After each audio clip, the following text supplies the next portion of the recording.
Hey, Bosco. Oh. Why did the chicken cross the road?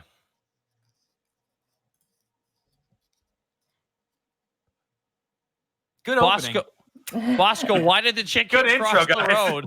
Wow, really solid. 10 out of 10, can I say? Goomba, why did the chicken cross the road? Because you're bad, Taka! No, I don't know. I forgot. All right, guys. Well, welcome to the most comedic D&D show on the planet. Yep, Yeah, that's that us. We're very funny and all of our jokes land. So, guys, you're here to find out why I'm listed as a Team 4-star writer. It's quality stuff like this. Joined by Bakamitai Distortion Devil. Bakamitai. Funny. Where can they find you just shoving that meme into the dirt?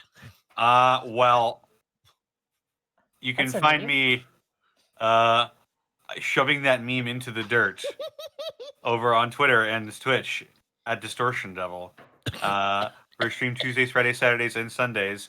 I'm not going to go into depth of what I'm doing this week because I need to make room for some information about none other than House Sonata because we are doing something very special.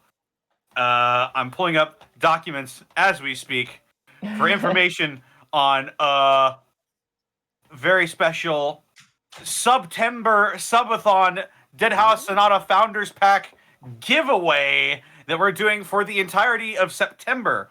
For every 15 subscribers that myself, Varric Keldoon, Sailor Midgard, Faceless Mike, Calypso 694, and Gaia Green get on their Twitch channels, they'll be giving away, each individually be giving away one Founders Pack. Okay. To some very lucky people, and that's endlessly, by the way.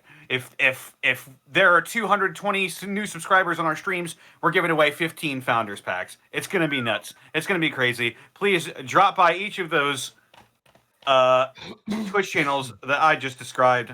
But if you want a head start, and if you want to secure your spot among the legions of the damned, then please follow that link I just posted in the chat to purchase a Founders Pack for yourselves.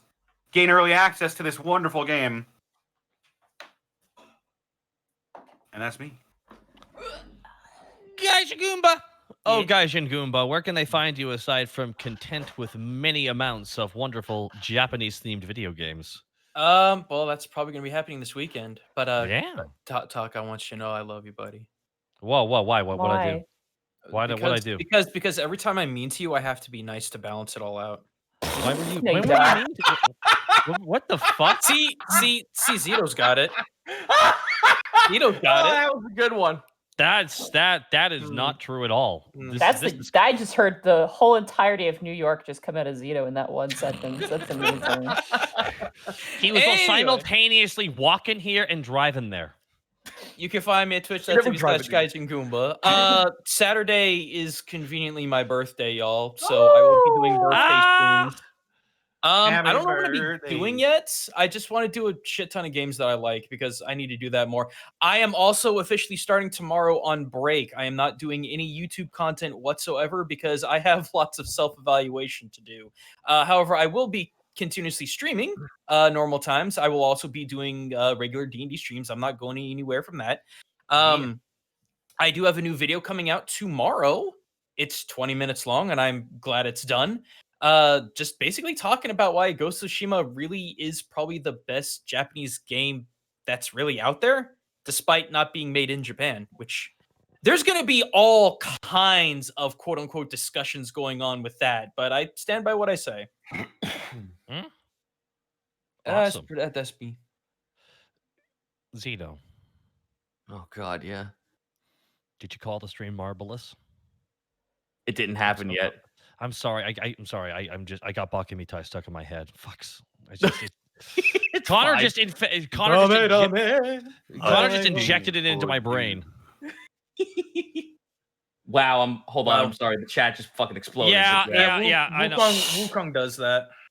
Okay. The fan of my laptop's about to go ape here. VEATM Sun Wukong Yeah, it's Oh, yeah. 13. He's a good boy. We do not worry. We will get to that son of a gun. Look, Gaijin, Huh?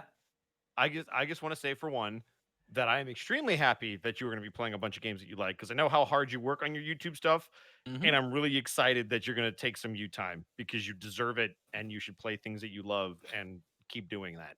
Yeah. But Zeta, where can they find you? Oh, you can find me over at twitch.tv/Zito, CZ / on Twitter, and the Everingit Almanac on Patreon. Speaking of Wukong, the Hanu are actually almost near complete. I kind of kept that close to my chest and didn't talk about it for a good long while because I wanted to keep it a surprise. So that'll be coming out relatively soon. It has way more content than I actually envisioned it was going to initially. Secondly, Gaijin Goomba, I now know that it is your birthmas coming soon. I'm gonna have to at least buy you a video game, get you have Casey get you that banana ice cream you really like, or something of that nature. Like, just go out and buy you something, because Saturday, cool man, it's gonna be jam packed for me now, because Saturday Sage 2020 comes out. That is the Sonic the Hedgehog fan game game jam that happens every year, and this year it has way more original indie stuff, and I am so fucking jazzed to play it. It might be a Saturday and Sunday affair. The stream might go extra long, because oh man, that sounds like stupid fun, and I just want in. I want to play all the cool video games that all these people are making. Is that what you were showing off prior to one of the Krat streams like 2 weeks ago? Yes, that was that entire trailer that I showed off. That was the Sage 2020 trailer, and that was all the stuff they only got submitted to them at that juncture, which was like a month and a half ago. Okay, gotcha. So there was 200 games. Now there might be like 350 plus. Good luck with that, dude. I believe in you. Monty, where can they find you? You can find me at MontyGlue on Twitter, and you can find me at twitch.tv/MontyGlue. Tomorrow we're gonna be playing more Devil May Cry. I got really ragey. If anyone, so mad. I got so mad. What game were you playing? Devil May Cry 3. What boss? Beowulf. Oh, good. Did Virgil you mean the is second hardest fine. boss in the game? Virgil's whatever. Beowulf was the camera was my enemy, not Beowulf. Beowulf was fine. The camera was not fine. It was like I was getting whiplash, and then I had to do mission 15 on top of that.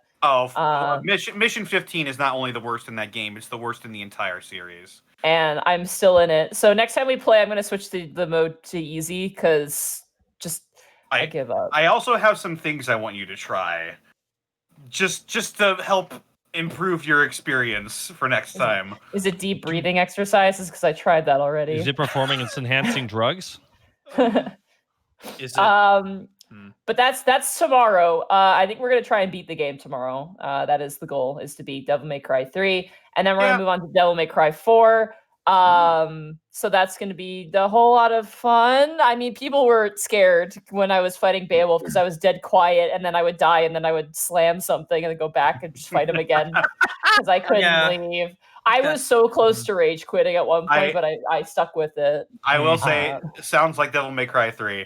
Yeah, that sounds like me and the Samurai Chat game last weekend. I legitimately like the first game. I really liked, solid 7 out of 10. This one, 3 out of 10. That's rough. But we'll see how 4 goes, because 4's camera is better. I'm probably gonna have a better time. I have things I want to say, but it's your opinion, so I'm not going to say anything. I know. Also, it's like not a game I'm used to playing. To be fair. Fair enough. So that's tomorrow. But the big one is Sunday. We started out Final Fantasy IX, and it was a blast. It was so much fun. We had a lot of people there. It was really exciting. We had Team VVT Steiner going at it. It was a lot of fun. You have a good stream when your father texts you going, "Are you streaming, or are you okay?" And it's just like, I'm okay. I had to do a lot of yelling because Dad checks on you. Oh, I never did with me. Yeah, he checks on me, makes sure I'm okay. There's a lot of screaming in the first part of the game because stuff happens, things get intense. But We're in it, and it's really, really good, and it's a really, really nice playthrough. I'm also using a guide so we don't get stuck or get trapped at any point, and yeah. Nadine, I need to ask you something. People have been coming into my stream and asking why I'm a Moogle. I would like to know why this has bled over to me, Nadine. Why do they think I'm a Moogle? We met 2 Moogles. Moogles are how you save in that game. They have cute little Moogle names. One's name was Moscow, which is Bosco but with an M. And there was another one named Monty. And when I knew about Monty because of Brian. So when it was revealed that I was a Moogle, I was like, I fooled everybody. I am a Moogle. I've been a Moogle this whole time. So you're now a Moogle by proxy because we're related. So you have to be a Moogle too. Damn it! Which side of the family did you get that from, Mom or Dad? Probably Dad. Probably Dad. Ashamed of their Moogle past. All right. But yeah, that's where you can find me. And then, what are you doing down there, Kupo? I got Kupo in the morning. But yeah, that's what I'm doing. And then I have a few other little personal updates, but I'll save that for later. I bought a face. That's gonna be fun. I'm excited for that. You dropped your face. I'll get you a new one. Edward Moscow, where can they find you? They can find me at twitch.tv/Edward Bosco and on Twitter and Instagram at EdBoscoVA, Kupo. It's great to hear, Kupo. Anything else? But they already know what I do. So 2 quick things that I want to tell everybody. I mentioned this the last couple of weeks. On September 17th, which is the air date of the original G1 Transformers back in the 80s. For all of you kids that were born in the 2000s, y'all gonna learn. But I got a bunch of the voice actors from the new show together, and on that particular day, we are going to be coming together to do some commentary on the first 6 episodes of the new Transformers War for Cybertron Siege that came out on Netflix. So that's going to be a lot of fun. I'm trying to get some stuff to give away. And I've also decided, I was trying to figure out what charity to give all the proceeds to, because it wouldn't feel right to keep the money from that. Probably going to do something for Black Lives Matter. So I'm looking into where to send that. And this weekend, I just got asked to do a charity stream for hurricane relief for Laura, which is currently tearing up the South. So I don't know exactly what day or what channel, but I will keep you guys posted. But hopefully I'm able to help out with that. So yeah, charity all around. Awesome. And you can find me at twitch.tv/Takahata101, where I've made a decision, guys. Every Tuesday, starting at 12 o'clock, I'm going to be playing Alan Wake. That's right. Sorry. No, hey, I'll have you know the Alan Wakeverse is an ever-expanding canon, okay? So Alan Wake and Quantum Break, as it were? Alan Wake. It's Alan Wake DLC, Alan Wake American Nightmare. Don't worry about it. Then there's Quantum Break, which I don't know, maybe it's in the same universe. But then there's Control, and then there's Control featuring Alan Wake. So we're gonna get to What's Alan Wake? Maybe I'm getting Alan Wake is. I don't know what it's really a one of a. There's something about having a weird mystery in the middle of a town in the woods. It's like Seconds is even a little bit like Twin Peaks. It's fucking weird, like even a little bit. It's Diet Dr. Dresden Files. Man, No. Okay, is that the game where he's got like a giant flashlight? Deadly Premonition. Yes. Okay, but but imagine they made it for 13-year-olds. Oh, great. Yeah, I'm all into it now. Oh, I know. I remember when that game came out. I remember playing the demo for it. It was a while ago. It's Stephen King, the video game. So I'm gonna be playing that every Tuesday over on my channel. I'm actually gonna be getting a proper schedule out as well the next week or two. I'm excited. And yeah, this week I'm going to be throwing down a City Skylines. We're always very zen, low-key energy. Sea of Thieves. And of course, tomorrow night, wrestling starting at 4:30 PST. Alrighty. God, I want to stream World of Warcraft, but I'm worried that everyone's going to see that I click on my abilities. Oh, fuck. Nadine, for what it's worth, when I was streaming it, they only made fun of me a third of the time. Okay, well, you need a mouse with more than 6 in the chat buttons. that you're a clicker. I'm sorry. There's so many. There's so many. Brother, get the heavy flame up. There's so many buttons. Anyway, that's why you map them all to a mouse. I gotta run through all these wonderful submit. Oh, subscriptions and bits. I'm gonna have to. Okay, so I'm gonna have to go through all this here. Dang it! I gotta love You Streamlabs. probably can't read. You probably can't read comments. You'll probably just have to read names off because Blue Ender 64. That Art Jack. Thank you so much. Astro Machine, Mr. 999 Pancakes, Puppet Fan gifting 5 subs to the community. Thank you so much to Puppet Fan. I make things up. It's a name, I didn't actually do that. Gifting 5 subs as well. Thank you so much to I Make Things Up. Dezib91, Bizarre Coyote. Thank you so much. Argent Lyal 13 with 10 subs gifted to the community. Thank you so much to Argent Lyal 13. Mr. Wilhelm, Hyro, Gaddix, Punbot 01, Crazy Meta, Strong Glad 2220, Mud Martin. Thank you so much for the subs, guys. ETM Song Wukong dropping. Guess what? Song Wukong the 13th dropping 50 subs to the gosh dang community. That's almost as many transformations as he has. That's a lot of transformations. But thank you so much to ETM Song Wukong for dropping them 50 subs to the community. My God. Streamlabs has destroyed some of those wonderful bit drops we had, so I don't know if there was a message attached to them. So we're not reading out messages. We have to go. You have 10 minutes.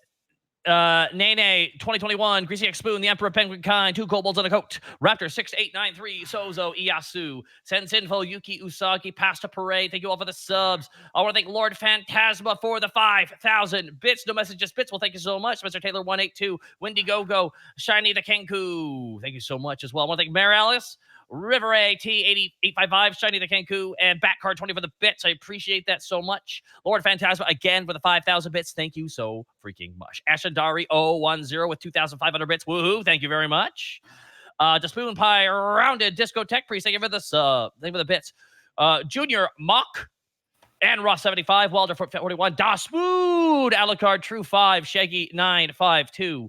And Coop 894, thank you so much for the subs, as well as our Foxblood. Appreciate that. Moneymaker _2_0 with 10,000 bits. Love you guys. Keep on going. Question: what do you recommend doing if you have a player who's been causing the campaign to slow down or work against completing a task that is key to the moving the campaign along?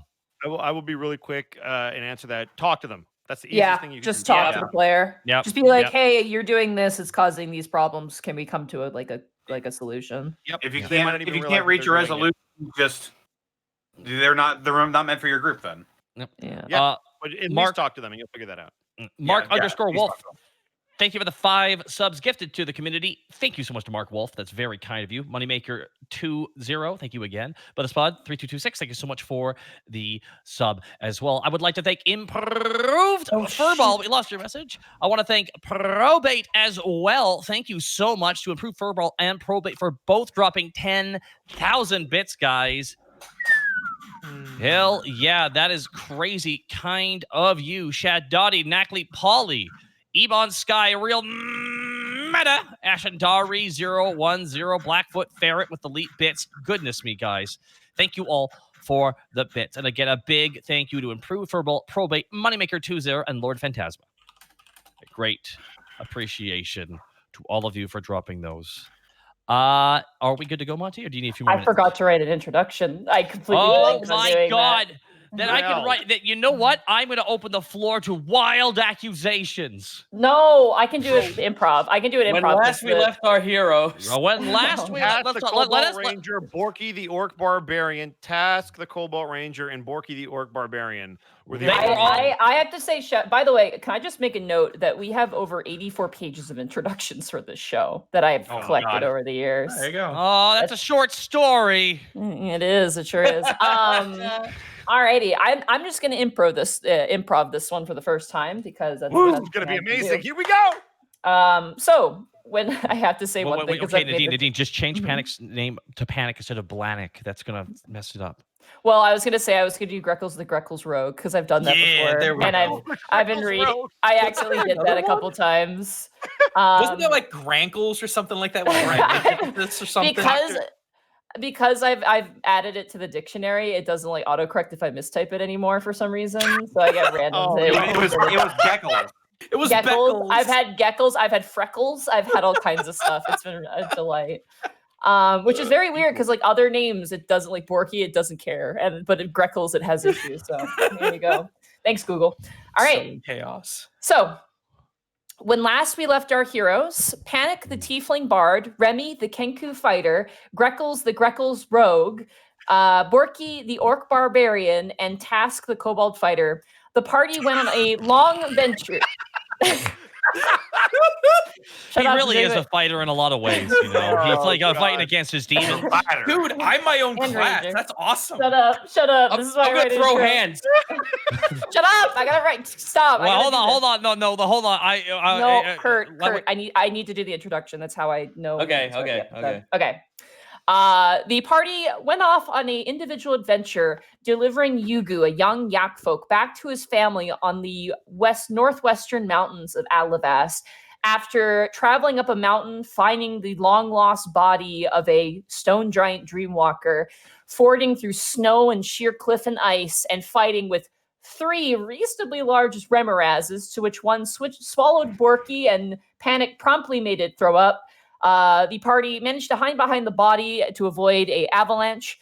The party managed to reunite Yugu, the young 14-year-old yak boy, with his family, to which the party was gifted with a ceremonial horn as a gift and a show of honor and loyalty from the yak folk as they make their way back up the mountain. As the party travels back to Alavast, you guys enjoy a week off of downtime, to which you had done a bunch of different activities. So I'll go through those now. Panic, you got your jacket upgraded. You went to 9s.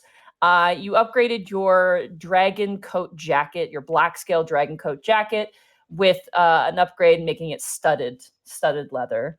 Yeah, boy, get that AC boost. Yeah, stud and studs, baby. Yeah. So the cost for that, because nothing in life is free. 600,000 gold pieces. That'll be 5 billion gold. You're now in debt. That's like half. That's gonna be on Solly's tab. That's like half a cheesery. That is half a cheesery. Put it on House Corp. Yeah, you're the one who's got the money. Now I have to pay off all my debts by being amazing. I can't believe I just pulled off on my. That's gonna be 450 gold pieces. 450. Yeah.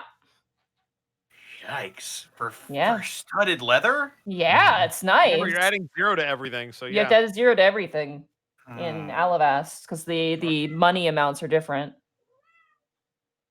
Yes, even Goblin concurs. Yeah, even Goblin agrees. Right when we start, of course. Even Goblin knows. All right. So inflation.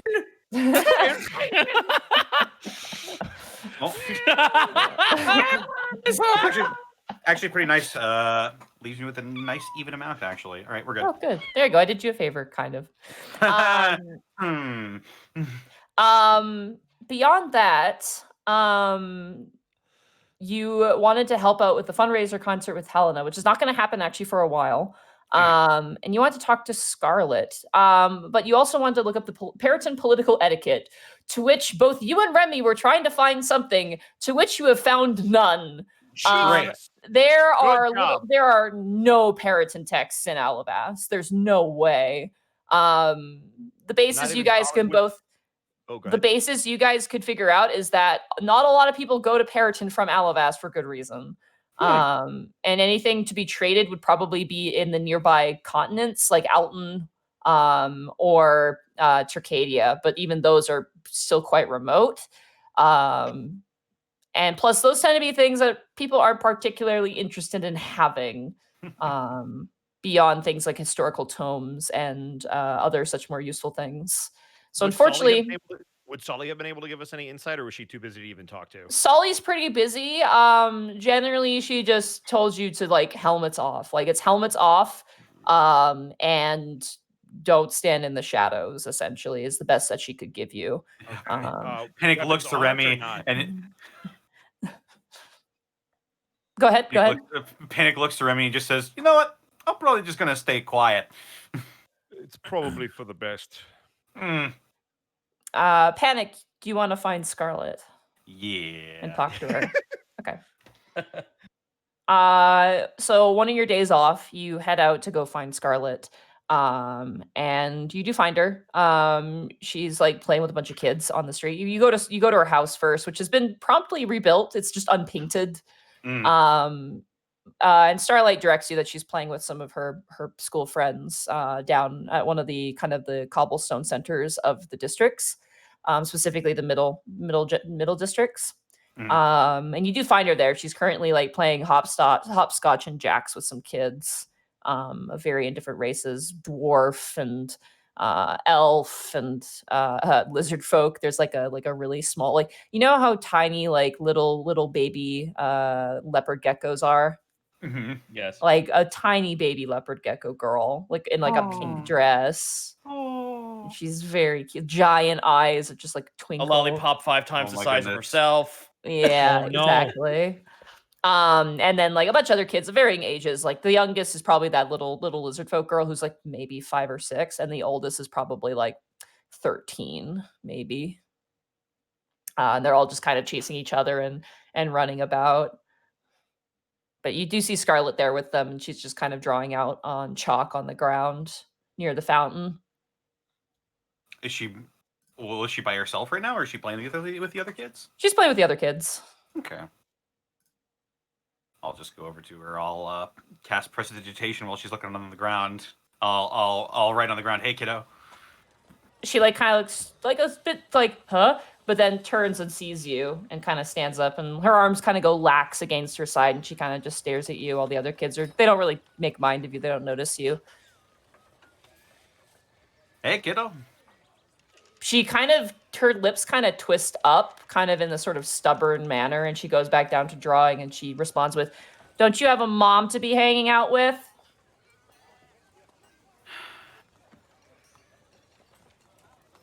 I'll park myself down on the ground in front of her. Yeah, you sit on the edge of the fountain and just kind of look down as she's drawing. She's drawing like a really crude and, since you know them, somewhat offensive depiction of a dragon. It's fair enough, yeah. Yeah, it's kind of like cartoony and it's like breathing on fire and stuff like that. She just doesn't really look at you. She just keeps drawing. Are you mad at me? She kind of like stiffens but keeps drawing.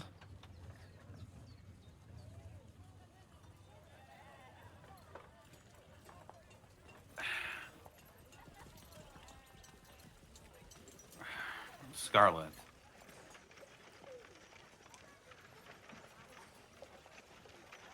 You know, I care about you, right? She stops and looks towards you. You can talk to me. If you're mad, if you're sad, if you're afraid. I just thought you and I were the same.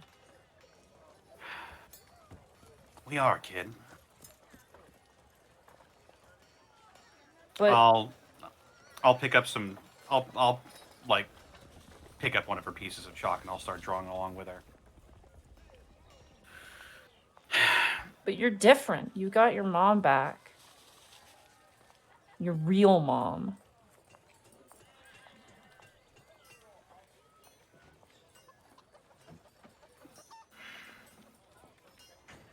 That doesn't mean I still don't know what it's like.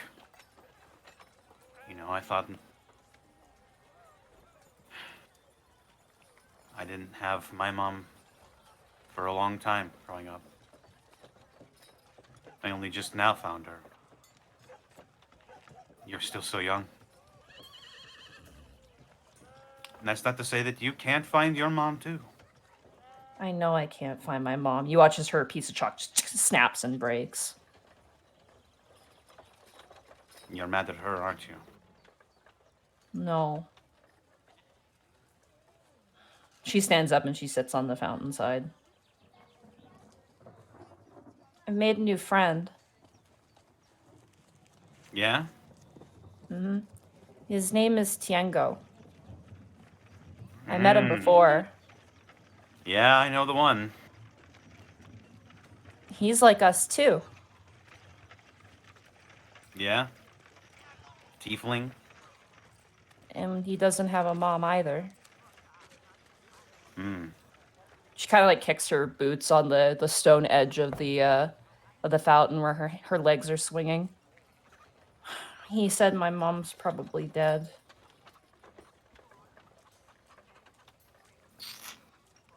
Can I insight her? Yeah, absolutely. I want to see if she believes that. Go right ahead. 19. Thank you, expertise. She does believe that. And she doesn't seem like she seems sad, but like she's kind of gone through the entire stages of grief and has kind of come to accept it.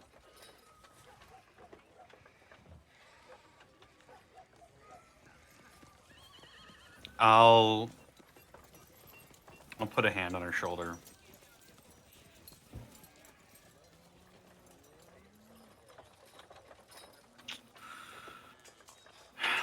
Tenango.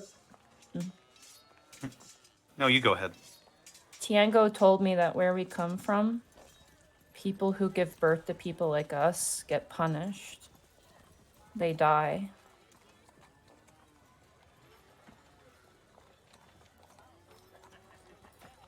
He sort of curls his face up, not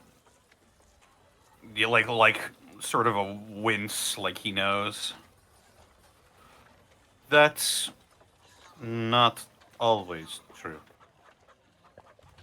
Well, in this case, it was.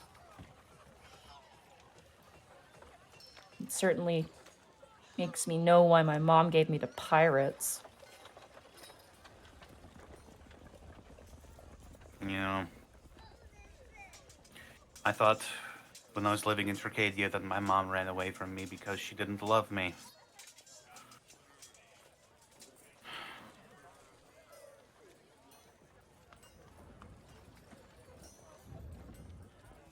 She does. I'm sure your mom loved you too. Parents are weird. And I give her sort of like a knowing look. She nods, kind of smiling. Yeah. They do things and they don't know why and just kind of feel like they know, but it seems so stupid at the time, you know? Adults aren't as smart as they think they are. Ain't that the truth? Ain't that the truth? But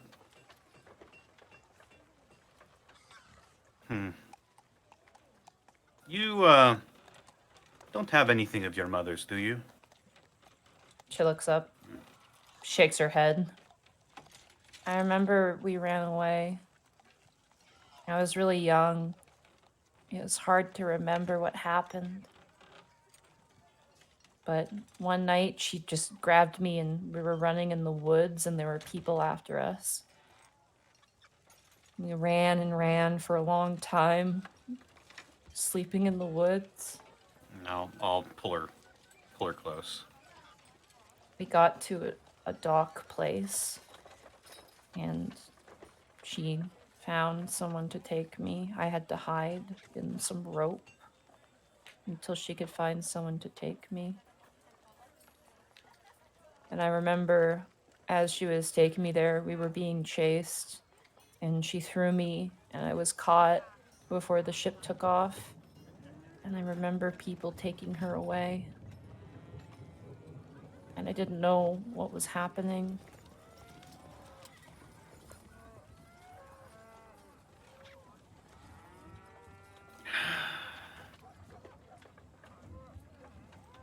I'm sorry, kid. She kind of leans back.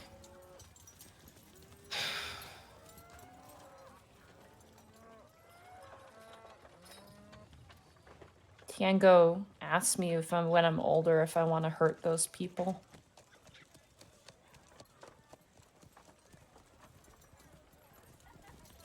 And Hurt? I don't know.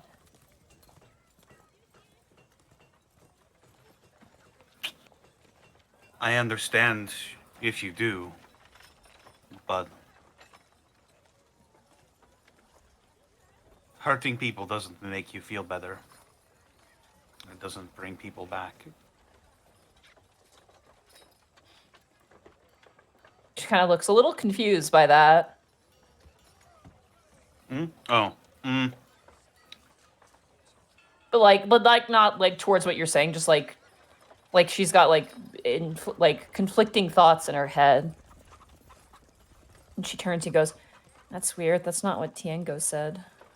Well, Tenango is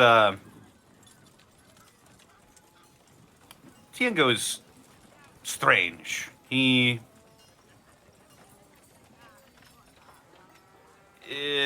He's lived a life where he only really knows how to do a couple of things, and he does them well. She turns to you and kind of looks and goes, "What are those things?" Oh, you know. I don't know. Not the very nice things.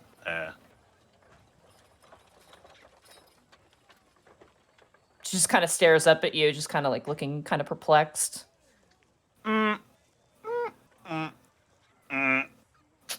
How did he find you again?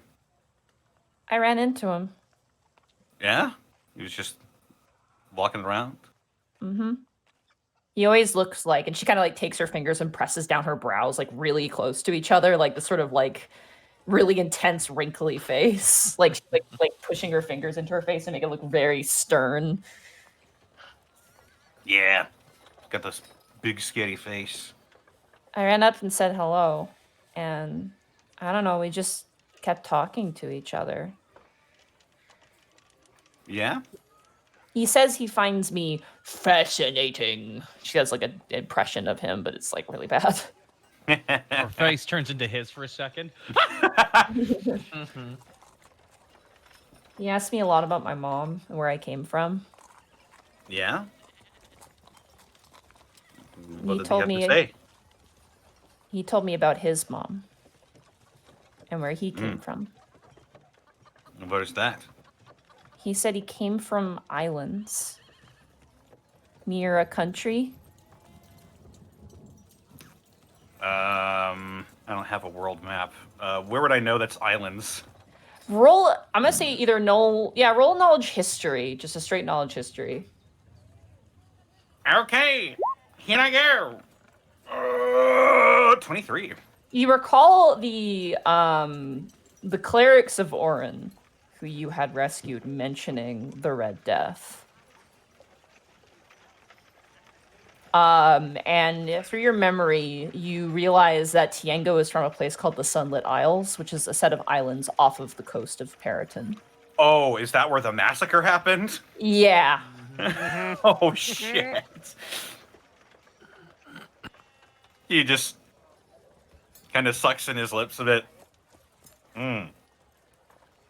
Nice and sunny over there.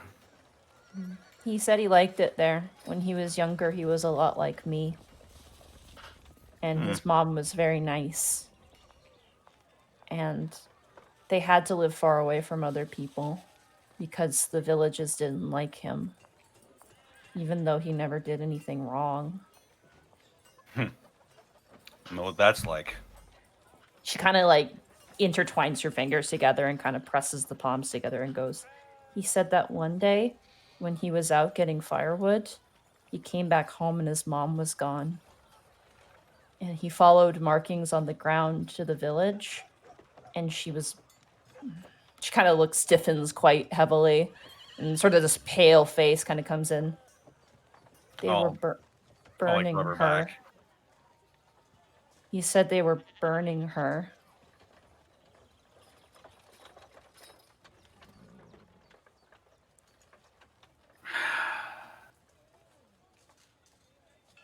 And in his mind, Panic's brow sort of furrow, and he looks angry.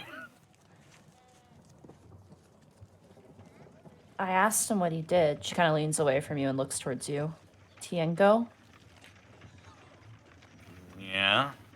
He said a child that wasn't embraced by the village would burn it down to feel its warmth.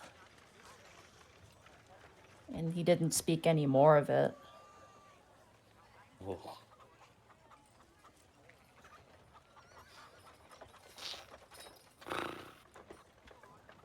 But She kind of looks around. That's a secret, okay? I didn't tell you. He nods really quickly.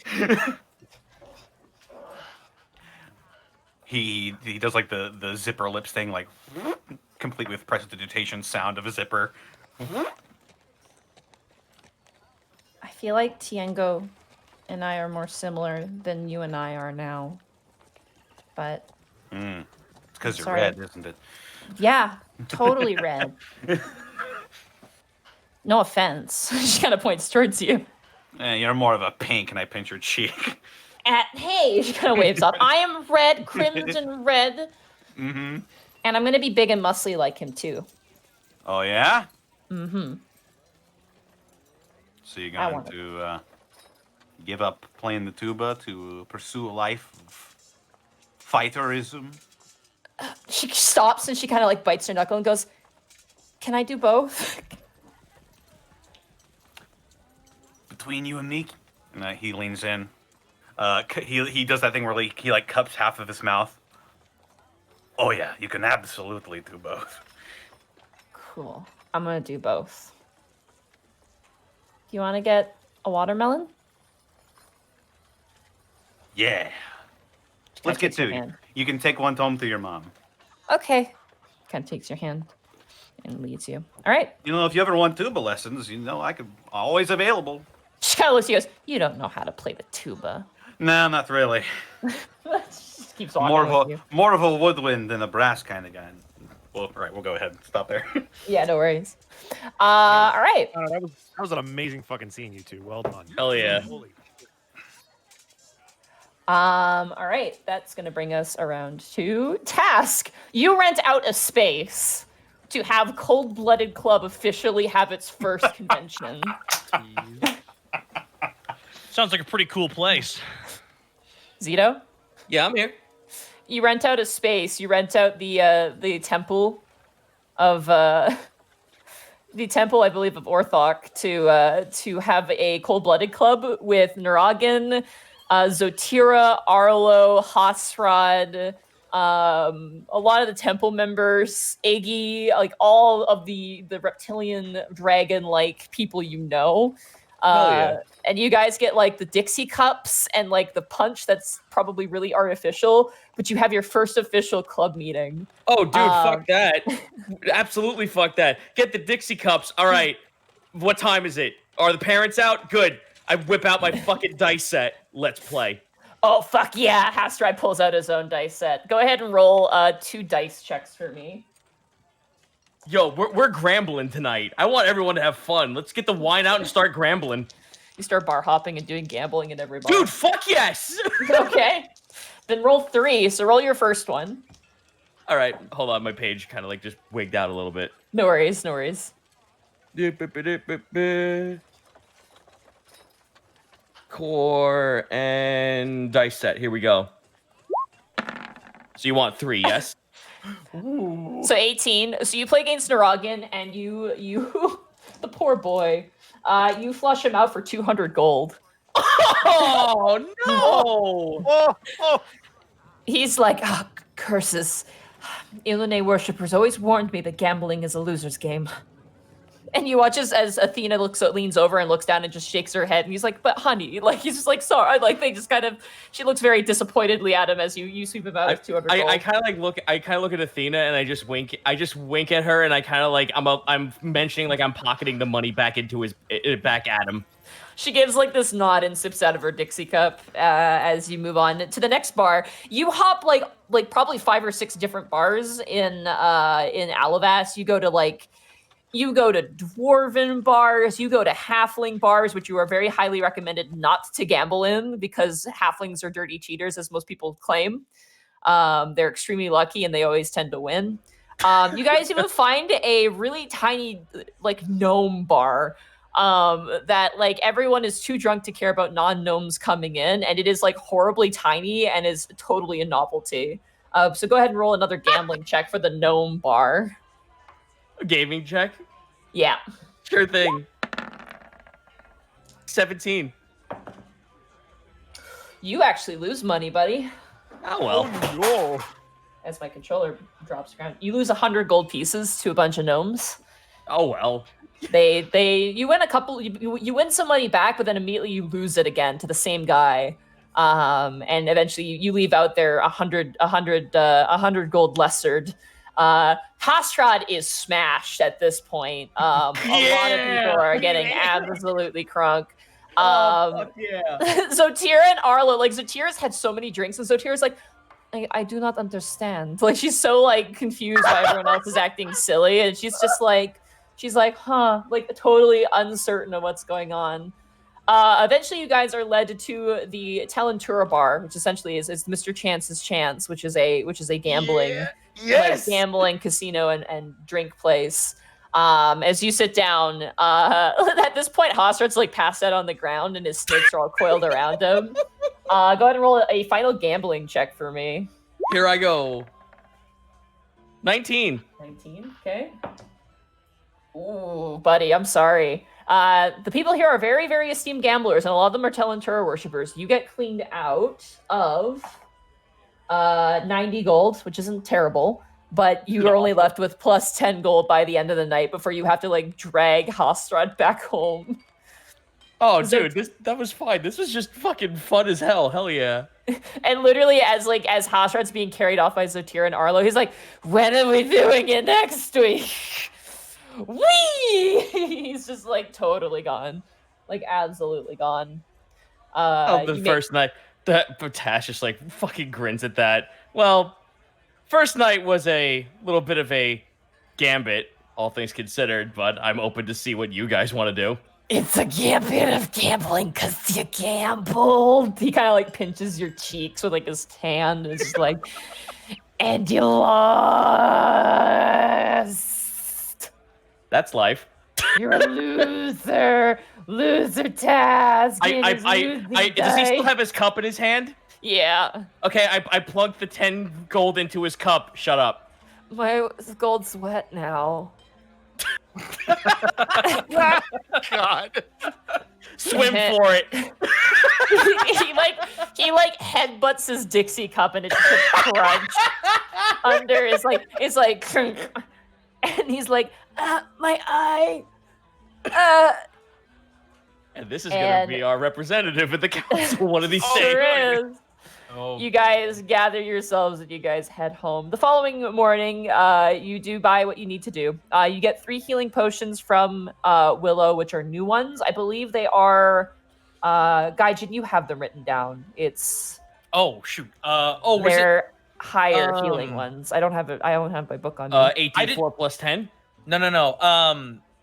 You had listed 4d4 plus 5 and 3 of them. I didn't know if those were just for me or for the whole party. That was, you were given those. So task, it's 4d4. Yep. Plus 5 because she's got max 5. happiness. Excellent. And you get 2 of those. Healing. All right, cool. That's good. Yeah.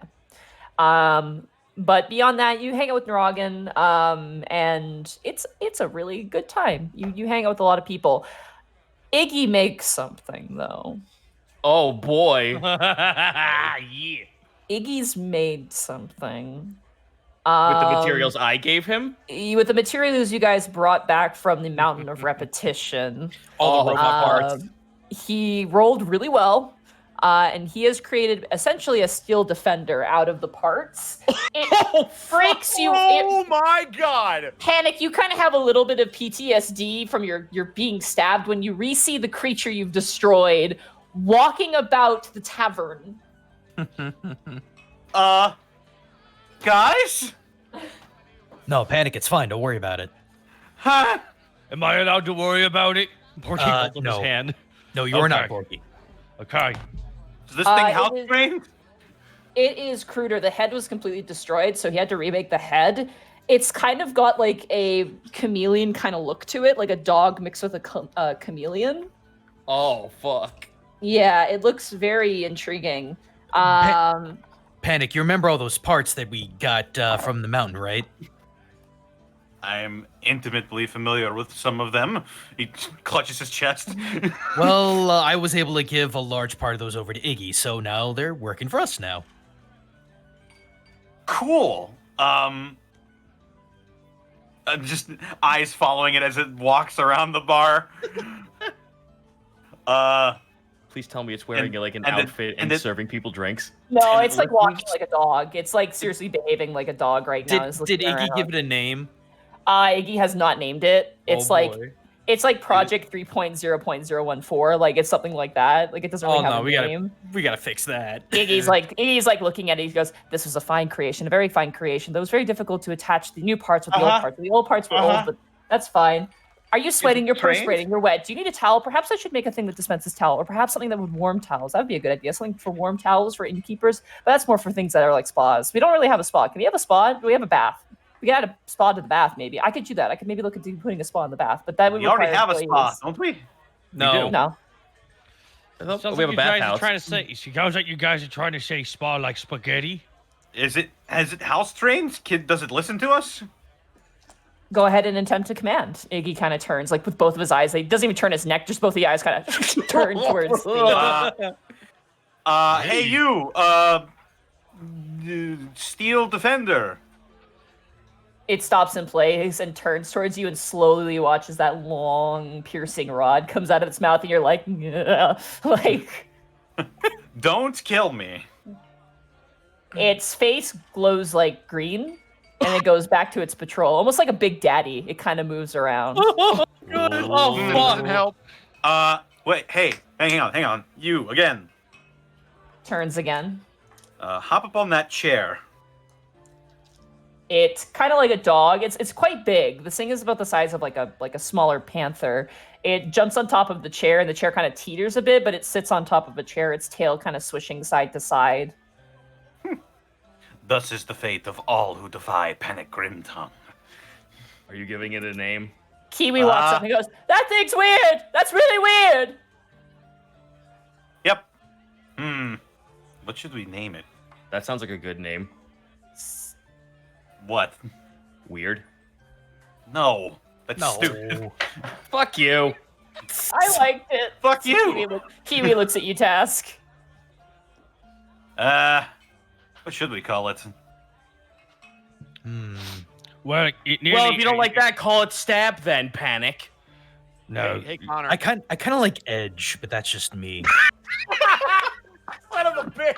Please take that quote out of context. I kind of like man, that. I kind of like Edge. I'm resentful. I love can't. you. I'm resentful. I can't add anything onto that.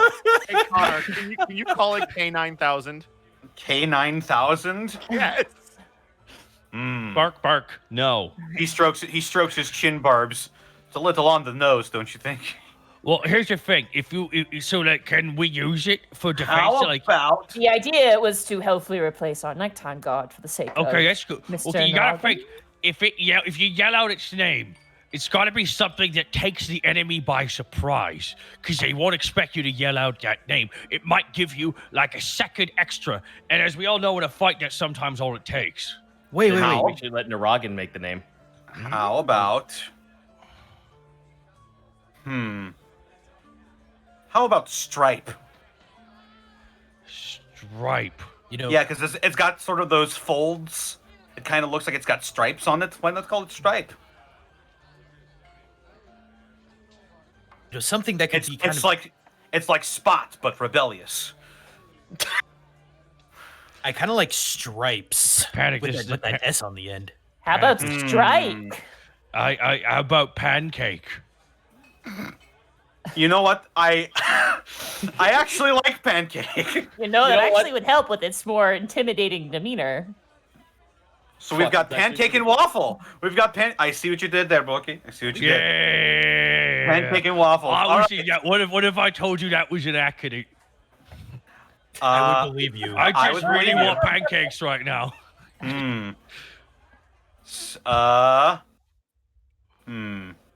Pancake it is, I think. Anybody else? I kind of liked the idea of calling him Kitty, because if you go out and say, "Hey, here, kitty, kitty, kitty," and this just giant death machine comes barreling at you. As you say that, all of Helga's cats surround you. Gretel. Oh no. Oh no. Goblin! Goblin! Good shit. There was ever a Goblin, time you to missed your meet- cue. I know, Mr. Q. Come on. Gregor's just melted Damn on it. my lap right now. My goodness. Goblin's such a diva. She never works when she needs to. No. All right, Never. so vote all for Pancake. He raises his hand. Yeah, you know, Greckles will actually raise it. Just it's fine. Iggy raises his hand. All Iggy right. looks up and goes, "You're all weird," and goes back to serving drinks. Steel You don't have Defender. arms. Steel Anyways. Defender. It is looking at you. It hasn't broken face contact. It has no eyes. It just looks at you. Your name is now Pancake. Affirmative. Oh God! Okay, well, And it stands up and heads out the door and sits down. wait. One more thing. Yes. What is what is 2 plus 2? 2 plus 2 is 22. Oh fuck! Hey, That's one of Pancake. two. That's true, technically. Hey, Pancake. Roll initiative. I roll to attack the darkness. Yeah! Oh my god! Is it more of a real doctor's or is it more tangential? Oh god, he's an idiot. All right, about your business, Pancake. Thank you very much. I love every time. It grows on you, right? We got pancakes, waffles. And Okay, Alright. we gotta name Task. the next thing we get Strawberry. Dude, if someone ever like invades our house, I've got a great one-liner. Should we wait for the one-liner or should we hope no one breaks into our house? I'll write it down. I'll break it out if that ever occurs. All right, keep it in your back pocket. So task, Iggy Yeah. informed you during Cold Blooded Club. The Steel Defender can attack. However, its most useful ability is that it has a poison inside of that long prong thing where if it hits a target, it basically casts sleep on the target using that poison. Oh, good. Oh. So Frank, so we can get the proper authorities in. It can tranquilize someone, essentially, is what it's made for. That's so good. Yeah. Instead of casting death. More or less. I cast explosion, non-lethal. Fireball. We already have that. It's called Fireball. Yes, the non-lethal version of Fireball. I like to fire this trebuchet shot non-lethal. I'm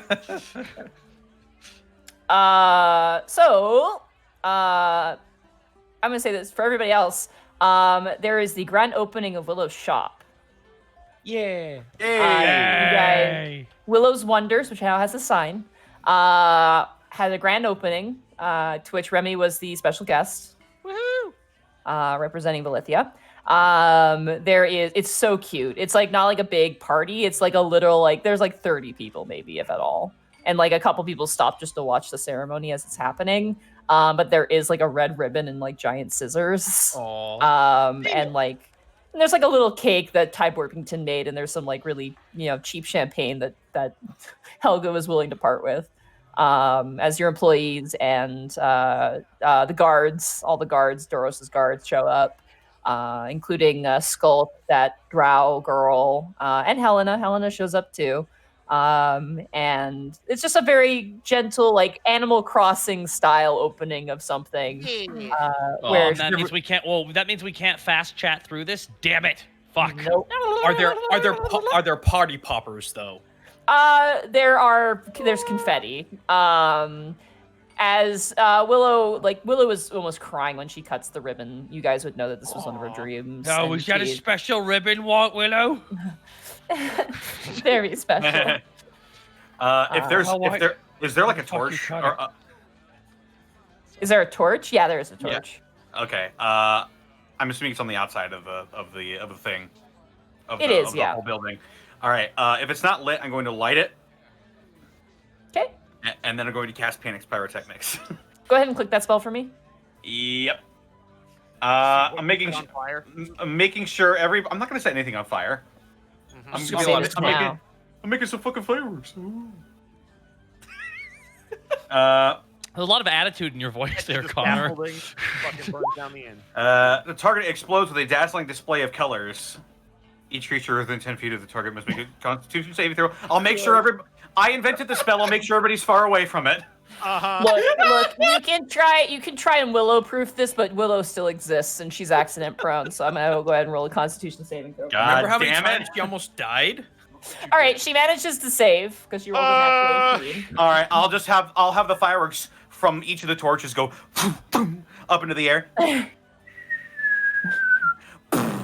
And it'll explode and it'll say Willow's potions now open. She manages to like dodge like Dark Souls roll out of the way before she gets hit with the explosion.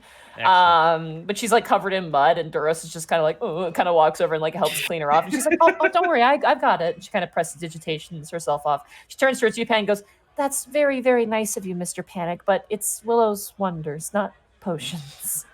I'll fire up another one. Oh no! All right. I Mr. President her so hard All right right, now. you're gonna take damage Back then into since the you dirt. failed. That's taking fine. damage. It's too late. She's not taking Oh, you're damage. You are She's now just blinded. President! You and Willow are blind for how long? Oh, like for half a second. End of Yeah. turn, yeah. Why? Yeah, you Why, guys though? both stumble around blind, running into like the punch bowl table and knocking it over. I fucking use lesser restoration on both of them. It's fucking it's 6 seconds. They're blind for 6 seconds. Yeah, but it's Willow who's blinded for 6 seconds. So. Yeah. She'll fucking Hello? fall down the sewer next. I mean, unless I Seriously, do you this. literally killed an NPC in 6 seconds. How did you manage? But Just it's trying open. to be nice. You guys drink champagne, you guys enjoy slices of cake, and the inside of the shop is very nice. It's a very tiny, like, hole in the wall kind of place.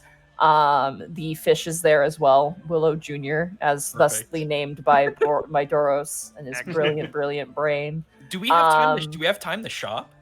At the moment, what she would have given you is what she would have given you, essentially. She's just got basic potions for right now. Unless there is something specifically you would want. I'm just curious what she has like in inventory to like spend gold on. Right now, she has healing potions, water breathing potions, and anti-poison potions at the moment. She's got a very basic stock. In terms of magical items, she's got like little like unconsequential things like spell books that don't get wet, candles that don't go out underwater, and like scrolls. She's got a lot of scrolls of various different spells available, mostly level 1s because level 1s don't take that long to produce and they're cheaper. So How much are the water breathing and poison resist? poison resist for you guys is 50 gold each. And then water breathing? Water breathing is also 50 gold for you guys. Let's see here. All the shopping I did was already handled, right? I believe so, yes. If I can worm in a purchase, I'll take one of each. Yeah, sure, absolutely. Right off 100 Cool. gold and take one of each. Yes, ma'am. Duros is the first customer, though. He's insistent. Oh, that's fine. Yeah. Amazing to fill out the customer review card too. That fucking suck up. It's his wife. Willow's potions is really good. Really like it here. I bought a potion here. The potion was good. 4.5 stars. The 4.5 is only because I didn't get to stay. Monty. The employees make me feel special. Monty, Yes, does Willow have a scroll of catapult? she does because she has that spell. How much will she sell it for me? Let me look up. You realize I have a scroll of that, right? I also want one as well. He wants his own. Oh, okay. I was like, do we need to catapult something, Chris? that I'm missing? No, but I have plans in the future. Oh no. That's what you said about the rats. Ah, Yes, shit. and look how well that turned out. We now have to hire mercenaries for cool things. Did it Think- though? 1 second. I gotta find something here. Oh god, this is incorrect. This is not what I'm looking for. My plans are foolproof. Don't ever quote me on that, but fuck you guys for not trusting me. So you need to get a scroll of catapult for Yeet and a scroll of True Strike for Kobe. Pretty fucking much. That's true. So it is 100 looks gold for down the at hands. catapult scroll. Done. Yeah, 100 gold for that one. Done. It's in. This is now mine. I own this. All right. Well The done. saving throw for it, because I believe it has a saving throw involved. Dexterity. It's It's going to be dexterity. dexterity, but you need the saving throw because it's Willow's saving throw, essentially. Yeah. she probably needs to level up. The saving throw is 15. Roll of catapult. Yeah. DC 15. Okay. DC 15 dex, yeah. Sick. Oh yeah, she did level up. Never mind. She's I'm good. This is gonna be fun now that we have someone just doing all these scrolls and shit. I'm gonna have a blast here. You basically have access to Willow's spell list, essentially. Oh, fucking yes! Wait, what level is she? She is level 7. Oh! Now. Wow. Yeah. I can actually just tell you what spells she has. Sure. Please do. Hang on, I need to make a note of this shit. Hang on. All right. So, Hang on. okay. She has Firebolt, Mage Hand, Prestidigitation, Shocking Grasp. Those are all her cantrips. She has Catapult, Find Familiar, Identify, Magic Missile, Shield, Unseen Servant, Arcane Lock, Dark Vision, Enlarge, Reduce, Hold Person, Levitate, Dispel Magic, Fireball, Fly, Water Breathing, Faithful Hound, and Polymorph. Oh, she has polymorph. Polymorph! Oh, fuck! Oh, sweetie, bless you. Fly and polymorph. I love both of these things. Oh, I dispel have magic. I'm camera. so happy someone has this. How much is a fireball scroll? Fireball, that's a 3rd level. It's pretty pricey. I'm just curious. Operation Dino Drop 2.0. Well, that would be spell scroll. Sorry, I closed everything because I thought. Sorry, that was the fool's errand. You got us excited. I know. I got you I'll excited. go fuck myself then. It is. Fuck you, Connor. I'm kidding. Come back. You're looking at around 500. You're looking at 500 gold pieces. Okay. But it's fireball. The original price would be 5,000, but because you guys are Willow's friend and you hired her on as your maid, it's 500. That's still pretty good. That's still really Shit, fucking Willow good. gives us wholesale spells. Nice. Yeah, no, this is fucking really good. Like if there's a Holy very specific shit. there's a very specific thing we're about to go do, this is infinitely helpful. Oh Yeah. my goodness. Her 4th level Ever more spells, which are Faithful Hound and Polymorph, those are the big pricey ones. Oh yeah. Like Those ones are very expensive because they take the higher level the spell, the longer it takes to produce, and the more time she has to take out of her day to do it. So those are really expensive. Damn. If only we Yeah. had like a spellcaster in the party or something. Right? Who knew polymorph. Man, I'm just I know, man. just druid light. Oh, hey guys, I'm right here. Right. Oh yeah, dude, I'm ready to cast polymorph. That freaks me out. Stop.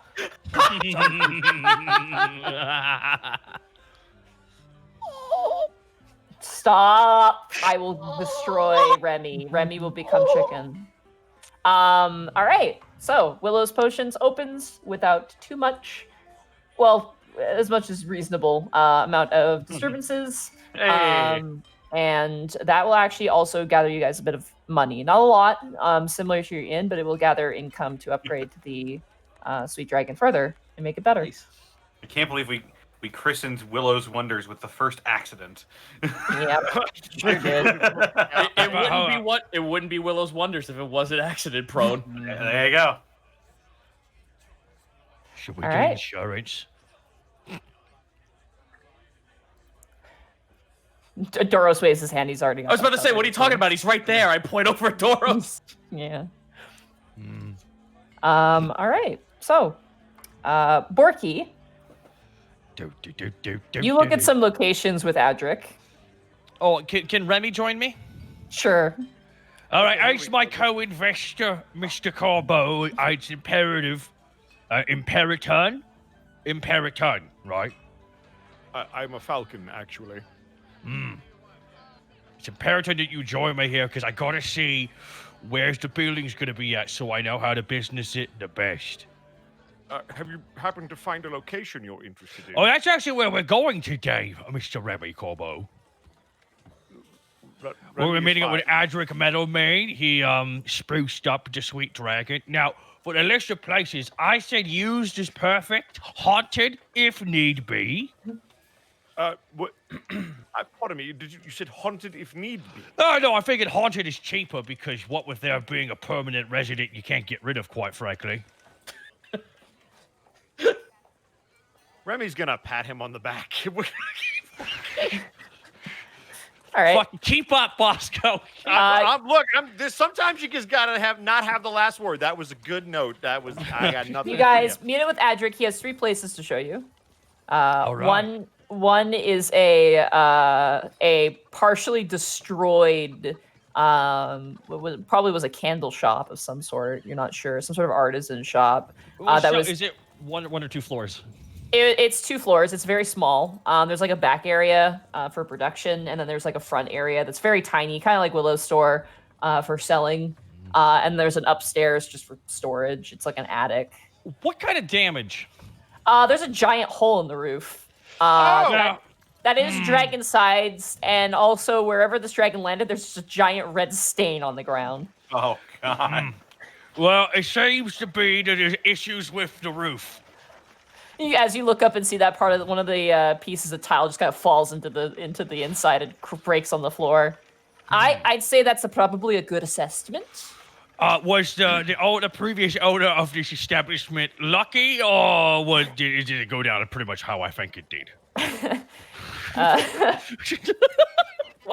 mean, Adric looks at Borky, the this ain't CSI. Borky can put together what happened pretty easily here. Adric looks at the giant comedic splat mark on the ground and goes, "I'm gonna say he wasn't so lucky."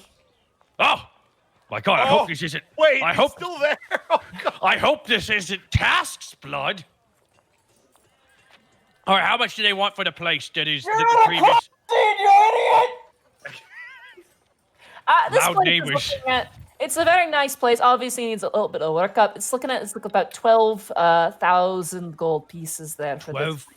12,000. Before the fixtures, of course, which will cost you probably a little extra. 12,000. Hey, Monty. Was that what they put in here before the hole showed up? Yes, go ahead, Remy. Oh, I was gonna ask. Can Borky and I investigate the place to check for other problems with it to potentially? Sure. We have to hire a house inspector, dude. Yes, I just went through this. You have to hire my friend's dad because that's what No, happens. it's just log wearing overalls. Like, God damn it! We gotta guarantee that paycheck for them. All right. So, is it okay if we look around, see if there's any reason why it shouldn't be for the God's sake, $12,000? You can go ahead and take a look around. Just mind your head. Yeah. Okay, I will. Son of a bitch! Ow! All right, come on, perception. Go ahead and roll an investigation. This is an investigation check. Yeah. Damn it! Not perception. Yeah, I know. But I want to perceive the roof. Fuck. Okay. You're looking at it. You're investigating to make sure that it is structurally sound. Yeah. This is the most invested. 14. Not terrible. 5. That's terrible. Borky, it is a very solid foundation. It's a very solid building. It is brand new. It just got a giant hole and probably someone died in here. It's quaint. It's definitely the quaint, cute little artisan, like, what's the island in Vancouver that people go for, like, artisan goods? Granville Island, yeah. It's like got a Granville Island energy to it. What is the business next door? The business next door, there is a gem cutter shop that's owned by a bunch of kobolds. It's like a gem shop. And then on the other side is a jam and honey shop. Oh shit! There's jam and honey across the street. Oh God! Oh fuck! Oh fuck! Across the street, it looks like there is a more of like a casual blacksmith, like someone who's making pots and pans and like kitchen knives and stuff like that. It's like kitchenware. And then beside them is a fishmonger, and on the other side is another sort of like assorted wooden goods, like general goods sort of place. Kind of an all over the place area. Just like one place that also does food, and that would be the jam place. When you're looking at building around in sort of the general districts where you're going to get the most traffic, you're looking at many artisans in the area. Are you looking for a place that's a bit more isolated? Well, I mean, like strategically, it would allow for Tash to shoot from there if it ever came to that. Right. If you've ever watched Star Trek: The Next Generation, he just did the Picard facepalm. I'll keep that in mind. All right, well, that's all I got for today. No, it's dragon damage place 12,000. By the way, this is just House Hunters, by the way. So what we're really looking for is something within our realm, within our limit. Really want it to be perfect for me. He's a barbarian orc war chief, and he's a Kenku knight from a country that was just freed from tyranny. They have a budget of 10,000 gold pieces and want to open a cheesery. And this summer, the wacky antics never cease. This summer, Rob Schneider. Rob Schneider is Borky the Yorkie. Dumb. Yeah, but I love it. Remy's gonna motion for Borky to come over so he can talk to him privately. You also noticed the issues with the roof in this place? Yes, more than likely. Did you find anything else wrong with the building? That's a bit shit, don't you think? No, I think he's absolutely overcharging, considering there's probably a lot of real estate open at the moment. Here's my question. What is this place worth to you? God damn it. God damn it, Remy. Why are you asking the questions that are going to take me all day? No, just... He wants 12,000 if you're going to counter... If you even like the place. I mean... I'll be honest. It's around a couple of businesses. The jam place isn't too bad. It's just, you know, that casual blacksmith across the street, everyone with their collared shirts. I just can't deal with it. Remy's going to nod. I understand. Borky, there's nothing to be ashamed of. Well, no, we could decide on this one if the other two are more nightmarishly terrible. Of course. I'm more than happy to see more establishments with you. Absolutely. I'm so excited to check out the next place. All right, you go with Adric. He shows you the first location, which is like pretty artisan. The second location is like is a warehouse that's like unfinished and has a dirt floor. Like it's like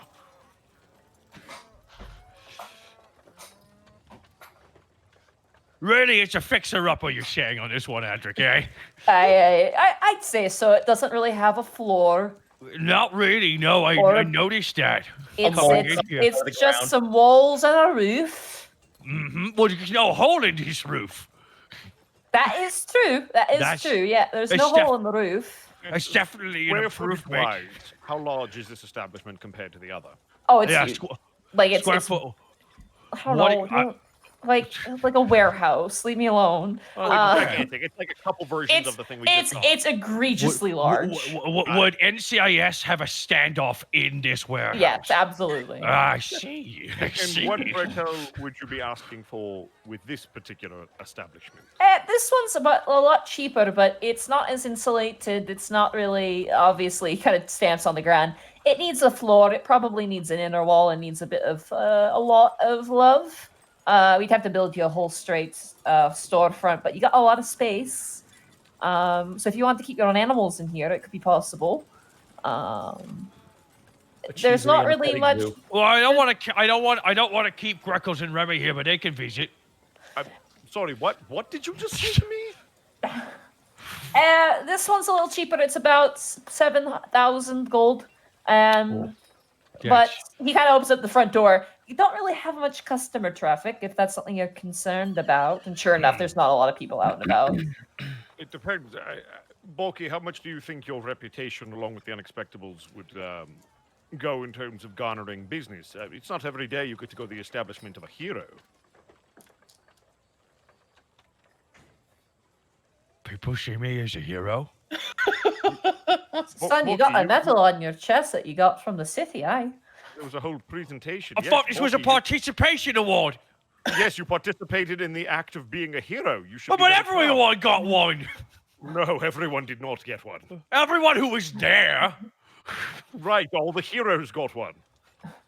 Oh my god, I get it. All right, it's not bad here. It's a bit dark. We can it's kind of hard to say. I'm really excited to check out the third place. The third place is the place you've been before. What? It is the place you went with Azra to fight the Nothic. Oh God! I Oh, remember that anime. It's interesting you show this place off to me, Mr. Metalman. I heard you were the one who cleared it out. Much appreciated. Ah, it's no problem. Now, how much of a discount does that get me for this place? This one here is a 10,000 gold pieces because it's got a really nice set of real estate right next to the ocean. So if you want your own boat to come in and bring shipments in, you could easily get stuff. It's a nice enough building, a little dusty inside, but the stairway is pretty good. We just had to put floors inside for production and a storefront, but that could be possible. Yeah. And the bank is very close to here. Is that true? That is true. Yeah, that's very true. What other establishments are in this vicinity in terms of food?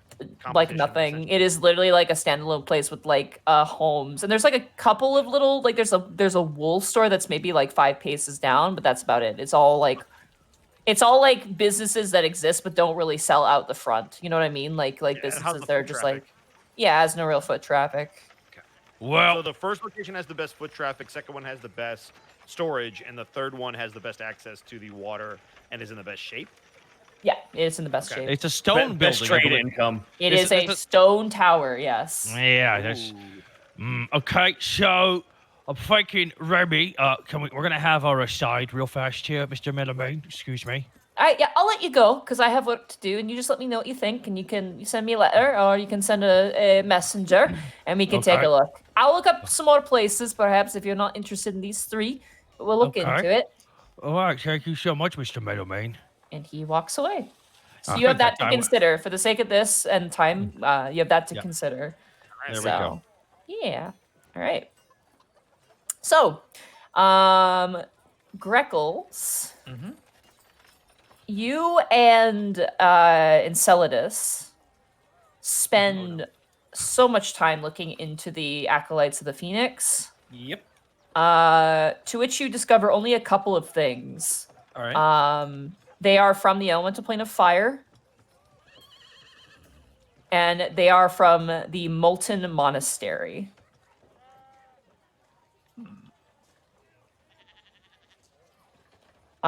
Historically, they are said to be led by a very powerful monk-like character, but they're never named in any of the books that you read. All right. But that is all you find. It is just a very brief mentioning of the area and of the order. We have a location and a description of a leader, so that definitely helps. In your search for Ganassi within the town, you find mostly air Ganassi, and you find like a couple of water Ganassi on the docks. Unfortunately, it doesn't lead you anywhere because they were born on the material plane. They don't know anything about the primordial planes. Gotcha. Some of them don't even really know that much about their parents. Like, the air Ganassi in particular, like they're orphans. They're like, we didn't have parents. Is that their opener? Like this? But no, as you get to talk to them, you ask them, they're just like, I'm sorry, I don't know, because like I wasn't raised by them, I don't know. Sure. And there's like, you find one that's like a little girl, but she like runs away because stranger danger, and that doesn't really lead anywhere. But overall, your search it's not very fruitful, unfortunately.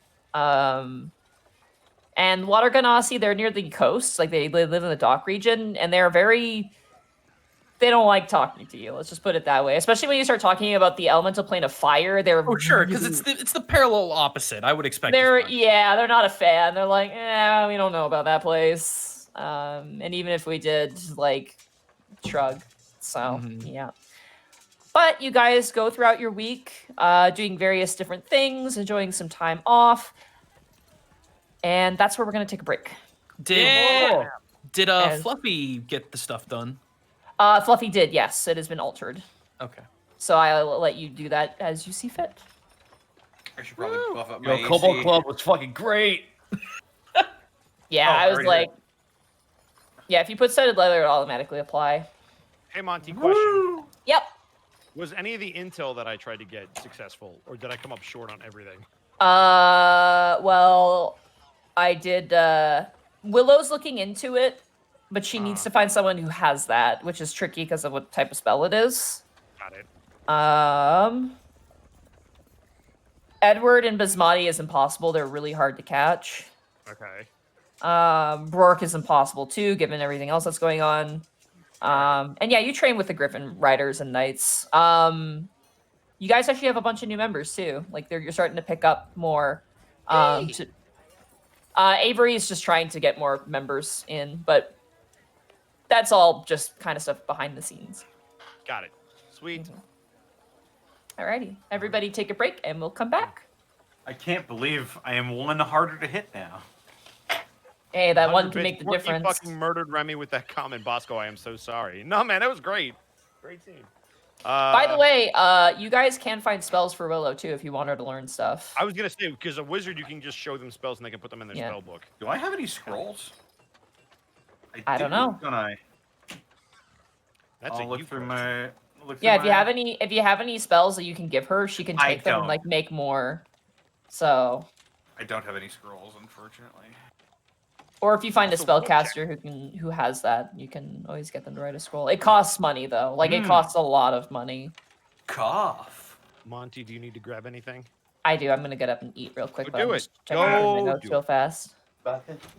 Is Bosco coming in quiet for anyone else? I don't know. Is he? Am I? Because I can't tell on my computer. It's through Wallfly. If I am, I can adjust it on my end so you don't have to move. Blah. Yeah. If you play a wizard, it's really fun. You have All right. I will up my volume. There we go. Don't wait. Don't touch anything. All right, I'll go back. Because I have to balance you on wall. Do it. So go ahead and speak, Bob. All right, speak 1, 2, chickadee check. Oh yeah, you Chinese are. chicken. You eat a drumstick and your heart stops ticking. Bump you up. All right. Yeah, Don't touch yeah. her. I didn't touch anything. I'm where I was. All right. Speak again. Chickadee check, check. 1, 2, 1, 2. Mom spaghetti. Knees weak, arms are heavy. All right. All right, That's cool. as high as It sounds far better. Okay, good. All right, Hey, awesome. Monty. Hopefully that All didn't right. happen in the middle of the session. I wasn't aware. Hey, No, Monty. you're good. I didn't think until I started looking at the chat. Why Bosco, don't you mute got yourself the on song stuck in my Wallfly? head. Okay. Huh?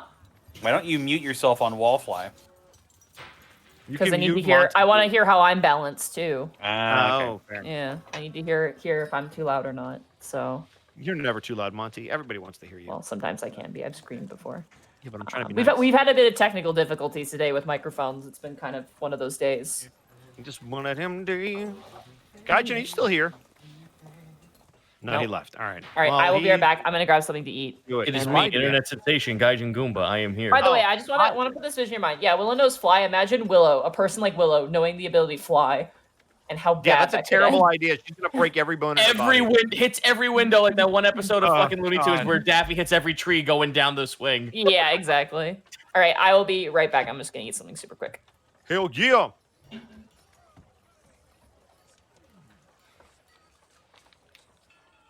Hell yeah, Haas Rod sloshed. You know what? That's a good night. That was I a don't give a great. shit. That was a That was great fun. scene with him. Holy crap.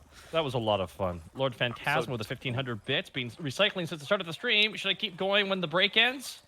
Been cycling, not recycling. I'll just say, that's some aggressive recycling. I was gonna say, what are you recycling? That requires so much. So But much. Lord Phantasma's been cycling this whole damn time. Well, tell you what, dude. Stop when you feel that's good enough. By the way, Bosco, that was a lot of fun. Yeah, what up? Thank you. No, I'm happy. I'm glad I can make you look good, I guess. Hey, who would you like to deal with my bullshit for 15 minutes, Bosco? Sure. I would absolutely love it. I deal with your bullshit on an hourly basis anyway, so it's fine. Shouldn't be the first build, right? No, not even. Chaos King Daniel, 1,000 bits, slept through the first half of the night. Take my bits as an apology. Dude, it's all visual. It's all VOD. Don't worry about it, man. But thank you so much for the 1,000 bits nonetheless. Dust of the Forgotten with the 200 bits. Thank you very much. Hosrat for Council 2020. Well, put him on blast, why don't you, Bosco? Kurt knows I love him. Shut up, Advi. We're good friends. That's why we never said a kind thing on the stream ever to each other. It's true. We always have to say, we have to do it behind the scenes where nobody can see us. Exactly. Emotional vulnerability is not something we do publicly. Nope. No. Well, you do. Yeah. You're good at no, it. You're good at it, though. Huh. I try to be sincere, and people ask me if I'm okay. They're like, "Oh man, what's wrong?" I need Bosco. Bosco, can you train them to think that? It's Bosco. true. I'm too good at my job. Hey, Bosco.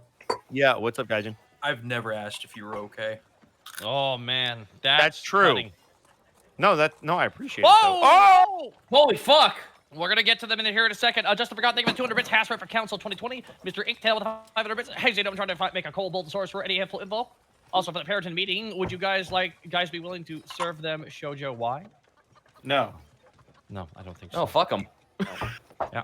Light Bender 6 with the 15,000 bits. 1,000. Sorry. 1,000 plus 14 more thousand. 15,000 bits. If you get building 1, Borky, you could get the ghost to professionally shine the cheese for spooky aesthetic. Or building 3, you could get sea salt to rine your cheese and save on the salt market. Light Bender 6, welcome. Oh, shit. You're part of the Council of Cheese. Fuck, now I want to get some, like, sharp cheddar. I'll be right back. So real talk, Bird, I'm genuinely happy that you're letting me be a part of that, because Remy and Borky have only had very few interactions throughout the entire time I've been here. This is a great chance for them to bond a little bit. I'm really excited. It's been rather dire every time we've spoken one-on-one. It has. It's like, oh, tell me about your father. Oh, tell me about the orc tribes and why they remind you of home. Oh, I'm assuming next you're going to ask about a piano. No. Borky just over his shoulder a couple times. This is smell mostly. God. That stink. It just doesn't smell good, you know? It's like that. All right, this person has sweat issues, but it's everywhere. By the way, Gaijin, you're here, right? No. So I have a legitimate question for you that you can answer because Monty's not here. And I feel like I've asked you this before. In Japan, the term otaku, it's a derogatory term in Japan, right? No. It is not. Also, probate did a thing. Oh my god. Fucking damn it. I'm trying to learn stuff. Wow. No, probate won't let you. Wow, what a That jerk. with launch, thank you for the 2 month resub. Mr. Thank you for the 400 bits. Drive here, thank you for the bits as well. Probate with 100,000 Actually, gotta get more food. There he goes. He's dead. He fell in a pit. He's never coming back. Damn it, I'm back. Oh, fuck. I can't believe you've done this. So, Gaijin, I need to be culture shocked. I actually have to read out Probate's message. Oh, though. God. Time for this now. I can't wait for the Gobbo Gourmet to ruin this wonderful week of shenanigans. Of course. Damn it, he's back. So I guess, follow-up question, Gaijin. So what is the origin of the word otaku, and how did it come to be used in America? If you know. I know you don't know everything, but I'm just curious if you happen to have any inside info. In the meantime, we're going to keep thanking Probate for that 100,000 Or not, he's going to ignore me. He doesn't think I'm being genuine. No, man, he's not going to ask you if you're okay. No. He's really not. He's not. What's up? Sorry, I had to go get tea. Okay. Well, you just did a sick burn without even knowing it. My question was, so follow up to what I just asked you. Where is the origin of the word otaku, and how did it come to be used in Japan? Otaku is literally meaning one's honorable home. Okay. In the beginning, it kind of started off as a derogatory thing, kind of just right before the turn of the century, like the 2000s. And from that, it really became about people who were obsessed with just doing things at home. But it has since kind of branched out. Like there'll be people in Japan that are like, "Oh, I'm train otaku," so they'll be able to tell you like every single stop on the Yamanote line, something like that. Like if I were to go to Japan, I would say I'm a bunka otaku or a culture. It just So sounds would I like be like a Japanese word for otaku? Is expert. it something that you like know a lot about, or is it specifically stuff you do It's from home? something that you inherently obsess over. Now, since then, I mean, it's kind of taken this big, wide sort of like anime waifu moe etc. kind of thing. But it's really weird. I'm actually reading a book on this kind of stuff about otaku and moe. And it's really you were talking to me about that. It's really interesting how, oh boy, did we have conversations. Oh my fucking god. I just wait for the video, man. Tell me more about the industry that is problematic. It's not the industry, surprisingly. It's the well, we'll get into that later. Basically, otaku is just like It really depends on who you ask. It depends on who you ask that identifies it. If someone came up to me and it's like, "Are you otaku?" I'd be like, "Yeah," but I would be a different kind of otaku compared to someone else.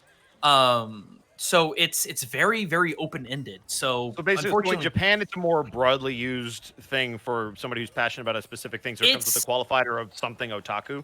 It is something that someone would call themselves in a jest. Like it's not you wouldn't go up in even a semi-professional setting and be like, "Oh yeah, I'm a yatada otaku." It's something that you would be like you'd be kind of embarrassed about it. You'd be joking about it, maybe over drinks. It's that kind of thing. Nadine, Monty, we must alert you to a 2-bit drops that happened while you were gone. Okay. Lightbender 6 dropping 15,000 bits. Holy crap. And Probate dropping 100,000 bits. Oh my god, Probate. I know. 100,000. It's like the whole. Go ahead. No, it's fine. No, Sarko Dean dropping 5,000 bits. Talk and catch. Oh shit! Fuck. Hopefully this helps, Money.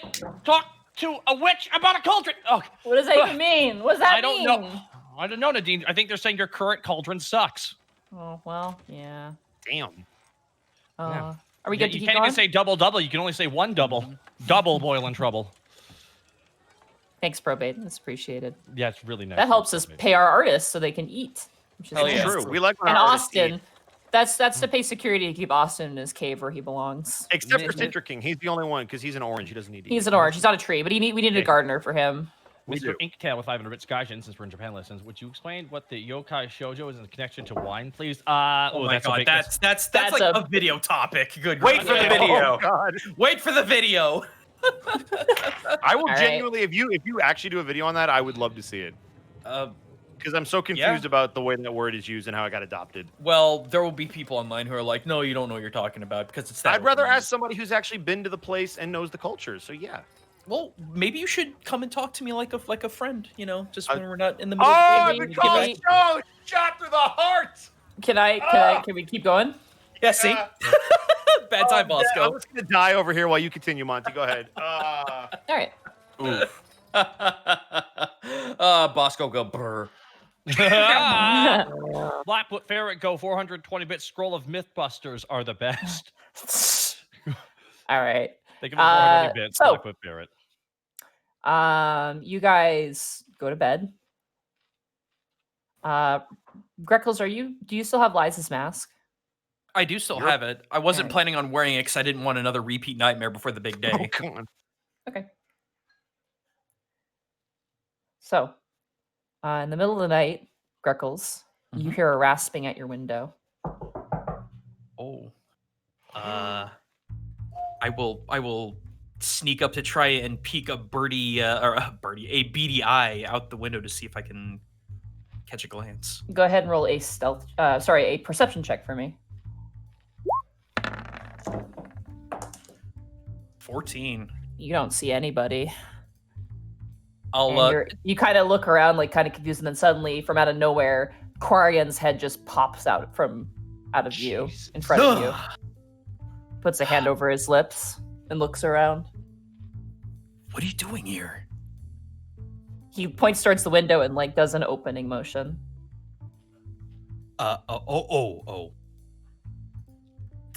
So wait, is this a like an illusion of sorts, or is he actually just telling me to go open the window? He's just telling you to open the window. All right, I'll go crack it just to see what's out there. You crack it open, and he speaks in thieves' cant towards you. Essentially saying, "Meet me on down the road near the fountain. All of you, be ready." Oh wait, all of us? Of course. Hmm. Solly wouldn't have it any other way. And he jumps down off the roof and kind of runs. Gotcha. You hear Pancake respond to the sound of movement. Bork, bork, bork, bork. Pancake, stand down. Will you shut up? I'm trying to sleep. Bork, bark, bark, bork. Whimper, whimper, cry. Whoa. Wow. Heck. Initiate good boy mode. Good boy mode initiated. Good boy protocol activated. All right, you guys, you close the window and. I'm gonna first go to panic, and just. What's that? Hello?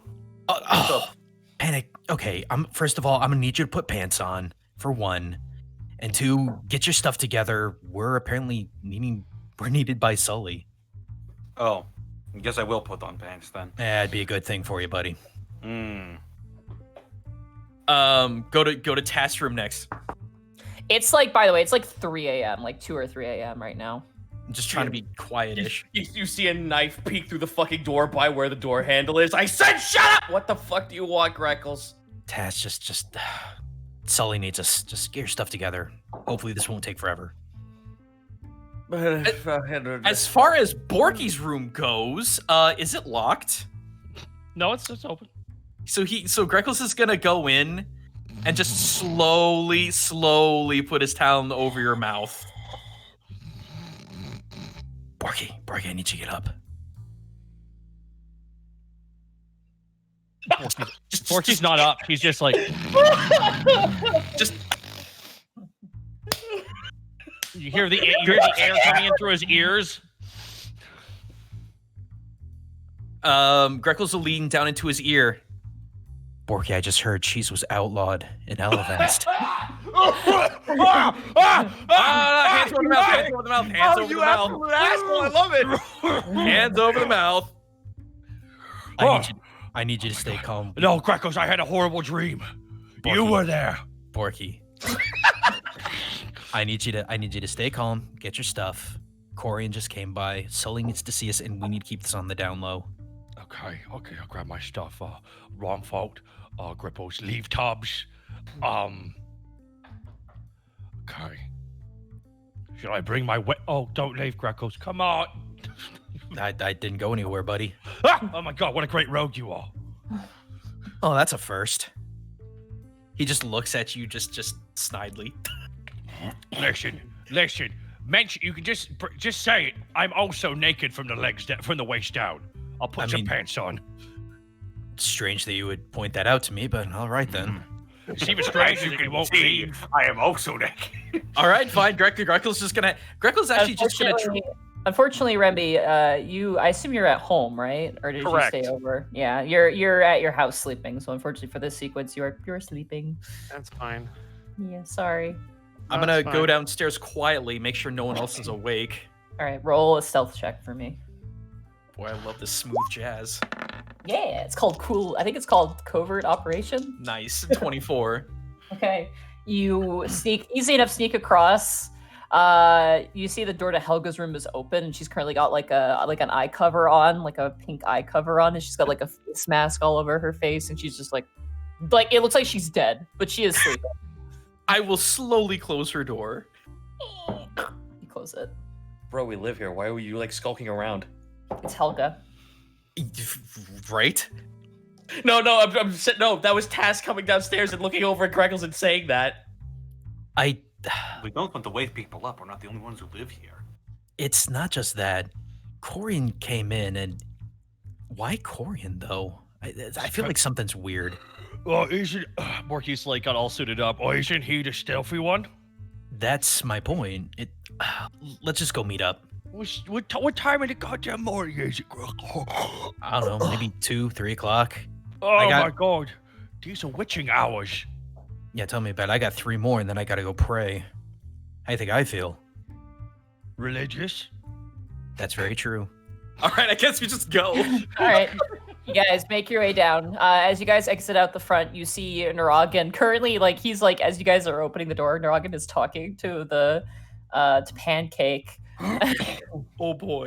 And it's the most one-sided conversation. It's something that you've heard before, Task. It's just and I got her flowers and she seemed to have liked them, but she didn't say, your eyes didn't sparkle, I do not understand love. And so I went and I got her flowers that she liked a bit better, and it worked. But the problem is the flowers are really expensive, and I don't quite have the amount of money, so I don't know what to do. I do not understand love. It's just I pat him on the back and I hand him 100 gold. Oh, task. You should just be honest with her, buddy. Yes, honest. Being honest with her is probably the best solution, but please just take this, buy her something nice, and let us move on from this. I do worship Ilene, and honesty is definitely key. Though honesty can sometimes get you into some trouble. Ain't that the truth? Tell me about it. Says the bard. Nargan, we're actually going to head out for a bit, but we shouldn't be too long. Hopefully. This hour, well, I hope Ilene guides your path. Be careful. There are questionable individuals out there on this time of night. Alavast isn't a perfect place. Oh, I know that all too well. All right, you guys make your way down the street. Are you guys moving stealthily or just walking? I'd like to personally move stealthily, just because. Can we move in sync to the song perfectly? Yeah, we're gonna fucking we're gonna Sly Cooper around the town. Yep. All right, everyone roll stealth Wait, hold up. Wait 1 minute. I cast hide in plain sight on myself. I now get +10. Yeah. All right, go ahead and everybody Actually, roll. it's better I'm not here for Double a stealth check. 28s.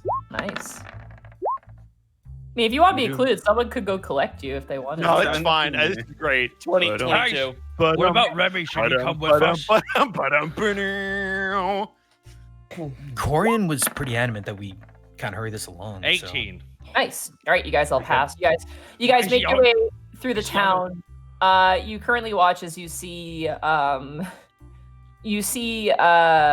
Skulk, and Doro's currently walking through the town with lanterns, just kind of keeping an eye out on things, and they don't notice you as you guys make your way past.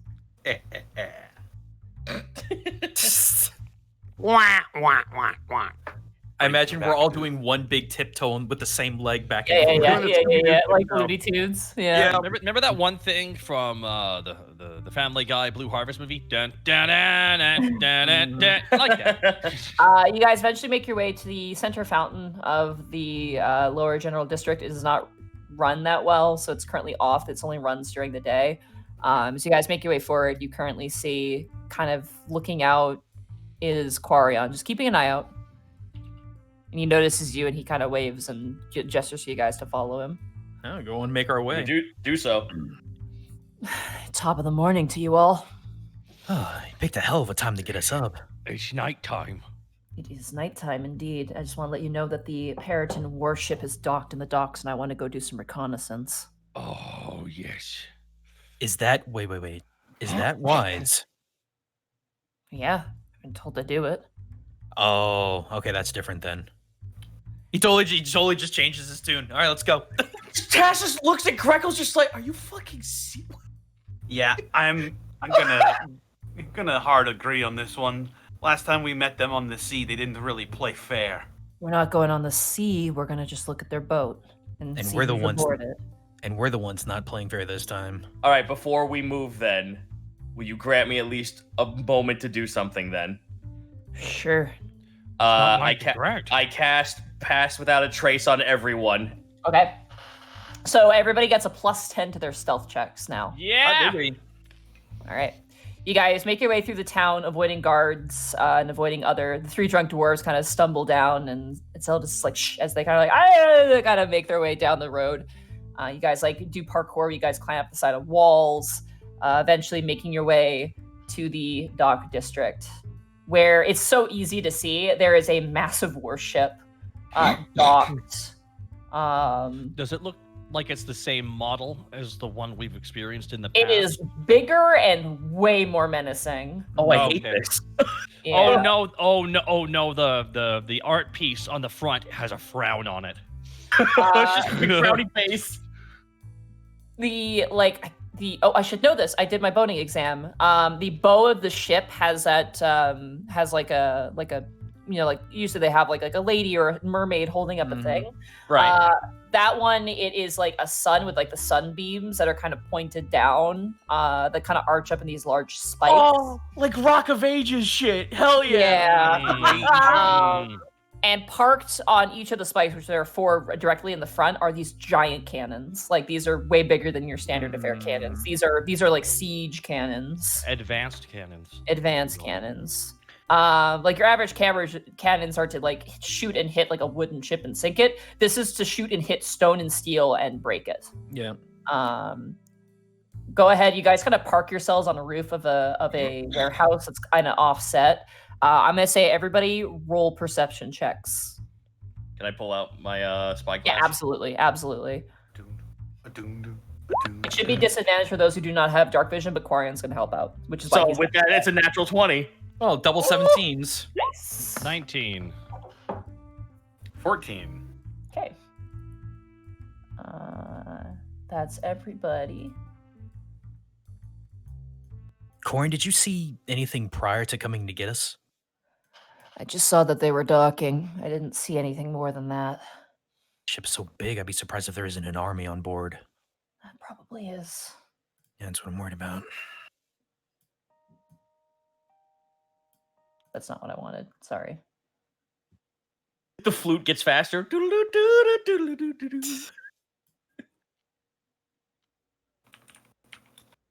Lupin the Third starts playing. Sorry. Apologies. It's all good. I have So task would be Jigen. Oh, fuck yes. Oh. Okay. Panic So- foo. Everybody but Panic, unfortunately, passes their perception checks. Oh. Sorry, Panic. You're having a difficult time staying on top of the roof. Like you're like holding on, but you're slipping. Like Damn accessories. like a kid at a McDonald's play place trying to go up the slide. Come on, guys, let me up. Task. Yeah. This is definitely a flagship. This is a war vessel. Not only are there 4 giant cannons in the front, on either side flanking down the port side and the starboard side are 4 significant harpoons that were used to hit Remy. Oh. Like there's 4 of them on this ship. Running down the length are just a plethora, at least 20, if not more, cannons on the side. Well, if nothing else, this entire dock could go underwater if they wanted to start firing. There are people on the deck, and using your spyglass. By the way, all of you guys see this feature of the ship. The ship's sail has a giant Orin symbol on it, of course, as well as the flag of Periton hanging on the main mast. There is a lookout who hasn't noticed you guys. Appears to be looking down and listening to orders. Task, as you kind of look with your spyglass, everyone on this ship is probably 1 rank lower than Athtar or higher than Athtar. You count probably 6 Heralds of the Sun on this vessel. Task pulls down the spyglass and looks back at everyone else with like the biggest grimace on his face, just like, yeah, we're very lucky we're not meeting these people face to face. This is 1 step below, 1 step beyond the worst we've encountered. We're gonna need to bring a lot more dinosaurs. You look back in the spyglass and you do see 2 figures that you recognize. You see Viantius Apostrophe currently ordering people around on the vessel, and you see the head of Ragiscade currently. But they have someone else with them. Last time you saw Diella, who is an Azamar, you see an armored individual who stands probably, I'm going to say, with a natural 20, I'm going to say he's probably standing about 6 feet tall. Probably wearing the most intense armor you've seen. It is like, I've been playing a lot of World of Warcraft, but like World of Warcraft endgame paladin gear. Like it is like yellow armor, white inlay, and like he's got probably 4 swords on either side, like bolted to his side. And a very large kind of wing motif on the back, and like a huge symbol of the sun on the front. And you see him currently just standing at attention. 2 of our old standby favorites are there, and they brought a walking arsenal with them. Look at the size of that guy. That armor. That's... Borky's kind of waving his finger. That's magical, probably. Quarian kind of turns towards you, Task, and goes, you can see the armor with that? As clear as day, yes. Describe it to me, please. I do so. He kind of bites his knuckle and goes, "Oh, that's not good. Fuck me." Why? Who's that? That's Icarus. We've heard that name before, haven't we? You sure have. Mm-hmm. For brevity's sake, who's Notes. that? Do you guys remember who Icarus is? Anyone have notes? Wasn't Icarus Here's the one note. of the other big, like, larger heralds alongside Athtar? Yes. Yeah. Yep. I think he's the leader of it. I'm pretty sure that's come about.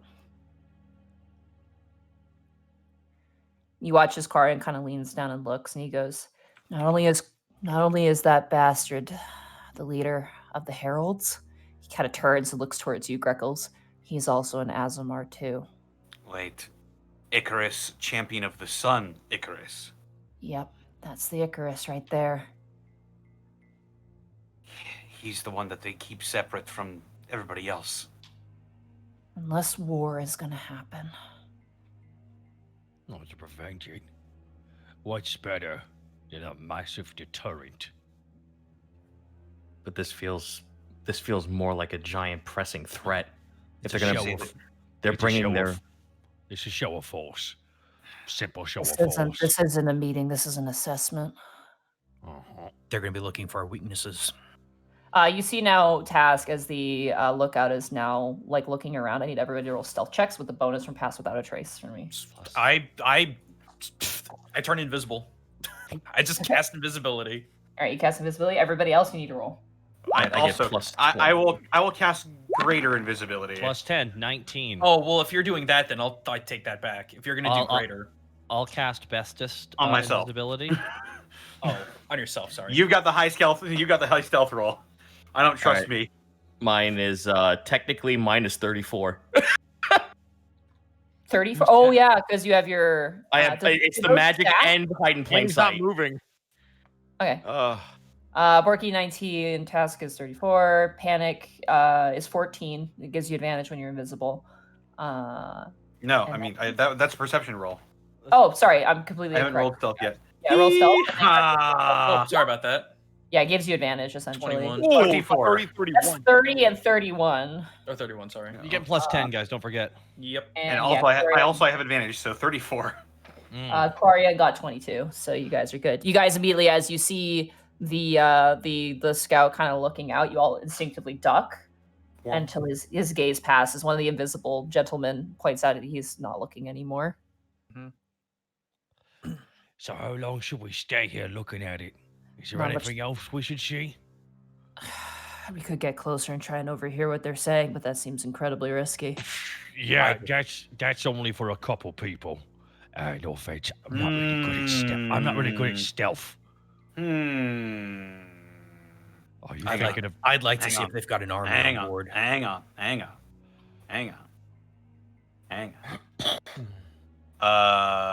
Shit. Who should I do this on? Or wait, I don't have to do it on a single person. Hang on.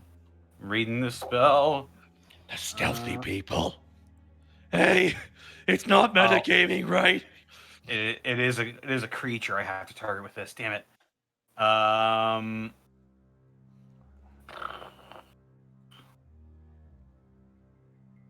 I could scry on them. I wouldn't do that. I know for a fact they're going to have some kind of alarm for that. They're coming prepared.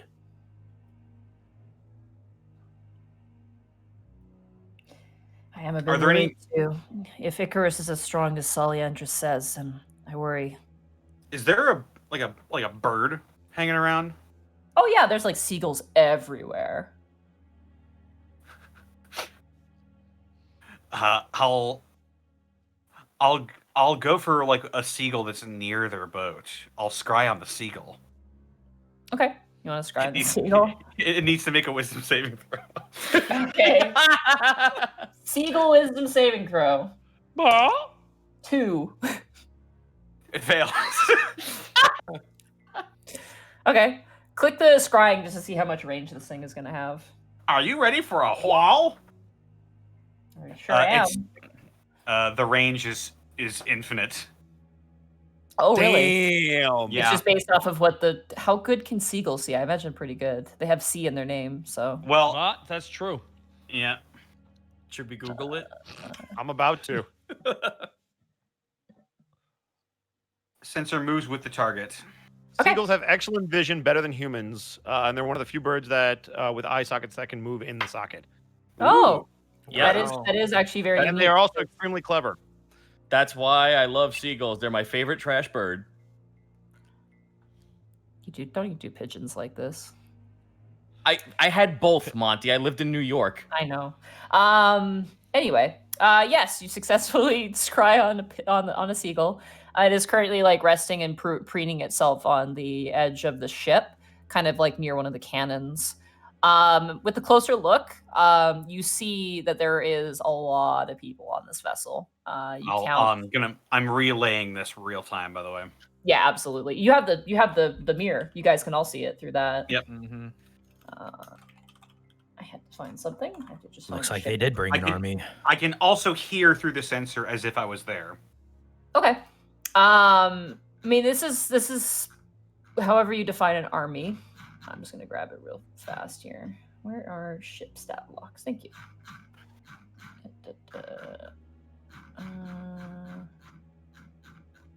There we go. This would be like probably between the size of this is a warship, but it has the size of like a galley ship. This is like a galley-sized warship, essentially. It's just a huge boat.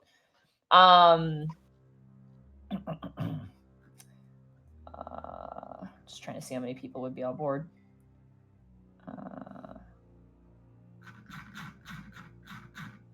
Sorry. You're right.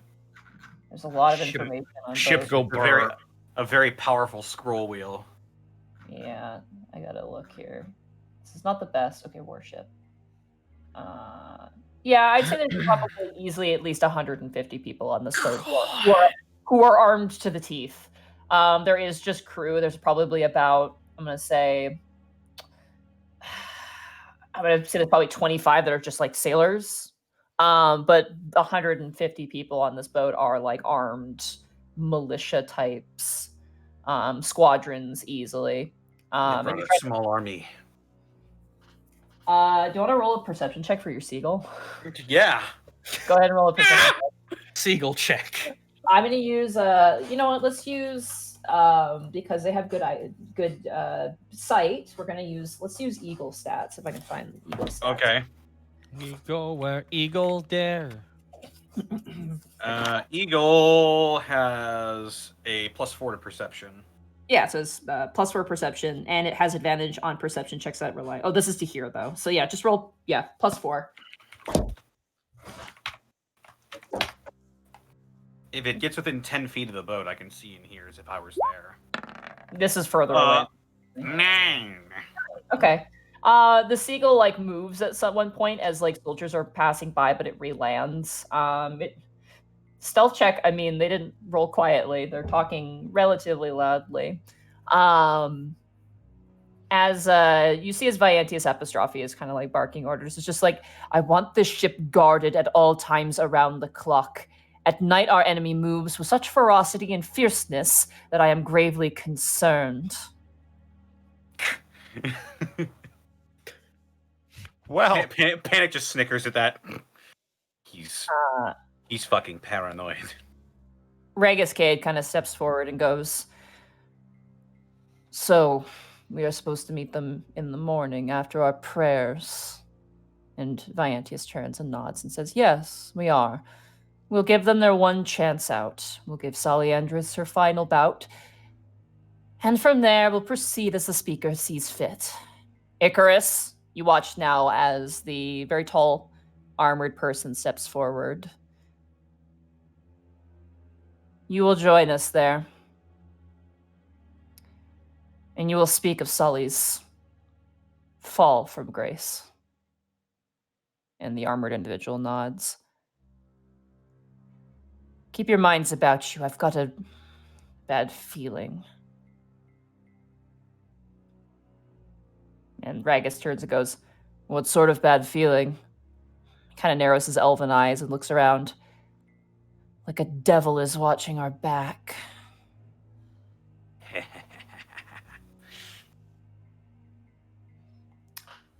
I'll. Did they hear a seagull chuckle? Was that seagull chuckling?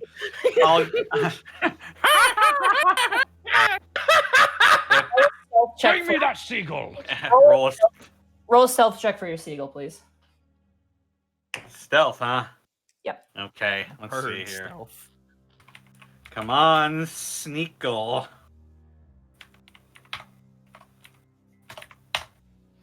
Oh, Colonel, I'm trying to eat this crap. Here I go. 12.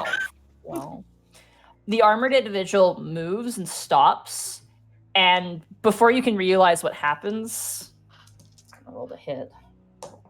Oh, that's gonna be plus. That's gonna be a 27 to hit. Barely. Uh-huh. That's gonna be 10 points of damage to the seagull. The seagull's fucking done. The bird is the word, and the word is death. Yeah, you watch as the seagull just like literally. You guys from the roof watch as the armored individual just like walks over and thrusts out a longsword in like a single frame, and you watch as he just like takes the seagull, and you see the other two kind of look at him shocked, and he just takes his boot and just like slips the seagull off of his foot and like cleans the blade and resheaths it, and they all kind of scatter and go lower deck. Well, we're busted. We should probably get out of here. Let's go. Yep. All right. You guys go ahead and make your way down and make your way through. I'm going to say whoever wants to roll a smell check, a perception check. I'm going to say panic. And I'm going to say just panic. I would say just panic for this one. Just roll a perception check for me.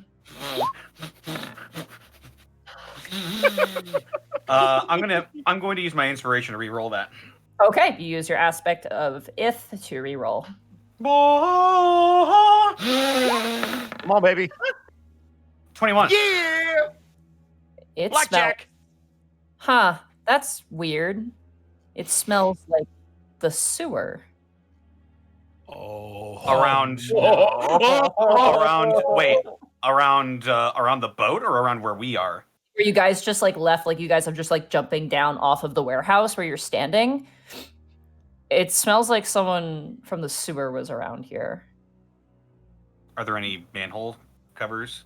Not in this area, no. Are there any Tenango-shaped holes in any walls? Go ahead and roll a survival check to see if you can find you. If you relay this to your party, you could have other people check as well. Yeah, it smells awful, like the sewers. It smells like the underbelly.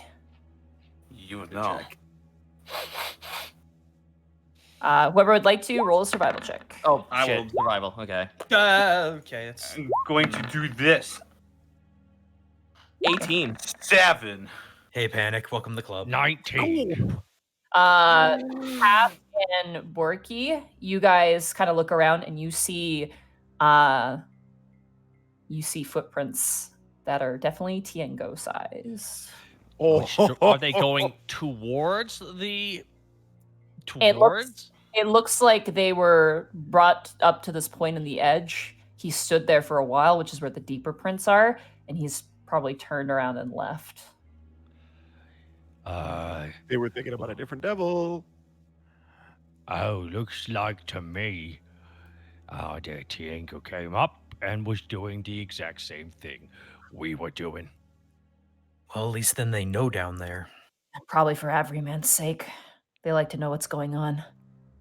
Strange to send Tenango, though. He's not very stealthy. I'm surprised we didn't hear him. Maybe he insisted.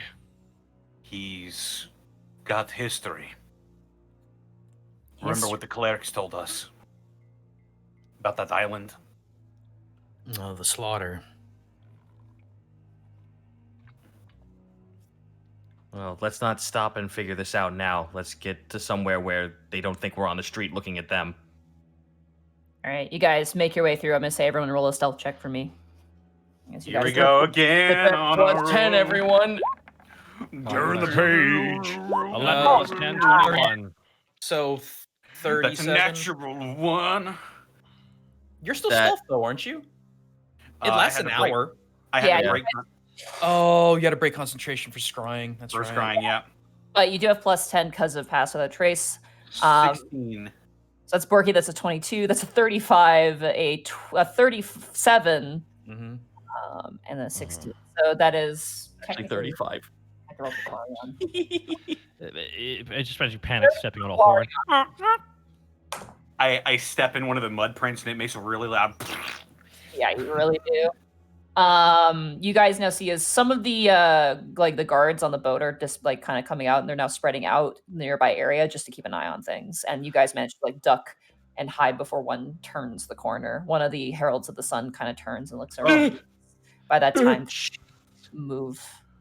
Like he's kind of looking down the alleyway, and you guys are like all hiding, like kind of near some barrels, and you're all just kind of like holding your voices. And he just kind of looks, and it's just like a person kind of was Captain. We were trying to move off, just like move to the left side, and they kind of turn and make their way away. And you guys manage to slip out and make your way back towards the Sweet Dragon. Well, that's like that fucking. Have any of you guys seen that animatic recently of the giant like kaiju Kermit? Hi ho, Kermit the Frog here, and today we're going to talk to you about the words loud and quiet. No, I have not seen that, but it's really sounds like a fucking adventure right there, doesn't it? Guys, make your way back to the Sweet Dragon. You guys get Corey on a drink, and you guys kind of sit around the table.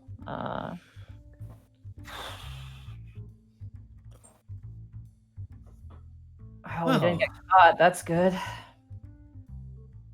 I don't know. They were on to something. We didn't get caught, but now we have to bring the news that they're just prepared to start blasting the moment that they get any reason to. I would imagine they wouldn't start with just a warship, but this is definitely a show to force. I believe that for sure. So how do we play face at the meeting? Yeah, just sit and watch. That's all I can advise. Corin, do you have anyone running recon? This would be the perfect opportunity for someone to do something on either side. I'm gonna probably go back and do that for now, but I don't know. I just want to wait for them to make their perimeter first before I get trapped inside of it. You know what I mean?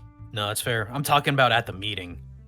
Oh. This seems like a high time for a political assassination from either side, knowing Tiango's out there. Well, I mean, Tiango's got his deal with the city. He also has history. And he hates the United Order clergy. Yeah, I figured about as much. Silly question, but are they aware that Icarus is coming? Solly isn't. She asked me to check. Diallo is here. We're pretty good, but if Icarus is here, that's not a good sign. Well, then you should probably go inform her, like, immediately. Yeah. Give as much prep time as possible, because this is... If it's not expected, then it's unexpected. Looks at the camera.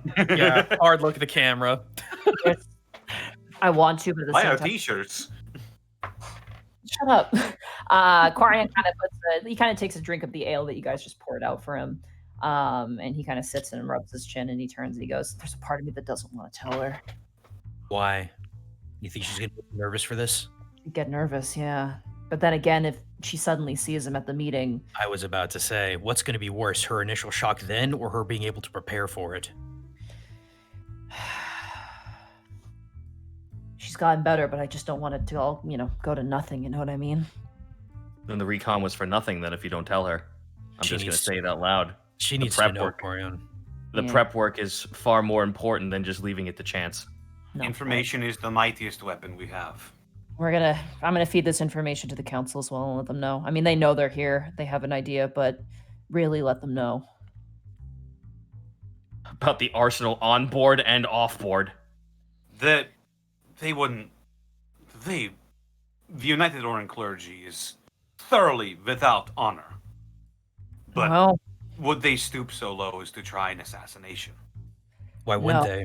They don't work out of the shadows. They hate the shadows. Greckles, come on. Yeah, but they also hire mercenaries, Corian. Yeah, we didn't see any mercenaries on that ship, though.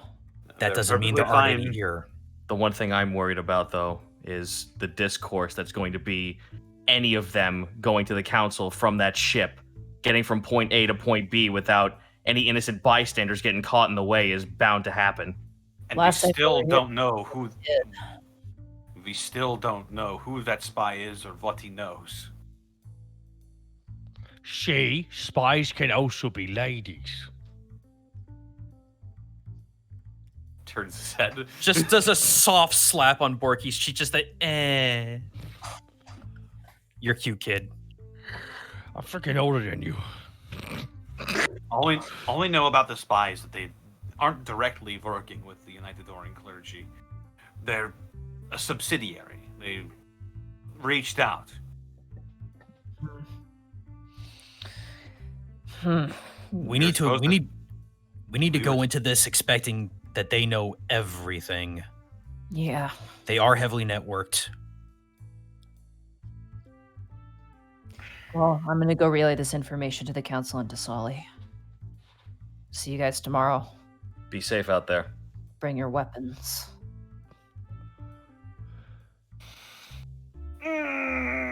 Oh, fuck. The nod. Lads, what's the over-under on things going horribly wrong tomorrow? We were just told to bring weapons. I mean, that goes without saying, I thought. Yeah, but horribly wrong. Pretty high. I have no faith in this being walked away peacefully. Yeah. They're gonna want concessions. Oh, I had no illusions that the United Orient Clergy wasn't going to just lie down and accept peace. They're too much of a fanatics. Gentlemen, there's a huge question we have to consider. What if they ask for Sully? And what can we do about it? Nothing. We're not fucking giving them Sully. Yeah, I think that's when they bust out Icarus. All right. We were preparing for war shortly before this. Our plans just move forward from there then. Nothing changes. Then what's going to keep her alive, us alive, and everyone in the city alive? We don't have an organized army, Panic. We have the orcs. They don't know. And we can't get the message out to them in time. If this goes magic. down tomorrow... Detect magic? Yeah. Okay. Goblin. The cat has detected magic. The cat is magic! I cast Detect Goblin. You succeed. Scarbles pops up out of the floorboard. You cast Detect Magic. Yeah, all right. yeah. Panic just perks up suddenly, and he casts Detect Magic. Okay. All right, you detect magic. You detect any magic you're used to, so waffles on the ground, items on your party. You don't detect anything else. I'm looking for scrying orbs. Yeah, you look around, you walk around the area, you don't see anything. Okay.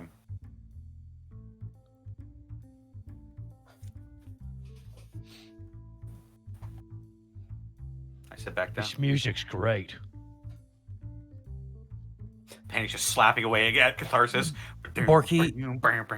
Yeah. Borky, if you had to mobilize the orcs, how fast do you think you could get it done? We'd have to send a bird of some sort to all of them. I mean, we just left like a couple weeks ago, so I don't know how much to back up to their feet. And truthfully, the Irons, I don't know if they're even gonna come because I still haven't gotten them their ladies unless that ad did gangbusters. We do have that orb, but that would only get to one of the tribes. That's true. Shoot. We have my horn. It's true. That would take time to get them to rally, though. They have to get off the mountain. We'd have to go to the mountain first before they'd hear it. This is like, we did like a week of prep, truthfully. If we need to cheese it, we can hide there at least. That is true. Sully will be gone. Not if we save her. Trust me, if shit goes wrong and we need to get Sully out, I can get her out. The problem is, I can't get any of you out. Panic, they're going to turn the guns on the city if we do that. All right, Freckles, I have an idea. What's up? We're all talking about the here and now. That's basically impossible at this point. There's no way we could possibly do that. However, Tass goes upstairs and grabs like a bunch of the pseudo dragons and brings them down and puts them on the table. We have auxiliary for them to all show up. we could send out missives, but I don't think that they can mobilize right away. No, but maybe that's all the time we need. Maybe, and this is the worst case scenario, while the clergy decides that they have successfully taken over the city, we can have outside forces swoop inside. It's all fine and dandy, but the meeting's tomorrow morning. Yeah. And I'm not. It's literally in like less than like 5 hours. No, What I the know. fuck? But Why again, are we awake?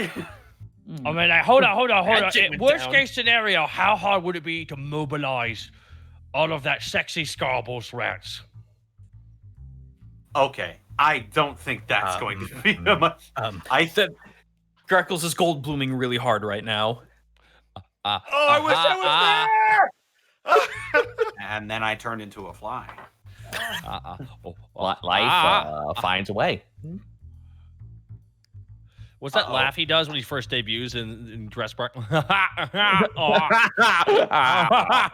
like good shit. All right, moving on. All right. Well, you guys gonna head back to sleep? Yeah. Okay. You guys. No, Head back- Monty, I'm actually gonna spend the time and actually send letters to at least get people to prep in case Who? something goes down.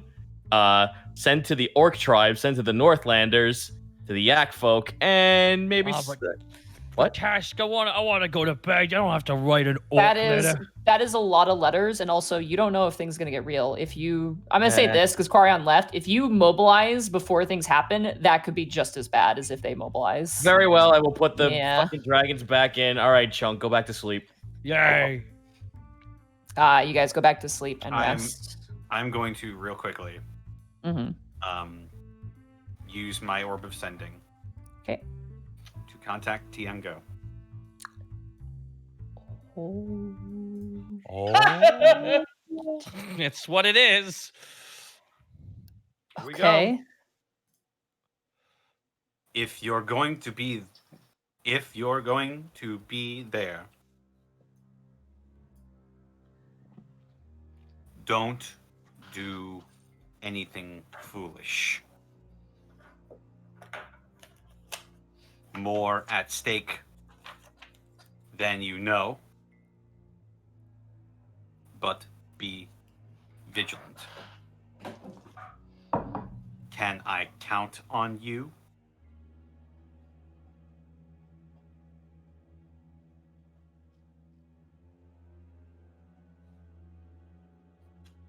One second.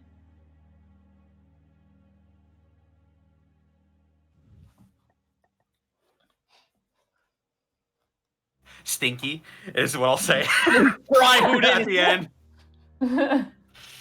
Uh-oh. Stinky. Uh-oh, Stinky. Oh. I'll put like a little winky emoji at the end of the A mental weak emoji. Oh, don't forget to throw in a haha so they think you're not taking it super seriously because Make sure you also he might be Canadian, so make sure you put an exclamation point. Whatever you do, don't text like Bosco, okay? Don't add periods at the end of hello. Yeah, apparently period. don't use normal punctuation or people think you hate don't. them. You sound mad. Hello, period is just so fucking definite. Perfect grammar is terrifying. Yes, true. That's sad. Panic's gonna fucking flex on Tenango by showing him that he has Nitro and he can use emotes from any fucking Discord server he's been from. So he just fucking uses the uh-oh Stinky at the end. Sorry. No problem. The music change really didn't do it for me though, Monty. You wanted to talk to Tenango, buddy. I did want to talk to Tenango because I know he's probably gonna fucking be there and he's gonna do something stupid that's gonna get us all killed. All right. You get a response back. Whoa. Don't you lecture me on stakes. Fuck. I'll do as I please. God. And what is necessary? They overstep, I slice that leg off. Shut the fuck up. It cuts out. To be fair, he could do it. He could totally do it. Well, Oh no. I did get a useful piece of information. He's going to be there. Yeah, it's true. Oh, Hey, good. Monty, for All what right. it's what it's worth, as for as much rest as needed for a long rest, Greckles will be up as soon as that's done and just Okay. praying like crazy for guidance. I just fucking see every man at the fucking meeting just pulls back a curtain and there's Tenango. You see, it's a deterrent. Panic, roll. Yeah. Let's say roll an insight check real fast after sending that message. Okay. Tenango is the nuclear option. I was gonna say that's. A big come on. 13. Okay. He really hovered on the word steak. Maybe he's hungry. You know, it's fine. I probably succeeded. He wouldn't use Indomitable for that, would he?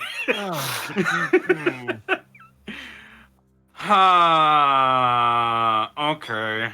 All right. Well, it is information that we have now, though. He will be there. Nice. You guys, I really don't think I changed anything. you guys head to sleep, and dawn quickly approaches. Greckles, roll a religion check for me. Oh boy. Wish I was smarter. 9. Okay. You do a prayer. You kind of fumble it, but you salvage it, and you do your prayers as you're able to. In the garden where the sunlight is the best. Just currently sleeping under a log. He's very comfy, kind of curled up in a ball. I just imagined Log like on his stomach sleeping, like the little cat and the big bulldog. Yeah. Except for Log is just awake because he doesn't sleep. Just kind of looks down back at the sword once he's done and just kind of whispers to himself, What in the world do we do? All right. You guys wake up and you make your way downstairs to the lively tavern. I'm gonna say everybody's gonna notice this immediately.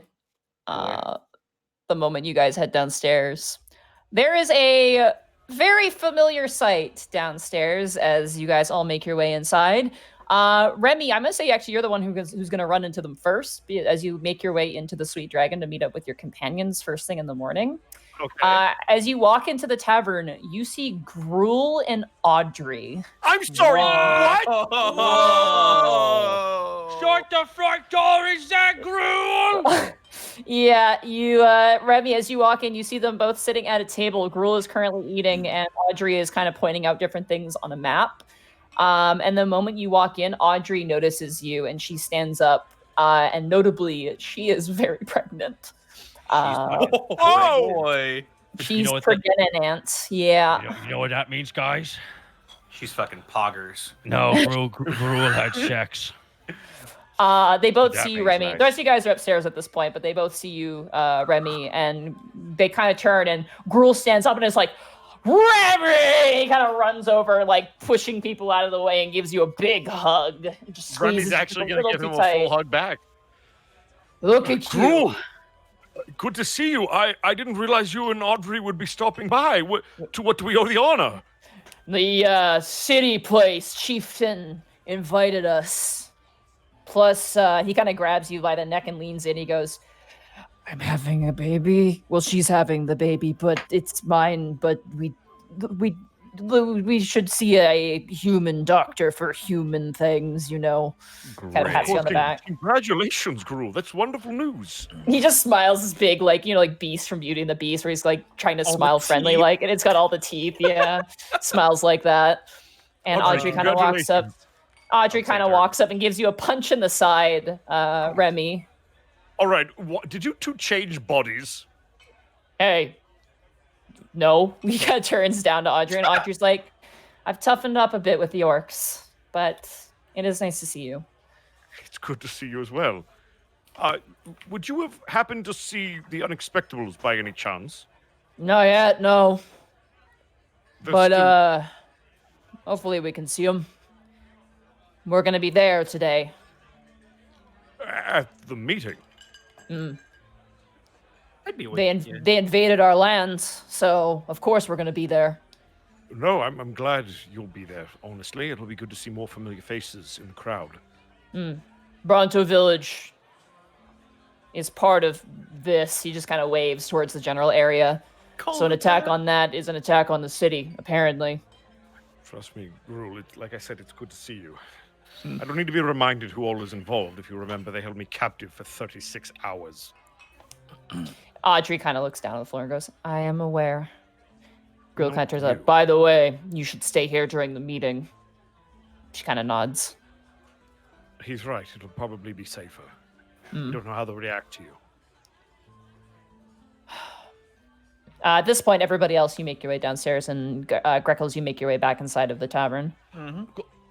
Gruel? Borky! You kind of like... You guys meet together, and you do like the manliest handshake. We're doing that thing from, from Full Metal Alchemist. You son of a bitch! I see you had sex! Borky points at her.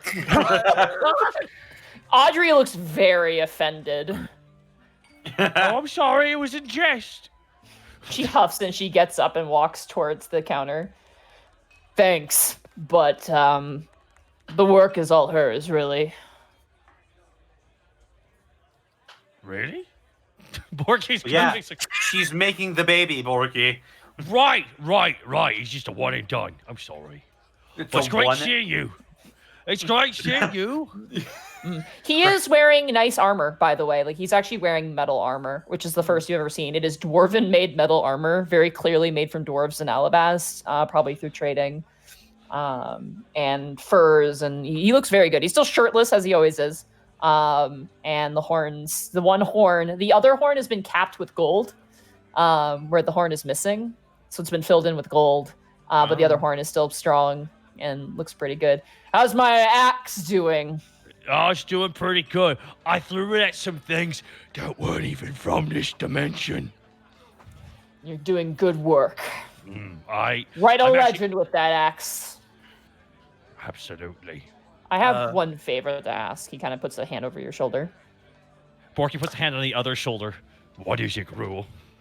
When your time comes to an end, he kind of nudges towards Audrey, who's currently grabbing like a plate of eggs. Gift that to my child. Okay. He kind of pats you twice and lets you go. All right, no worries. Greckles is going to slide in Audrey. Or next to, I should say. Oh, hi. You see that she's currently with Kiwi, and Kiwi's like, and then I went on a date, and now I work here. Hey, Kiwi. And then I got the knife, and then how about you get us a couple of drinks? Okay. He kind of disappears. He's like, looks sad. And she's like, bye, Kiwi. It's fine, Kiwi. We'll catch up. Hey, Audrey. How are you? It's been a time. It's been a time. As I can see, it's been a time for you as well. Congratulations, by the way. She kind of pats the belly a little bit. She goes, yep. It's been good. I've been kind of an ambassador. It's been fun. Life finds a way. Yeah. Have you had a chance at all to see the temple here? No, we just arrived literally just a little while ago. I hope you can see it. It's small, but it's got its own splendor. I will. I have to go to a doctor here. Gruel is insistent. But I might be able to sneak it in. We're here on business mostly. Gruel is anyway. That's fair. But I'm here to make sure he doesn't get lost. She kind of presses her fingers to her temple. We entered the village and he started yelling at people, "Where's the dragon? Where's the dragon?" And I had to lead us in the right direction. No, you got half that right. It's been kind of an adventure for me too. I'm starting to see things. Oh, am I seeing things? You're looking really good though. Like way better than last I saw you. Oh yeah, I had a weird magical run-in, but no, I'm pretty good, as I said that time. He just kind of looks off in the middle distance. Handsome. Hey, Panic and Task. Yeah. You'll notice Remy go to talk to Greckles, but then as he moves to Audrey, he makes almost a 180 turn and walks towards both of you. Panic, Task, if I may, for a moment. Yeah, what's up? I could greatly use a tactical assessment and briefing. I don't know who these individuals are that we're going to be watching. Anything you could give me would be very helpful. Oh, right. You weren't. Okay. Strap down, sit at a table. We have things to tell you. I'll get He's you a gonna sit down. coffee or tea. Tea would be wonderful. Thank you, Panic. I guess while they do that, just real quick, so you guys can do your thing. Greckles will just be doing Orin talk with her, just on the whole everything that he's been going through. He doesn't worship Orin anymore. Oh, that's interesting. She stopped. She worships Yidia now. She worships the god of nature. Hey, Nice. Yeah. Girl's sister's teaching me a lot of things. Oh, that's fair. I mean, I still love Orin in my own way, but I don't think it's my path. And I have to help the orcs. I'm educating them. I'm teaching how to read and write. Look, it's just no one's here to judge you, Audrey. Oh, I know. I'm happy you but- found a way. I just wish I could help you a bit more, but unfortunately, I was only an apprentice there. Really. Well, maybe if there's some time. I do have Okay. questions, but there's more pressing matters at hand. Of course. You guys all sit down at a table with Gruel. Audrey comes by, and Gruel kind of pushes the coffee towards her, and she kind of waves her hands. No, it's bad for the baby. He goes, oh, right, and kind of takes the coffee from himself. Right, so, what can you tell me? Okay. They've brought their best warrior. Icarus. I don't know if you've ever heard the name. Audrey kind of like spits out her drink, and she's like, "They brought Icarus." Jesus, I didn't know you were. A lot more heralds as well. The heralds I would expect. This Icarus person, what do we know of him? He's the champion of Periton. He's the. I've only heard rumors. I've seen what he can do to a seagull firsthand.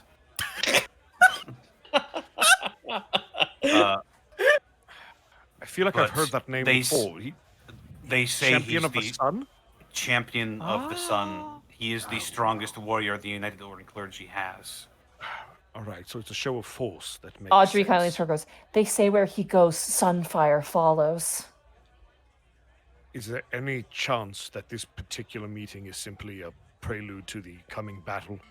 Oh, probably. Absolutely. Probably a pretty good chance. But they already have a small army on board. This isn't a negotiation. This is a threat and a hovering of the finger over the war button. Yeah, they're probably trying to strong arm us. They have about 150 people there, all armed. All right, you know them better than I. Is there any chance that these negotiations will go anywhere if they don't include Solly? Because that's certainly off the table. That's what we're worried about. Because that sounds like exactly what they're I have a feeling the moment anyone says, no, we're not giving her up, is the moment that they just send the entire army in at an undisclosed time. That depends. Audrey kind of chimes in. How so? Well, no one came back for us. I wonder how much they value Solly. I mean, that sounds so bad, but you know what I mean? No, I do. It's my experience with the clergy has always been that they have wanted Solly to return for whatever reason. They've never seemed to budge off of that. So, if they were to do that, I would then question why their perceptions have changed, why the need is no longer as strong as it was. Here's another question. How against devils and demons is the clergy, even as fanatical as we believe a particular sector to be? It depends on the region. Audrey kind of chimes in. I know this. Well, the last time I was taken prisoner by them, they wouldn't even let me talk. They were so paranoid. So that is true. They gagged me because I had the devil's tongue. Audrey, do you know anything about this Ragiscade, or what was the other one? I imagine Viantius Apostrophe. Yes. Ragiscade is a retired warrior of our people, but his legends are renowned stories. But with clarity, I wonder how legitimate they are. He is a formidable warrior. He has slain many creatures. almost like and drow matriarchs and other such things. There are legends that he smote down a Draco Lich, led the charge against a war against a Draco Lich in his youth. But Is a Draco Lich a scary opponent? it's an undead dragon. Yikes. Would you say that he... Go ahead, Greckles. I would find that hard to believe, considering what we saw the dragons were capable of doing. What would I know about like liches or necromancy or anything like that? Roll a religion check. I did grow up in Tricadia. You did. Would I You did know grow up in anything about Tricadia. this? I would say yes. 24. Task as well, religion with necromancy. It's not bad. Religion. Come on, baby. Okay. Nah, 7. Your sister had dealings in necromancy, but never really in raising the dead, from what your experiences were for the most part. Fair enough. She never really raised minions and commanded them. That was kind of not. She wasn't super cool with that. She's like, this is kind of my stopping point. But she's done other things like talking to the dead and summoning the dead to speak with them, but never really commanding them. Right on. Panic. Anything can be undead if it's killed, and Necrecta has its hands on it. In Tricadia, that can be, humans, which is the most easiest and common thing to see, but any creature can turn undead if the forces are right. Draco Liches can be a variety of powers. They can be cataclysmic levels, like an ancient dragon. An undead ancient dragon is very bad, but they can also be an undead, like, younger dragon, too. So with that in mind, maybe it was a big dragon, maybe it was a little dragon, you don't know, you weren't there. But Draco Liches are quite substantial. They're very terrifying. They're extremely hard to kill, and it takes someone of very good power to do so. Draco Lich, pretty fucking scary. I mean, dragons, scary. Liches, scary. Draco Liches, pretty fucking scary. I was gonna say probably scary. So it's safe to say that this Ragus Cade probably despises the undead, demons, devils, things unnatural. Audrey kind of looks up and goes, "Doesn't everybody?" I mean, undead. Right. I'm more obviously the undead. What is dead should not be undead. But I'm curious. If you remember, Panic, we've had run-ins with creatures like that before, demons. We have. It is possible, based on what we know, that we weren't the only ones infiltrated, and in that we may have a common enemy. Yeah, but are they gonna believe the claim that Yugoloths and whatnot? They have no reason to believe the claim, and convincing them of it will be an uphill task, no pun intended, that I don't know if we can accomplish, but it is something. Audrey. We know how these people think. We know how they feel. Do we really know? There's a lot of information that got dumped on us about what the inner mechanisms are going on right now in the clergy. There could be an infinite amount of things that we don't know. This is why Sully wanted us to stay quiet so we don't jump the gun. I feel like we're gonna get to the bottom of it when we get there and hear what they have to say. I gotta believe that they would not just attack in the middle of a town in their territory. Surrounded. Well, wait. Where is the meeting being held? Gruel turns and goes, "The council building." Yes, so it is in town. I highly doubt that they are going to start a war and try to attack now. I think at the very least they will leave and return with many more ships and many, many more soldiers. Audrey, do you by chance know the process in which they would start negotiations based on their own law? She looks down, and she was not like a very high up there. No, that's fine. It was just trying to get info. Probably it would come in stages. I mean, they're gonna probably discuss, but knowing them and this place, and she kind of points to, you see like 2 kobolds and a drow like laughing over tankards. Mm-hmm. They have their own ideas of what this place should be. Right. But I don't know why they can't just let it go. That's what I don't understand. There's a chance that they may be being manipulated. A very big chance. In fact, we're almost 100% sure that they're being manipulated. Solindra said that. Oh, sorry, go ahead. We don't know by what, and we don't know why. Solindra said that she may have found the actual Herald, which is making us all concerned about Herald. There are several. Sorry, do you mean the terminology. Speaker. I'm tired. I'm sorry. No worries. You're right. So, go ahead. But the speaker is in Periton. That's what's causing the concern. We think the speaker might be getting spoken to by something that is not Orin, because Solly found the speaker. And she's certain of this? Pretty certain.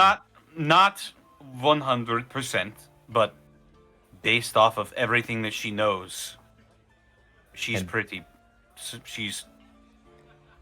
almost 90% certain. And based on the running history with the clergy and how warmongering they are, it's a very big possibility that they're all getting played like puppets. Periton may have its problems, but it is not warmongering. Audrey, listen, this is... She kind of grips her cup a bit, and she goes, "We enter places to try and better them. That was our goal. We don't want to take over." And Audrey, I don't think that you're wrong. I think perhaps there is someone telling those at the top what better might be, and that definition may no longer be in line with what many of you believe is true. Those sad, silly bastards don't even realize that they're getting played. Gruel puts a hand on Audrey's shoulder and kind of leans down and kisses her on the cheek and goes, "Think of the baby." She's like, "I'm not stressed." She kind of like readjusts and drinks her drink a little angrily, but...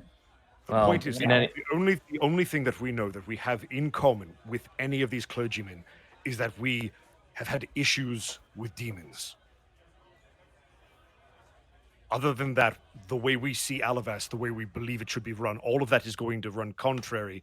The only unifying thing we have is that fact. But the Periton hasn't had issues with demons or devils in years. I know, Besides like one or two small cases, but that's squashed out as quickly as the paladins can be, utilized. To my knowledge, I don't know of any other demons being in Alavas before the incident that we took care of. She watches Audrey kind of looks towards Panic and then like almost like self-loathing kind of looks away. Like, how could I do that? How could I look at him when you say that? Like looking at No, like it's a different set of circumstances, Audrey. Yeah, I'm used to it. Sorry. The doors of the tavern open. Okay. And you watch as Lady Isla walks in. Oh boy. Okay. Oh boy. Remy's immediately going to stand up. Yeah, Panic will also actually stand up and give a little bow. Likewise. He falls back in his chair.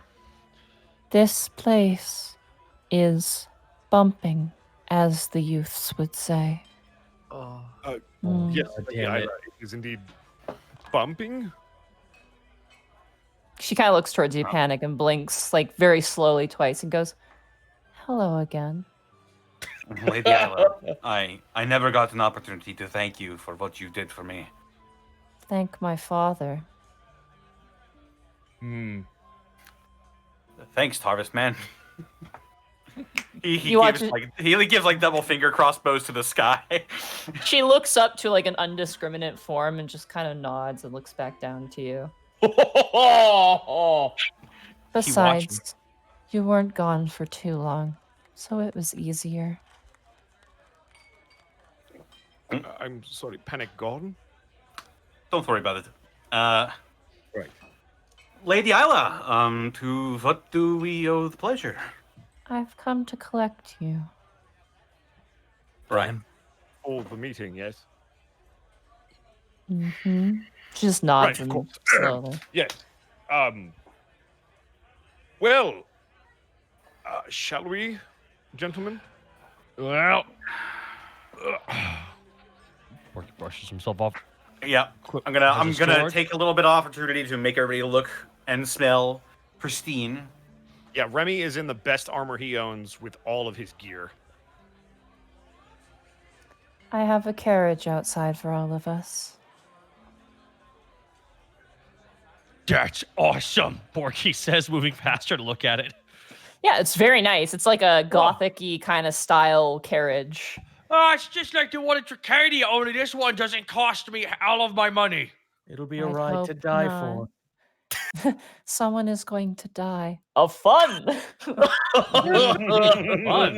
Shout out Lady to Isla, I CQ. didn't know your husband was here.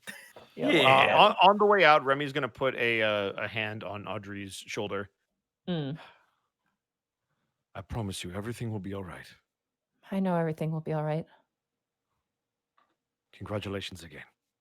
And he's gonna leave. He kind of pats you twice, and you make your way out. You guys get in the carriages, and you're very briskly taken up to the council. Easily passing through the gates. The moment like Isla just pulls back the curtain, and they're like, "Oh, Lady Isla, sorry." They kind of like immediately want her out of there. They're like, "Go, go, go, go, go!" And she's like, "How's the wife?" And they just drive away, like before she can even get out. You guys are led up to the Temple of Alban. As you enter, you see Brork. You do see Balfour Belton. He is here. Holy shit. Yeah, he's actually here. 1 second. Off the front for this? This is big. I imagine they need everybody for this shit. Yeah, but like to pull him off the front, holy shit. No zooming in on this one. No, there's no zooming in on this one. He's shown up. So you see Brork, you see Ragus Cade, or sorry, not Ragus Cade. Oh my god. Balfour Belton. Would be awful. The opposite. Yeah, I'd be like, I'm sorry, this already negotiated. Fuck! He's on the council! You see Hammernar. You see Edward and Robso. Shit. And you see Solly and all of her guards, excluding Quarion. Quarion is not there. As we're walking in, I want to lean over to Panic. Panic. We should keep an eye on Ragus and Viantius. Oh, if you want. No doubt. Just to pick one of them. I'll keep an eye on the other. If we send something Viantius. He's mine. I'll keep an eye on Cade. And Monty, if we can, I just want to roll a general insight check when he comes in. All right.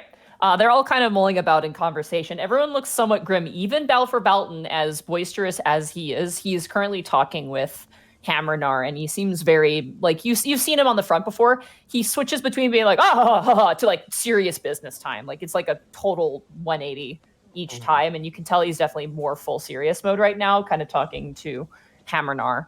The moment you guys enter, all the heads turn, and Isla's just like, "Huggly bear," and he's like, "Smumplikins," and just immediately like engulfs Isla. She just disappears into his beard.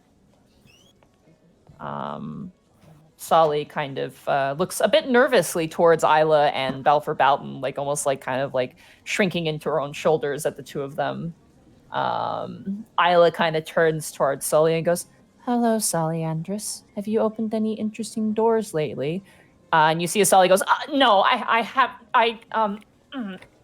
She kind of gets kind of quiet and stiffens and kind of adjusts her swords at her side. Isla turns back. And you guys are now amongst these individuals in the Avon Temple. Are we allowed to communicate with them, or are we supposed to take Yeah, I mean, everyone's just kind of looking at you and... I'm actually going to go to Pilchard, if that's okay. Borky's going to wander over to Azra Zahar. Okay, you guys head over to each guard. Remy's going to point at Solly and kind of nod for Panic to go talk, because word's better from Panic. Well, I'm assuming she already knows everything that I know. I got no one to talk to in particular, so if someone wants to approach me, go ahead. Hi! You did this!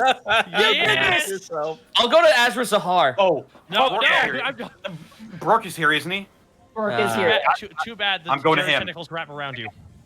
All right, you head over to Brooke. That's where Remy was going to go, so I'll go with him. Okay. All right. Remy and Panic, you guys approach Brooke. Brooke looks nervous, but he looks in control. He just seems like he hasn't probably gotten the best night's sleep. He kind of turns and goes. Sorry, go ahead. Oh, I just said Commander Bronzefang to address him. Mr. Your Majesty Remus Corbeau. I feel like I my really time wish is we would long. stop meeting on these terms. Yes, we really should. How fares things thus far? There, he kind of looks over out the window where you guys can see the dock from this position. There's a warship docked in the city of Alavast from a country that doesn't particularly like us. It cannot take over this city with 150 people, but it does make this one nervous. Yeah, well, if they do try anything, rest assured that Alavast has us. We are not attacking these people. Any signs of aggression could lead to full-out war instantly. I'm just saying we're not going to let them roll over us. Good. We need time. If they are going to attack, which seems certain, we need time to collect our resources. If I may, Commander, and I understand if it's top secret, but do you have a strategy? He looks towards Balfour Bowden, who's currently like totally snogging on his wife, just wildly. He's just like, we'll make something.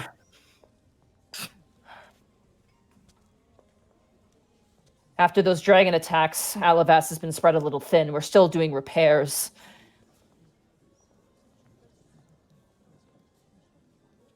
How fares the repairs? As well as only a few of the dwarves can do. We lost many people in the attacks, but we will find a way. Considering the potential tensions with Periton, I am curious how are things on the front? Balfour Bowden kind of turns and goes, "Oh, the front's doing good! We've got them really going back to their volcano now." Good to hear, Commander Balfour. I appreciate the update. He kind of walks up to you and puts a big, thick arm around your neck, Remy, and just kind of squeezes a little too tight. Commander Bolton, good to see you again. It is. So he kind of kind of pats your chest really hard and goes, "Remy, you're looking hearty and strong." Yes, I am doing my best. I certainly miss everyone at the front. I hope things have been well. Well, we sent a lot of people home. We don't really need them anymore. Good to hear. Yes, I'm here training Griffin riders now. I've heard. Audrey is, let me know. All right, sorry, Avery. Oh my God, that's me. That was the No, you're good. Avery's been letting me know and giving me reports. We want to utilize the Griffin Riders as a full-on liaison and reconnaissance unit for the city. I think it'd be quite good. Don't you think so, Smubble Muffins? And you watch as Isla's just like, yeah. And she's just like talking with a couple of her clerics at the moment. Anyway. He looks towards you, Panic. Were you saying that as Panic? Oh, I said that out of character. Okay. Brooke kind of like sighs and nods and goes, "The best thing we can do is listen. I expect that they're probably only going to really talk to Solyandris." I would agree. I assume she's not going anywhere. That's off the table, Commander. Everyone in the entire temple just looks very quiet and very grim. Oh, that's a shame. Commander, please. Edward and Robso steps up and goes, "Our goal is to ensure that Lady Solyandris remains in Alavast." But it is on the table. It is on the table, but is not glued to the table. Fair enough. Is there anything that we can do? Be observant. And when you leave this place, try not to incite a fight again. If there's a fight, they'll start it. There will be no conflicts, I can assure you. Not on my end, at least. Actually, that might not be entirely true. Brooke, can I speak to you privately for just a second? Roll a persuasion check. Fuck. Come on, you're good at those. I am? Maybe? I don't know. We're going to learn. You got a +7 to it.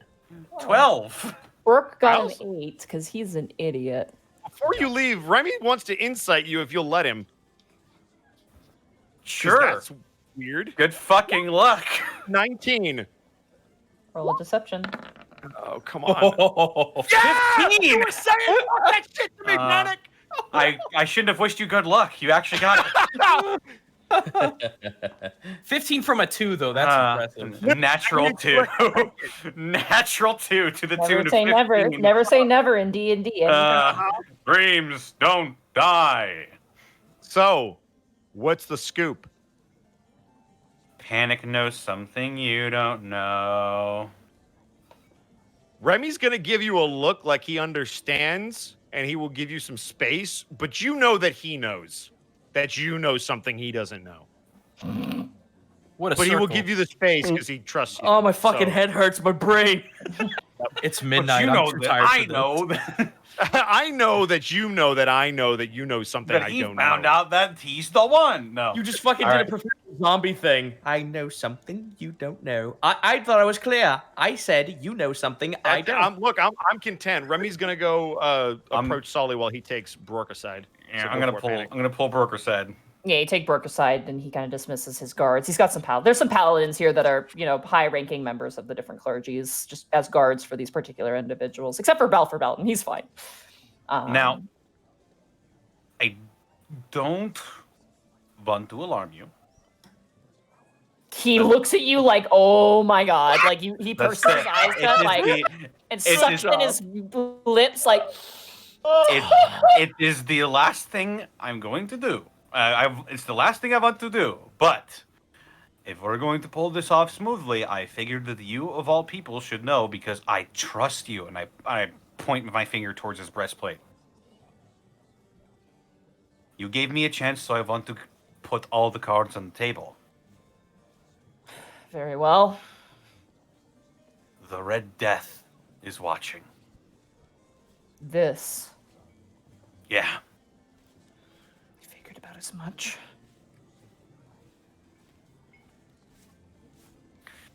He didn't seem pleased.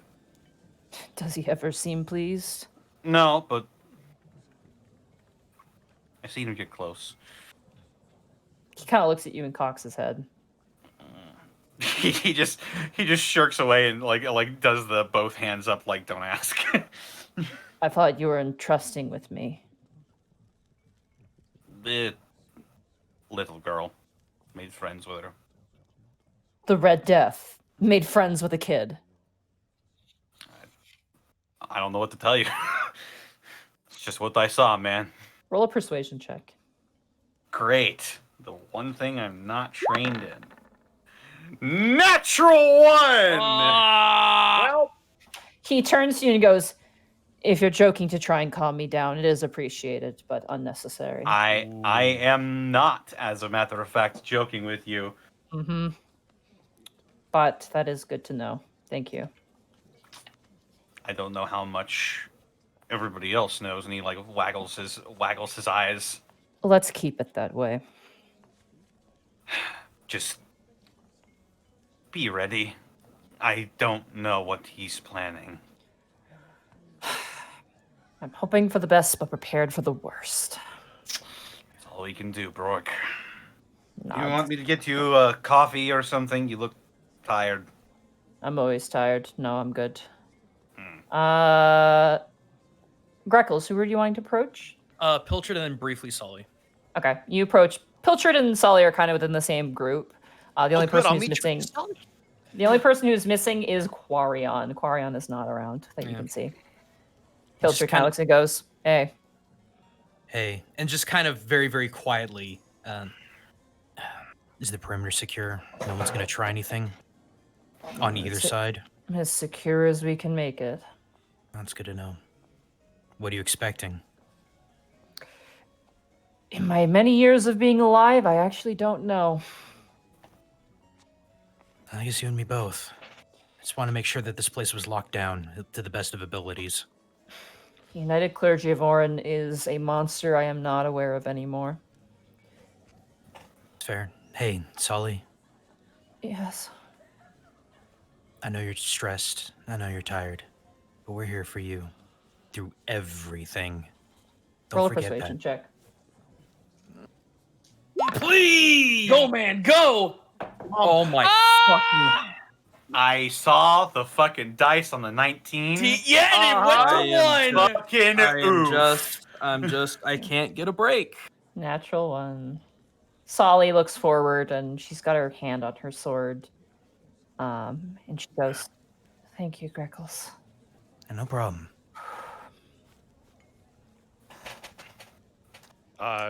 Remy was heading towards Solly too. Can he slide in?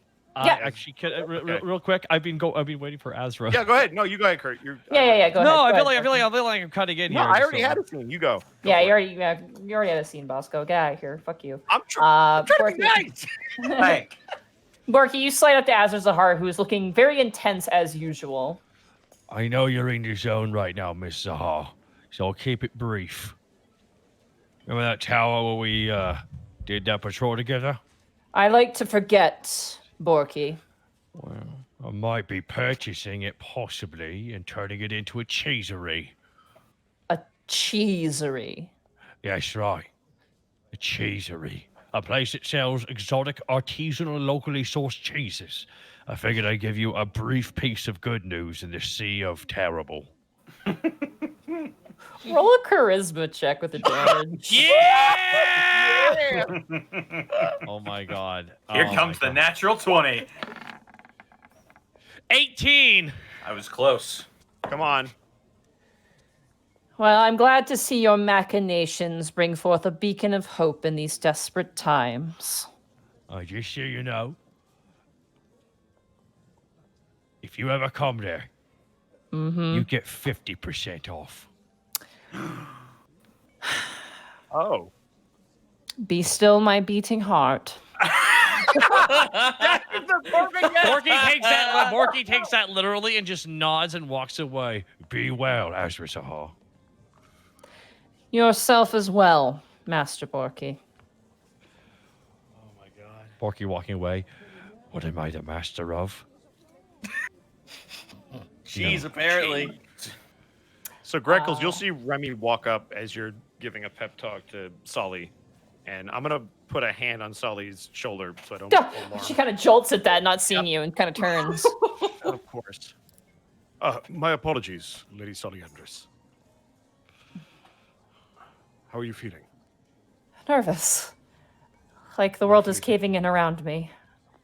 I can assure you it's not. Greckles is right, though. We are all behind you. You have all of our support. She nods. If I may leave you with some words that my father told me when I was learning all of this art of negotiation. He said, in times of turbulence, great leaders build bridges, not walls. And That's what I'm going to try. You're going to succeed, Solly. I know it. You guys watch as the front entrances of the temple opens. Oh, God! And you see...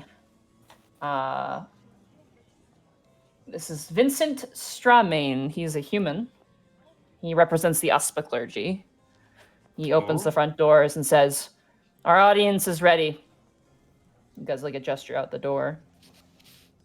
Real quick. Yep. I'm going to play a very inspirational song for Solly. Okay. Yeah. I'll play like the Alavast national anthem, but amazing because I'm Panic fucking Grimton. Go ahead and, unless it's an ability, go ahead and roll a performance. I'm giving her bardic inspiration. Oh, okay. Okay, you're gonna give her bardic inspiration. All right. What is the dice? It's a D10 now. Wow. Yeah. Okay. You guys make your way. You feel as if you're walking to the gallows. How far away are we from her? From Solly? Yeah. Her guards are between you and her. For whatever it may be worth, Monty, just ready to action if anyone tries to strike at her. Just jump in front of it. Okay, get down to Mr. President. Yep. Okay. For Mr. President. Also, when Remy touched her shoulder, I actually did want to cast something on her if we're allowed. Oh, sorry. Yeah, no, it's all good. So he will whisper to himself, Presidium, and cast protection from good and evil on her. Okay. Nice. Very good. So I'm going to click on the spell so that you have it. So until the spell ends, a willing creature that is touched has protection against all that stuff. So they have disadvantage to hurt her. She can't be charmed, frightened, or possessed by them. And if they're under any of those conditions, it goes away. Okay. Or sorry, the target has advantage to get rid of it. I apologize. You guys enter inside of the council building, a place you remember. Panic, you sweat in memory of that bell being held by the shadow of Edward and Robso, and your guys' subsequent trial in there. As you guys enter, you see all the leading members of the council, with the exception of the Nerazman representative. There is the Nerazman Collective, which is different, but there is no Nerazman representative. Specifically the Azamar of Nerazman that apparently exists, but no one's seen. You see Isla, Balfour Balton, Bismati Primtash is outside of the building, but is not inside. You see her as you pass by. Brooke Bronzefang, Edward and Robso, Hammernar. There is a new representative of the Alman clergy, which is appears to be a high elf young man. You don't know him. You see, usually you would see the other human representative, but because Balfour Balton is here, that's Balfour Balton's doing. You see Vincent Strumain. You see everybody who represents each clergy, including Sionia Orican. She's the Illinois clergy leader. She actually notices you guys and does wave to you very nicely. And every single other one, with the exclusion of Mr. Chance. He's not here. You all Is the Alman clergy guy in Azamar? He is not. No, he is an elf. Okay. He is a high elf. Because I know that Azamar in this world can be different species and different races. Yeah, no, he is very clearly just a normal elf. He's got kind of like blonde short hair and really long ears. And he seems kind of nervous too. It's probably like his first really big eventful sort of thing that's going to happen. As JMS. Yeah, you guys take your seats. Soliandros kind of sits nearby. Gosh, even my heart's pounding right now. Jesus. Yeah. And the doors come to a close, and you sit there waiting in complete silence for 5 minutes.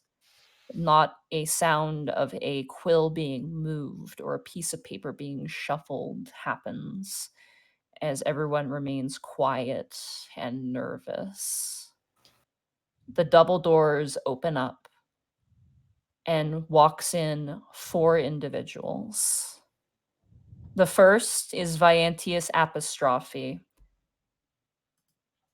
His golden elven hair rolling behind him as he wears a jacket of pure white embellished with symbols of Orin and a shoulder piece and armor, indicating years of dedication to military service. He strides in and looks about the room. Following him is Ragus Cade, grim face, the eye scar still seen, wearing cruder armor, well used, almost a point of pride in its damage, as he stands and steps up next to Viantius Apostrophe. Behind them, a young female cleric of very immaculate beauty, who you do not know. Short hair, wide eyes. She's probably like 18 years old, same age as when Helena arrived here, probably younger even. And she seems like this sort of naive, unaware. The 4th person walks in, and the air suffocates around you as the sound of clanking heavy metal steps inside as Icarus enters the room. He looks about without taking his helmet off and looks about the room. Being within his space, you feel a pressure in your chest, like someone is reaching in and squeezing inside of you as the 4 of them stand, and the doors, like a gavel, boom, boom, close behind them.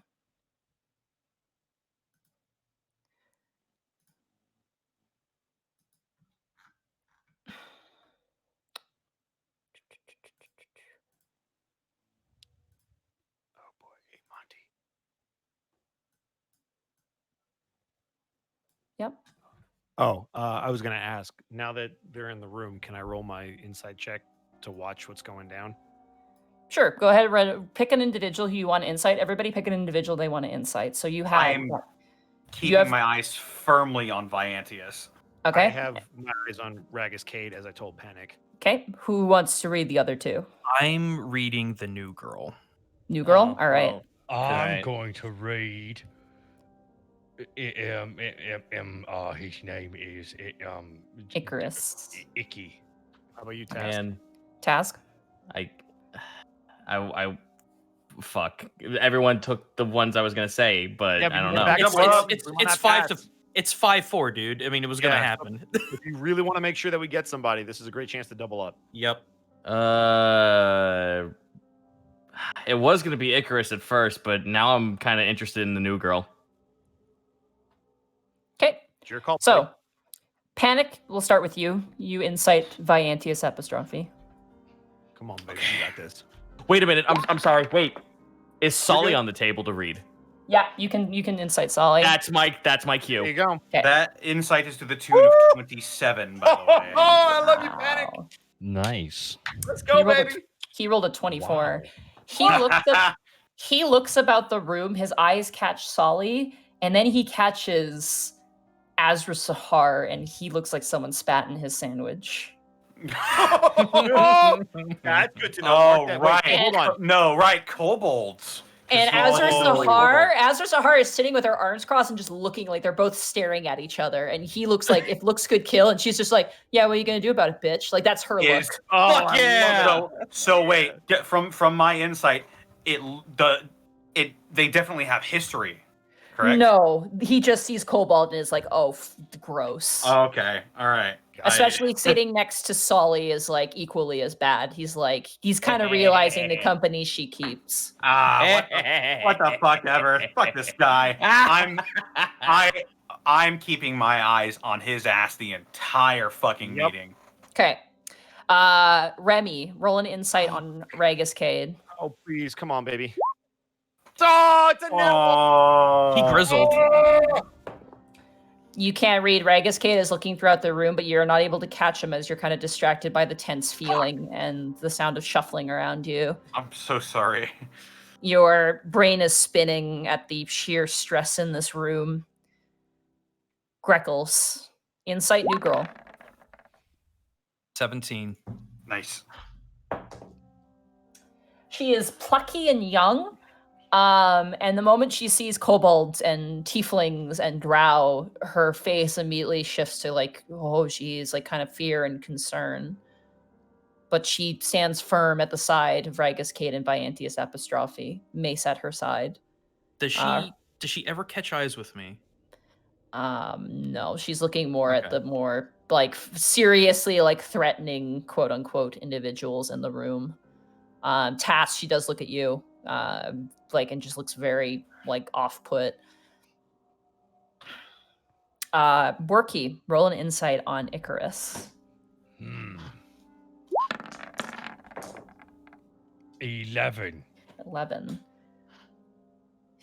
There's something off about him. There's something that chews at you, but you don't know what it is. Something about him is he moves like a human. He looks like a human. And maybe he is human, but there's some part of him that's broken or twisted that chews at you. What does his helmet look like? His helmet looks like Solly's helmet, but way more intricate, way more up to date. It looks like Rayfire's armor, but more like polished. There's just more to it. More iconography, more parts that attach, just more. Okay. Task. Who are you wanting to insight? Oh, you want to insight Solly. Yeah. Go ahead and roll insight on Solly. Oh, fuck's sake, 8, but not 20 on the other side. Well, she rolled really shit. Solly looks like she's going to throw up, but she's keeping it together. You see her hand clutching the hilt of her sword, like just like not really like I'm gonna draw it, but more like I need to hold on to something right now. She doesn't see me looking at her at all, I guess. No, her eyes are set on Icarus right now. Oh, great. All right.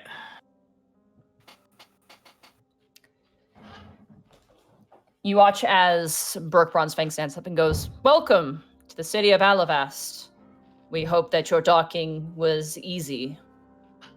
You watch as Viantia step and goes, "Yes, it was rather comfortable, albeit I couldn't help but feel eyes on our persons during our docking." And there's kind of a hush sort of look between people. And Isla kind of speaks up and goes, "Many people of the city are curious when interesting things happen. This place is rather common with interesting things." "Is that so? Well, we shall leave the pleasantries on the table for now. Let us talk in politics and business." He kind of steps up and walks past the plinth where he's supposed to talk and just like moves around the space as if it's his own. "This city has committed many crimes against Periton. Kidnapping," he turns towards Saliandris. "Violence," and he looks towards the rest. "Hiding criminals from us. Espionage," to name a few. So I imagine you can believe that our assessment of this location is not particularly good.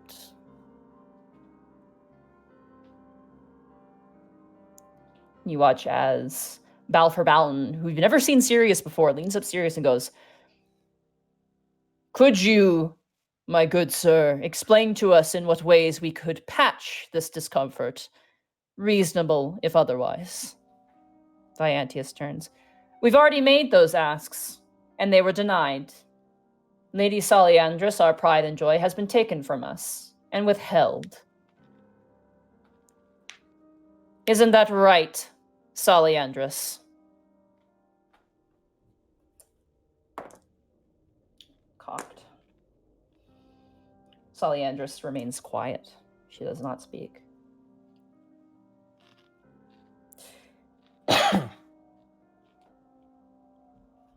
So we've come with an option for this city. To our knowledge, unless in the less than few hours we've docked here things have changed, this city flies no flag of any country and is an independent city of its own. For this, he kind of points over and you watch as Ragus Cade pulls out a very large, intricate, very beautiful, almost silken scroll, which he lets loose and it opens up with a wax seal at the bottom.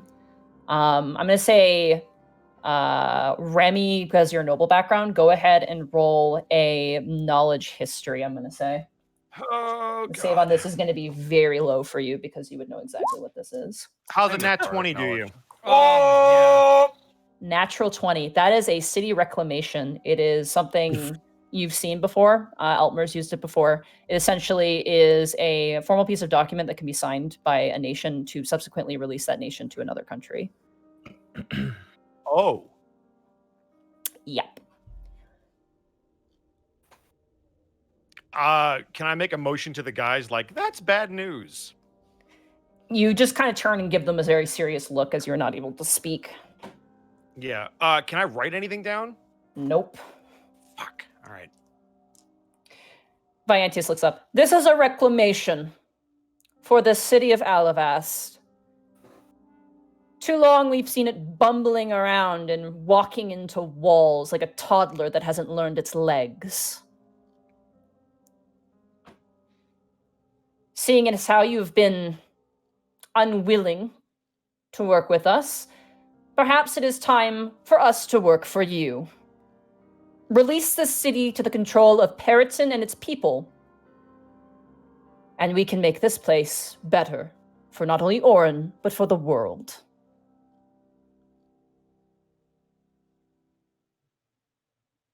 There's a rumbled silence where people begin to mutter with each other. You may whisper to each other at this point if you wish. Panic.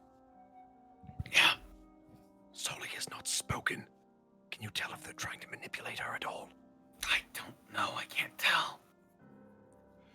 Hey, Greckles, What, Porky? these guys suck. Yeah, no kidding. Everyone make their insight checks on each individual again. Okay. Mm-hmm. I could use another nat 20 roll. 5. I'll give up all of my Saturday rolls. Just let me get this well. 24. 22. 21. Thank you. Hey, Let's go, Remy. 21. Nice. Home. All right, Panic. Viantius is not interested in the city of Alavast, nor is he interested in Saliandris. There is something else he's interested in, but you don't know what it is. We know exactly. Are his eyes like looking off into the middle distance, or is he looking at something specific? He's looking at the council as it is. Like he's currently like engaged with the council, pointing towards the reclamation. Just the way he said it was not fully convincing. He wants the city, but he doesn't want the city. That dirty bastard. I know what he fucking wants. We all know he wants the attic. We assume, but we don't know for sure if there's something that even we don't know about. But yes, that's a good He wants assumption. the crawl space. Remy. Yes. Ragus Cade is looking at Solly quite frequently. Mhm. He is not magically inclined, you can tell, but he looks disappointed, but also heartbroken in a weird way. Good to know. Greckles. Mhm. The new girl, same reading. Unfortunately, she does not look like she knows exactly what's going on, and she's literally there to look pretty. That's what you're able to get. No, I wouldn't expect her to know jack about anything going, because it's very likely that a lot of them don't know what's going on. Yeah, she seems very shocked at the sudden proposal that is being placed ahead, but she's not showing that because she's not there to do that. Right. She's being very well behaved, almost forcing herself to be well behaved. Task, you can't get a good read on Solly. She just looks a bit of a mess. Borky, that Icarus guy has not moved once. He is stone still. He's up to something. Brooke and the council kind of all reconvene and they go, Reclamation, you want this city to fly under the banner of Periton. And Viantius nods. And Lady Isla chimes in and goes, This would require a decent amount of conversation, as it has been seen interested by both Alton region as well as Tricadia to be an offset of such countries, seeing as how the individuals that occupy the city are from those places. You watch as Viantius Apostride turns, as well as the Underdark and other cesspools where demons and devils congregate. Shall you fly their flag here as well? There's like a stiffness to the air.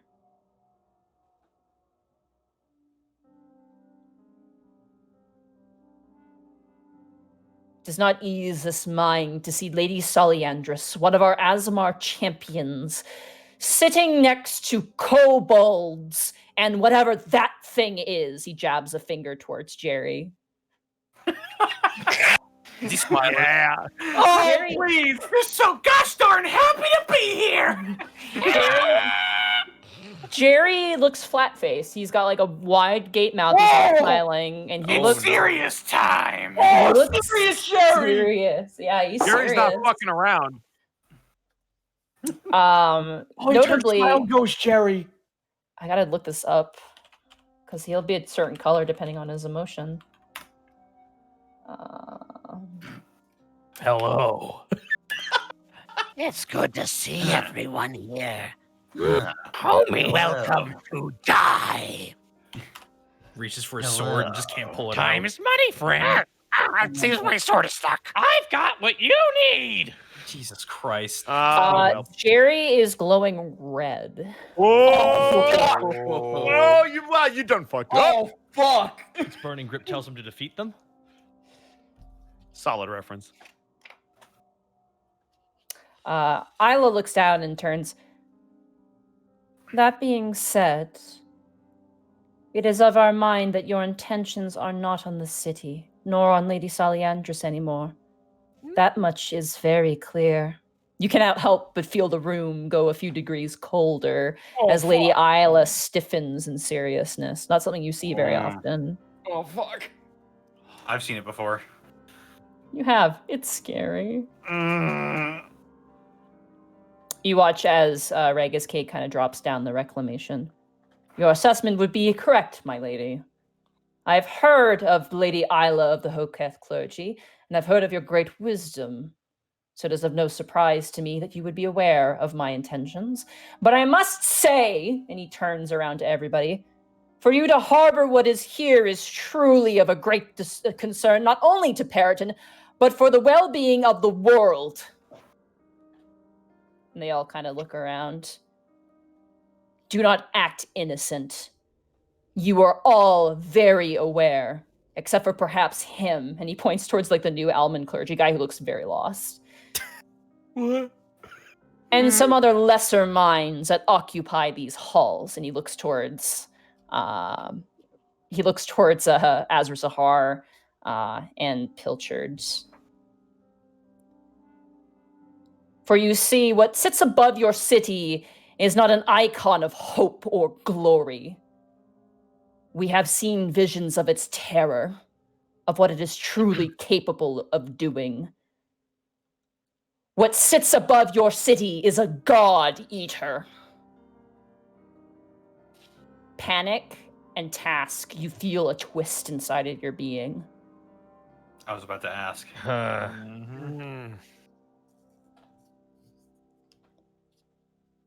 If you do not sign this reclamation today, and let us oust this destructive being, then we will have to take matters into our own hands.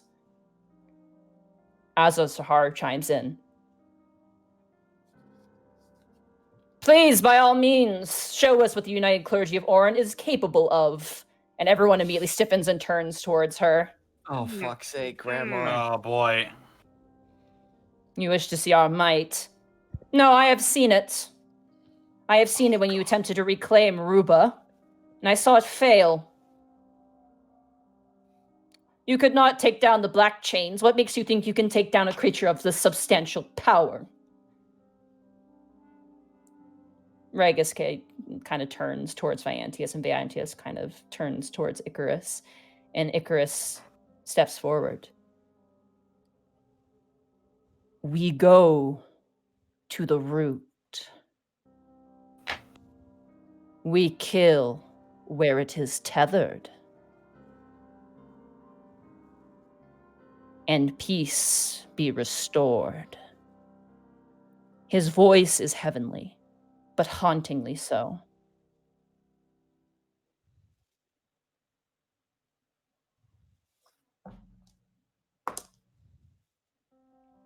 Salyandra steps up.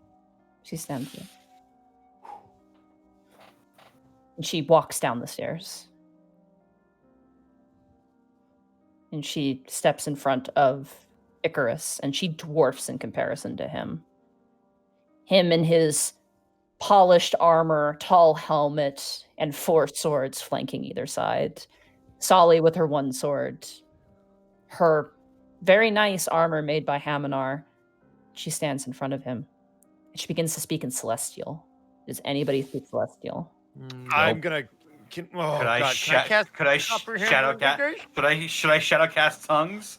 Yeah, what are the components for those spells? Vocal and material. Oh. You can attend to with a stealth check.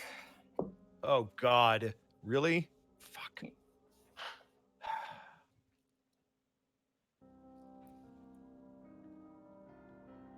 What are the components for comprehend languages? The material components do not matter. It's the verbal component. If there's a verbal component, you have to roll a stealth check to shadow cast it. Comprehend has vocal and somatic. Yeah. Okay. So you will have to do stealth checks, both of you guys. God. No disadvantage for you, Remy, because it's not because of your armor. It's just you're trying to keep your voice down. Yeah. Got it. Here's my question: if Panic and Remy had the exact same idea, can one help the other? I'm gonna say no because you aren't communicating with each other. All right. Oh, hang on. How big is this chamber? Very big. Could I possibly go to the edge of it? Hang on. I'm not going to stand up. Yeah, if you stand up, everyone's gonna notice. I'm going to cast Mislead. Oh, shit. Somatic components only. Okay. A illusory double of me is sitting exactly where I am in the exact same pose. Nothing has changed at all.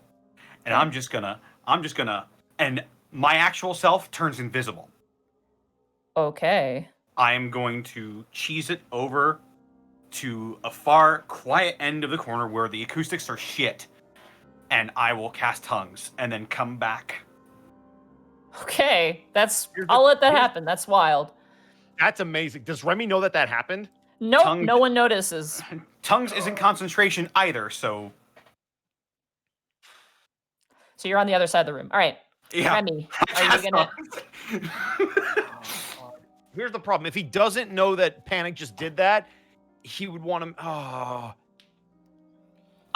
If we both wanted to exchange a glance real quick. That's all it would need to be. I'll give him a wink. Then he's not going to cast anything. Okay. Panic. You missed the first word because Salia said it before you even knew she was speaking Celestial. Okay. You see her walk in front of Icarus and goes, her voice is so shaky. Icarus, listen to me. It's not right. You have to understand there's something wrong. The speaker, something's happened to the speaker. And Icarus turns down and goes, the speaker is fine. What concerns him is his ailment. You are his ailment. And you see her kind of shrink in place. Listen to me. The speaker isn't talking to Orin. He can't be. You all hear immediately as Icarus yells out, insolent heretic. He turns down to Sully. You've lost your way. And she kind of stiffens. She goes, no, I found my way. The speaker is wrong. I found the true speaker. He's here. He's under the earth, and he's found a piece of Orin.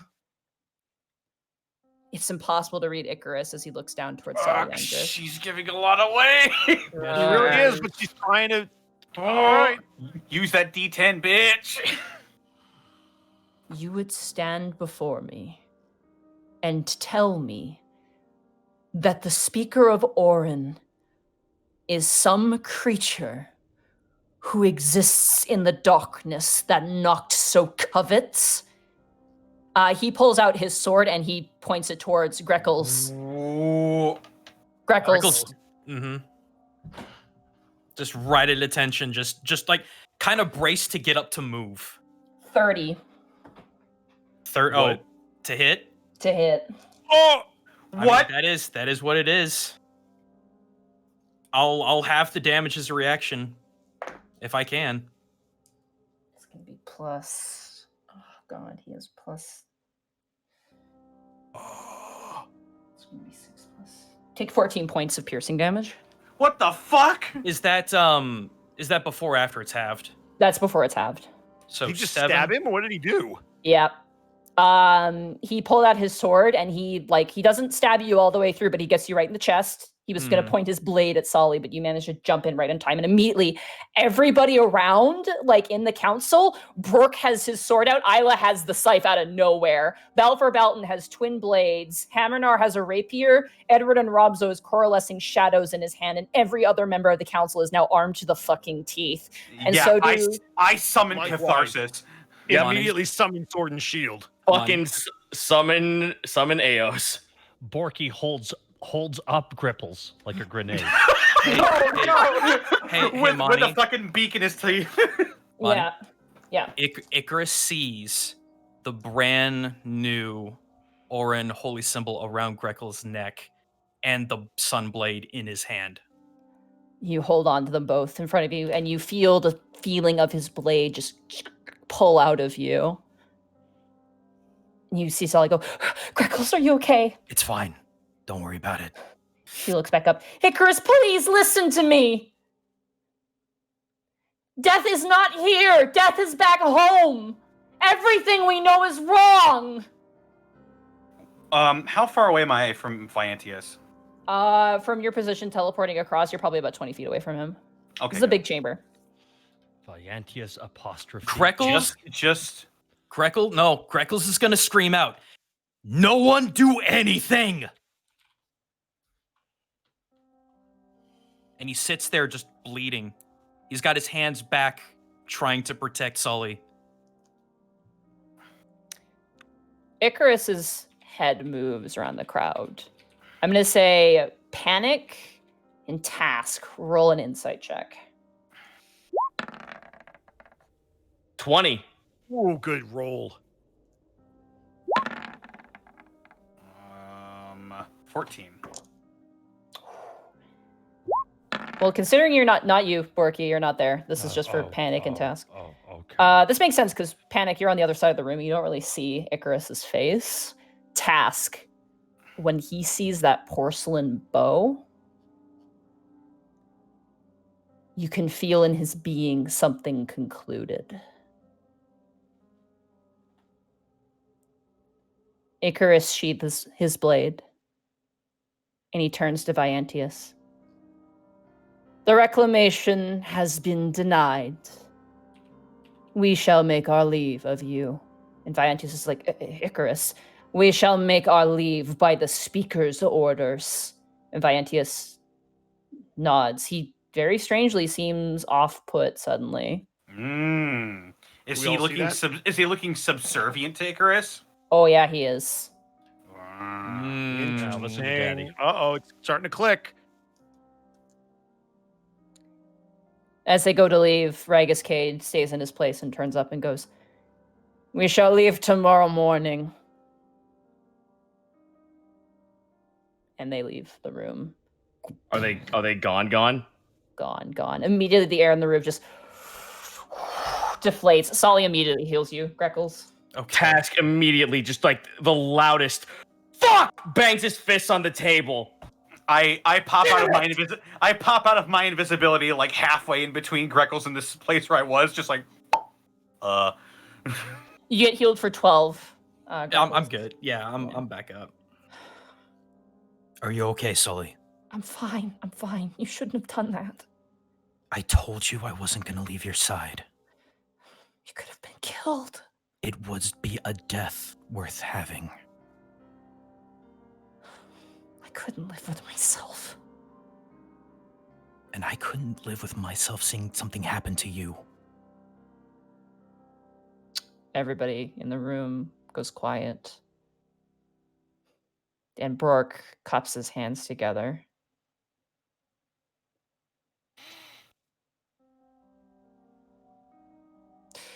This means war. We knew that. I mutter something to Eos. He saw right through us. They know something that we actually don't. They know something about us. All of us. Panic, you hear. Dust drifting directionless divine. I felt you stirring around inside me. What's going on? Both of you are filled with feelings of confusion.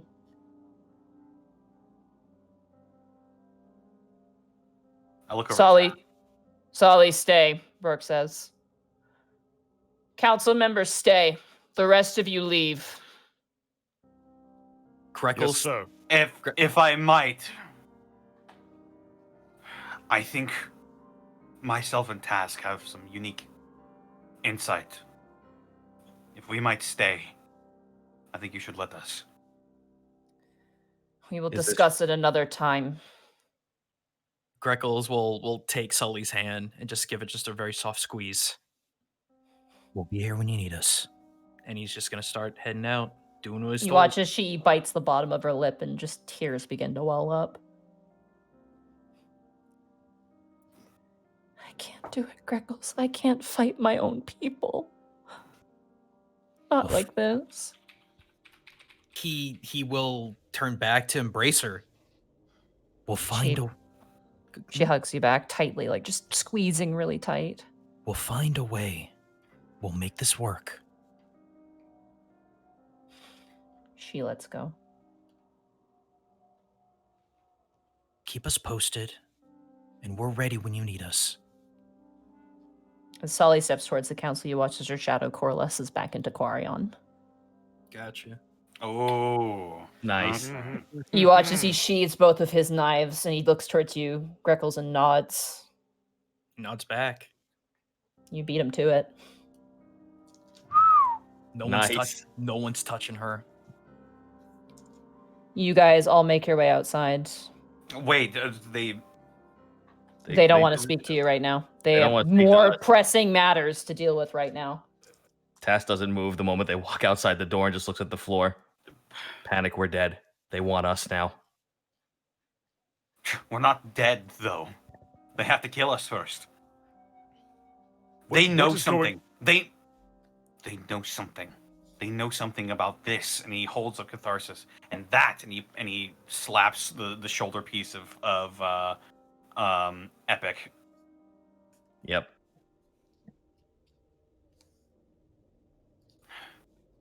They know what these are. But you've spoken to yours as well, haven't you? They don't know. They're just as confused as we are. Are you guys still in the council room? You guys are outside at this No, point? no, we're outside. We're out. Yeah. Jerry floats up to you both. See anyone armed with porcelain weapons and know that the end times come if action is not taken. Is that what they were thinking? The one in the helmet, yeah! Oh, right. They don't know what you are. Jerry can read minds. Oh, fuck yeah. Oh, bless you, Jerry!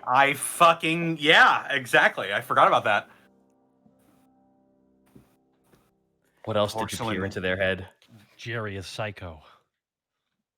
That's the only way he can communicate is through thoughts. Wait a second. I asked him what else did he peer? They aren't here for anything. They're scouting things out. Specifically, they were looking for weapons. And they found what they were looking for. Out of everything, though, they're very scared. All of them. They're scared because the thing that is talking to them is scared. Whatever is imitating the speaker knows what those two things are, at least. If it's afraid of a god eater, then whatever's talking to them is a god. But not the god they think it is.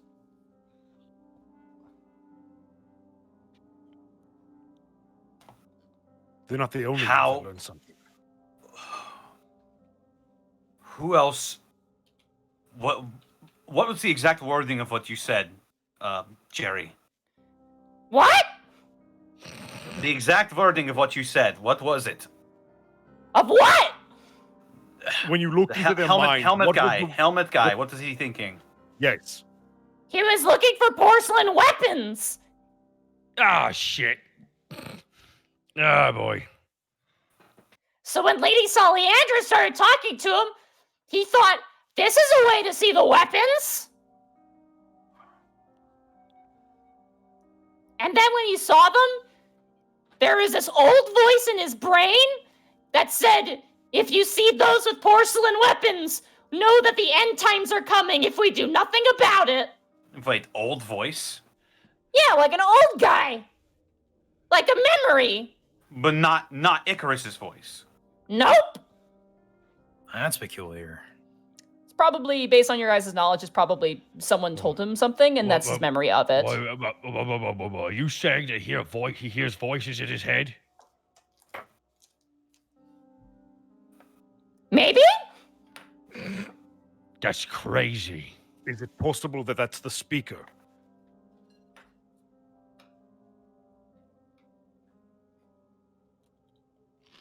In any of the legends I've read about in all of these holy books that I've studied, is there anything about like old men or old prophets?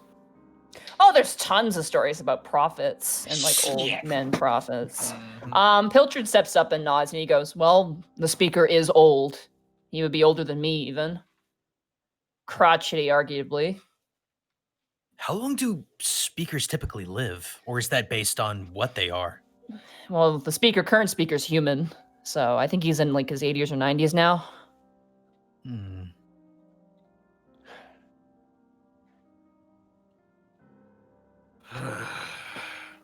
How did they know? Like I said, we have no idea what they know. I can Whatever count is the feeding amount. it's not I can them, count. I could count the amount of people that know what the attic really is on both hands. Which means I would place every cent that I own that whatever is talking to them is the only thing that knows, and they know via it. But what? Hey, What Panic. could know? Yes, Grickles. Do you think it's him? He would know more than anyone. More than anyone he would know. I don't This know. problem preceded his arrival, though. Would we know that? Yeah, he's gone. Like, straight up, he got blasted by Orin. Oh, okay. Wait. So I thought he just ran away. Yeah. He did, but he ran away. He can't do anything. He's got to recover. Like, you guys would be able to know that for sure. That's God, man. We'd know still have any influence if we saw it. Oh yeah, it's clear. And it has to be pretty direct because he's not a god; he's a demigod. Right. Okay. All right, Yeah. cool. That's scary enough of itself. Yeah. Hmm. Machinations to gods, though. That's whew. All right. Panic looks like he is scrolling through encyclopedias in his mind. Tash just looks down at the fucking bow in his hand. Well, congratulations. You can kill gods.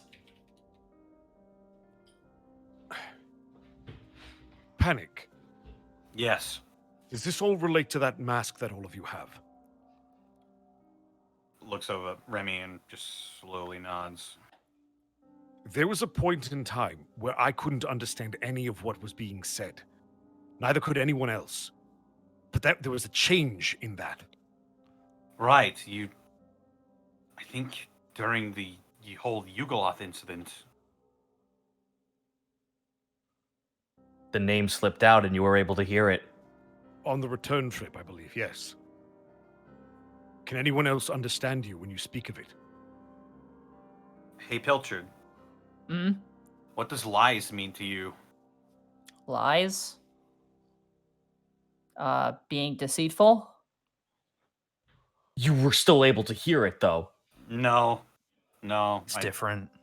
Oh, fuck. He looks confused and just like, okay, shrugs. All right. You guys, I'm assuming you guys are walking and talking. Yeah. How about that weird white noodle in the attic? There's a noodle store in the attic? Okay, Greckles- so he's not hearing gibberish. Which is different. Whenever any of you would speak about it, even in generalities, I wouldn't be able to understand. Something has changed. Hey, Monty? Yep. I'm gonna stick my hand through my robe and try and feel for the mask. Okay, you feel cold porcelain. Okay. Just want to make sure it's not moving or doing anything weird. No, it's just where it is. Okay. Wait a second. Remind me again, I began hearing it before or after Task began seeing his own, I guess, figure. You saw it before.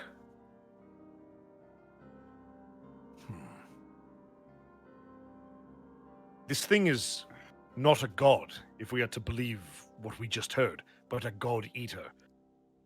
But it's also in fragments. What if it is slowly getting more powerful and thus more people are able to understand it? No. I think the opposite of what's happening is what you're saying. It needs the power to mask its presence. It's slowly losing that power, and more people are finding out about it.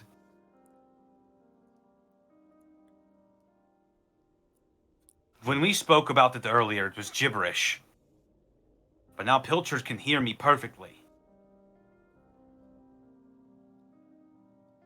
But why would it want to mask itself? To stay hidden. Think of it. No so no one could use it. Think about what the Yugoloth wanted. But the more people that find out, the harder it is to hide. Exactly. So I take it this is a secret then, Azra Zahar kind of chimes in. Extremely. Not that I quite understand what's going on. Probably for the best. Perhaps if it is weakening, that is how the United Clergy of Orin has found out about it. The only secretive being I know of is Ko.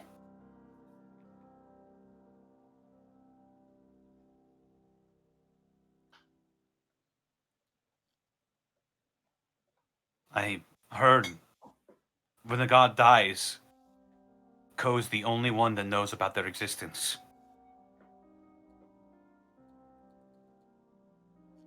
That is very dangerous territory you are walking. We're already knee-deep in danger. Tash just like fucking rematerializes the bow. A little too late for that.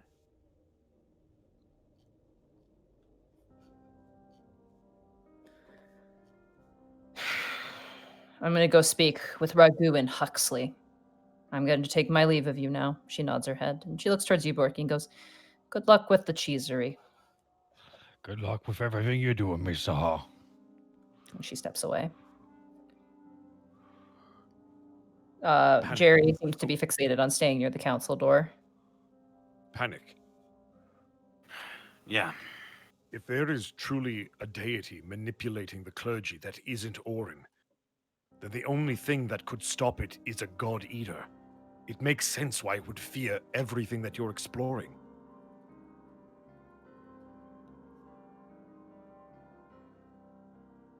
If.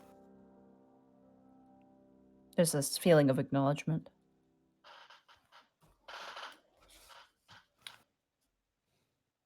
What he was saying, and I know you heard it because I did, how much of that is true?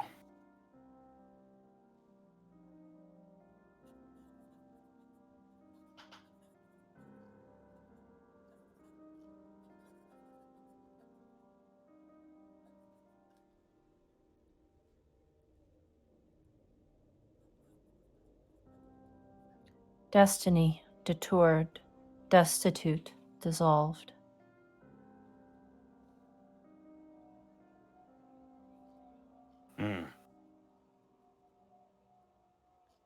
So probably not much.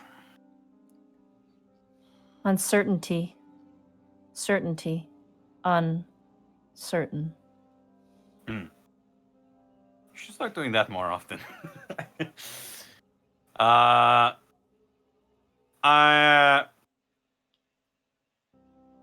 have no idea.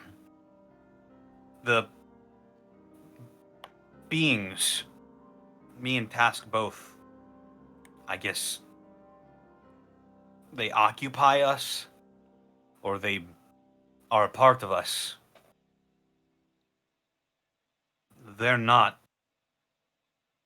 wholly pieces of what that thing is afraid of. So there are still more fragments to make up the rest of this potential god eater. I would have to imagine. And I imagine Remy's going to look at both Greckles and Borky. Panic's going to look at Remy.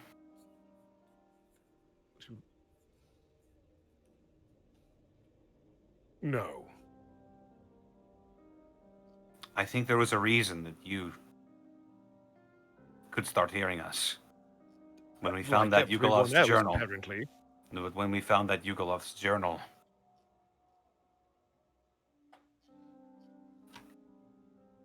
You were there and you could hear it. You understood every word of it.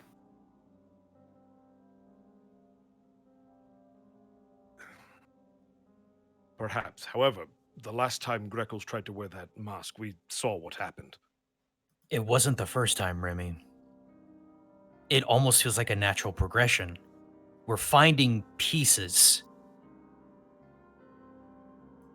It's starting off in pain, differently between all of us. And then slowly and surely, we find it. Early pain of wearing the mask is a common symptom. He broke my bones. We've each had turns with the mask at this point, except for Remy, I believe.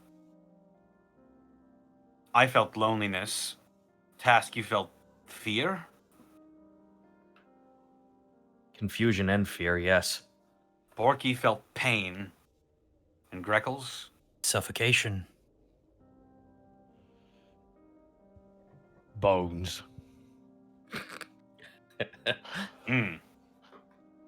Yeah.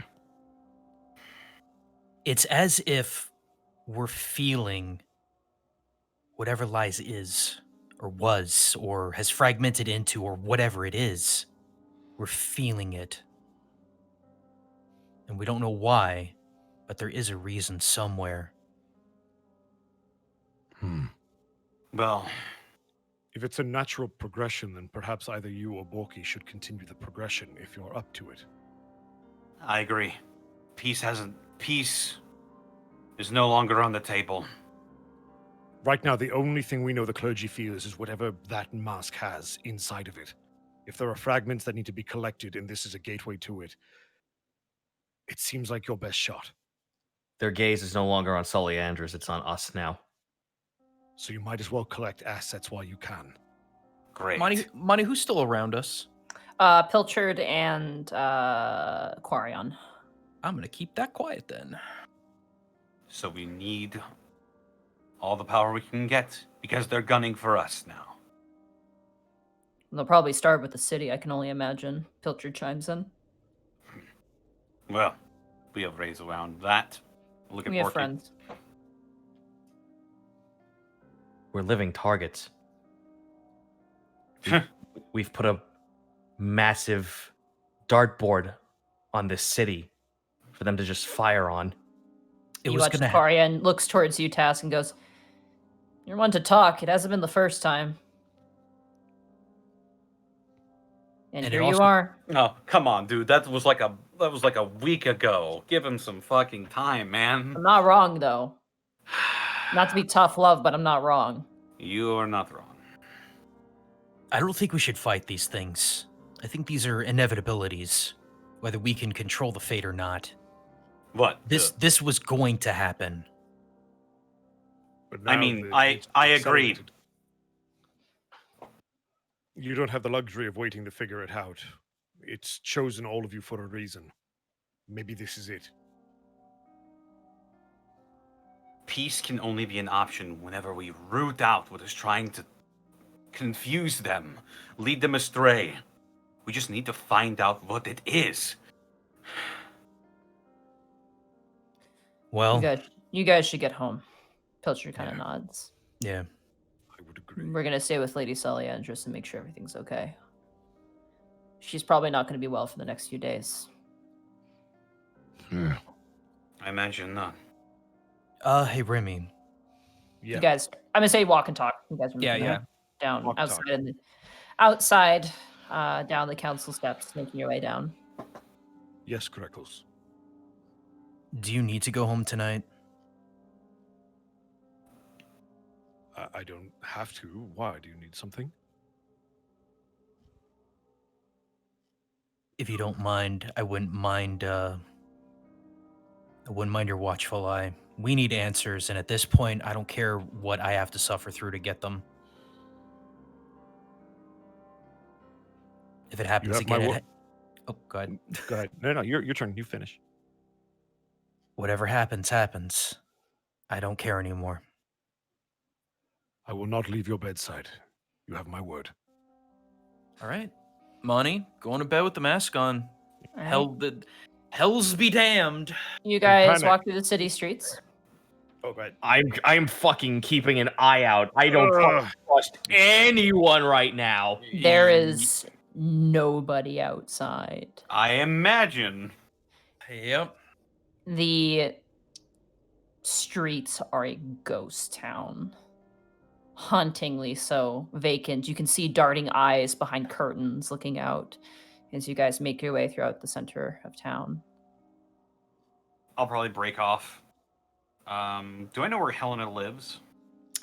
She is currently staying. She's no longer in the barracks. I believe she's staying with someone who's related to, oh god, what's his name? My brain. The Knoll fellow. My brain. I can't believe my brain is blanked on his name. His name was amazing. Oh no. Oh my god. Someone's probably screaming at me in chat Zarv. right now. Zarv, thank you. Oh my god. Menagerie. Yeah, I was like, who? Am I like just not being she's heard? I'm probably- saying shit. I thought you She's said probably- Arf. Yeah, Zarv. Sorry. She's couch surfing, so you don't know where she is right now. She's All right, I won't unfortunately. break off then. I'll probably. You guys walk through the city streets, and as you do so, you meet with 4 individuals from the council room, standing, waiting, In front of the sweet dragon? just in the street where you're heading. You see Oh, Icarus, fuck this. Ragus Cade, Viantius Apostrophe, and Random Girl. Icarus dismounts his horse and steps slowly forward towards you.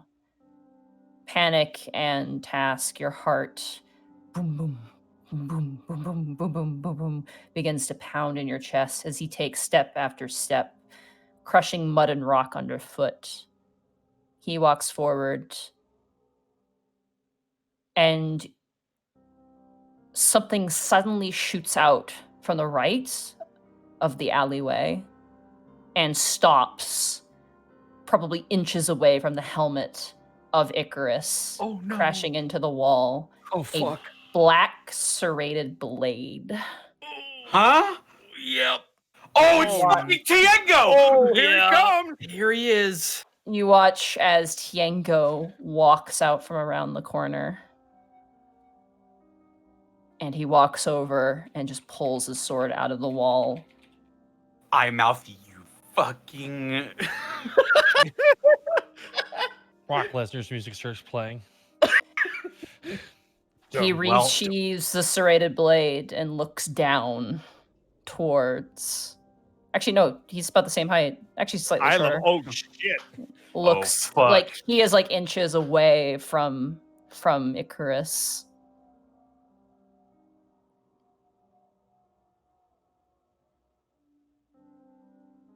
Go ahead and roll a perception check, all of you.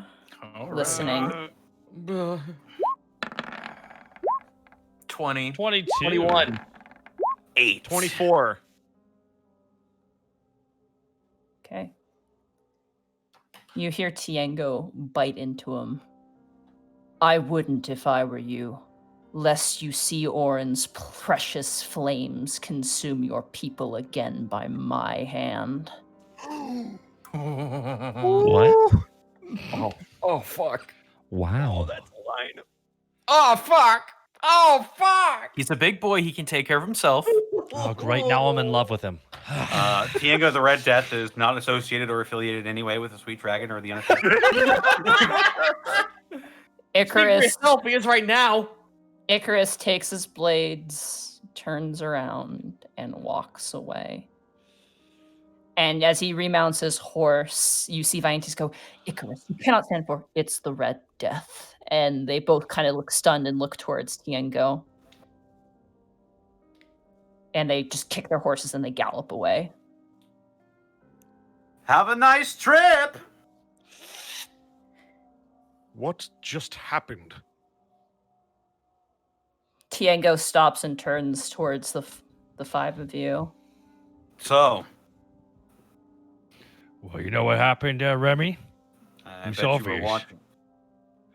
Tango went and got himself free drinks for life. He doesn't look pleased. Insight? Yeah, I was about to say, can we do another Yeah. insight for a I new want to Go- emotion? insight. Go ahead, yeah, insight. I'm not Roll looking insight. at them. I'm looking at the horses and seeing which direction they actually go. They're heading towards the docks. 11. 27. Good job, Panic. Bless you. Oh. All right, I guess. Teamwork. 16. 16. 8. 8. Panic and Task. Task, you can actually relate to this. There is an old fury that is bubbling at his core. He turns down the alleyway without another word and takes his leave of you. You guys head home, quietly get drinks. There are so many people inside your tavern right now from the streets that are just hanging out. You guys take your drinks up to a private part of the warehouse and sit down. Actually, the garden would probably be best. You guys head up to the garden and sit down, calm your nerves. And with the uncertainty of tomorrow chewing away at you, that is where we're going to end the session for tonight. Boy. All right, bye, boy. Austin. Bye, Austin. Bye, Austin. Oh, it was a 4-hour long session tonight. Sorry, I No, it went so no. long. So Monty, what do we- Oh, go ahead. What episode is this? 138. 38, yeah. Holy shit, we're almost closing in on 150. So, Monty, can I just say, for somebody who doesn't write politics and intrigue a lot because they don't like it, this was a phenomenal session. Like, the tension and the negotiation, and that was phenomenal. I think it's worth mentioning that while you guys are on missions, it's not just your allies that are doing stuff behind the scenes. No, absolutely. And Absolutely, yeah. I didn't expect anything less. You did a really good job, so well done. Like, major props to you. Yeah, I'm tense right now. I need a bath. I'm like super Hell tense yeah. right now. Because I'm not even like playing, but I'm like, oh god, I'm nervous for my own game right Well, now for Monty- every side involved. But Monty, where can they find you though? You can find me at Montyglue on Twitter. You can find me at twitch.tv/Montyglue. Tomorrow's going to be Devil May Cry at 7 o'clock. So check it out. 7 o'clock is going to be Devil May Cry. I'm hoping to finish the game. And then on Sunday, we're playing Final Fantasy IX, which is pretty fun, where you can find me as a Moogle, because I'm a Moogle, apparently. It's really, really fun. If you like good story, definitely come and check that out. I'll be uploading the first part to YouTube probably tonight or tomorrow night. So you can catch it then. And then on top of that, kind of a fun personal thing, I'm actually in the works of getting a really cool mask. So maybe webcam streams with mask. But yeah, I'm man, Azra was pissed. I can't even begin to tell you how pissed Azra was being in that room. The United Orin clergy has hurt a lot of people in that room. I'm going to say there's a lot of level 20s in that room that were really ready to pull their blades. That's all I'm going to say. Yeah. You ever seen a boss fight in WoW? We're about to see a lot of AoE go off, guys. So everyone turn down your color saturation. Yeah, jeez. Muradin shows up. I feel Azra's pin. That's great. Hey, Connor, where can they feel your kind of content? Well, they can feel my pain over at twitch.tv/distortion devil, where you can level up your Azurite. And when you're not leveling up your Azurite, I will say once more, I'm streaming Tuesdays, Fridays, Saturdays, and Sundays, but that's not the point this month. Because this month, we're doing something special. Myself, twitch.tv/Varric_Khaldun, twitch.tv/Sailor Midgard, twitch.tv/FacelessMike, twitch.tv/Calypso694, and twitch.tv/Gaia Green are all doing a September subscriber Dead House Sonata Founders Pack giveaway. For every 15 subscribers, each of these Twitch channels I just mentioned gets, we'll be giving away one Founders Pack for free to all of our subscribers, or to one of our subscribers at the end of the month. And there is no cap for this. There's no cap for the Dead House Sonata Founders Pack giveaway. If 220 subscribers show up to each of our streams, that'll be a grand total of like 55 Founders Packs that are free to be given away. You can play this game, I tell you what. Sorry, God damn it. That was my pig. I wanted to put some uplifting music on because it's been a very tense episode, and I figured that'd be nice. So check out each of those streams. Give them subscribers because one, they're nice. Two, you can get yourself entered into a contest for a free Founders Pack for Dead House Sonata. And three, they're 20% off till the end of the month. So boom. Yeah. That's not true. No. Oh, subs are Founders Pack. Subs. Yeah, subs. But if you did want to purchase a Founders Pack, you can go ahead and follow that link right there. It's extra special. I get a portion of the proceeds.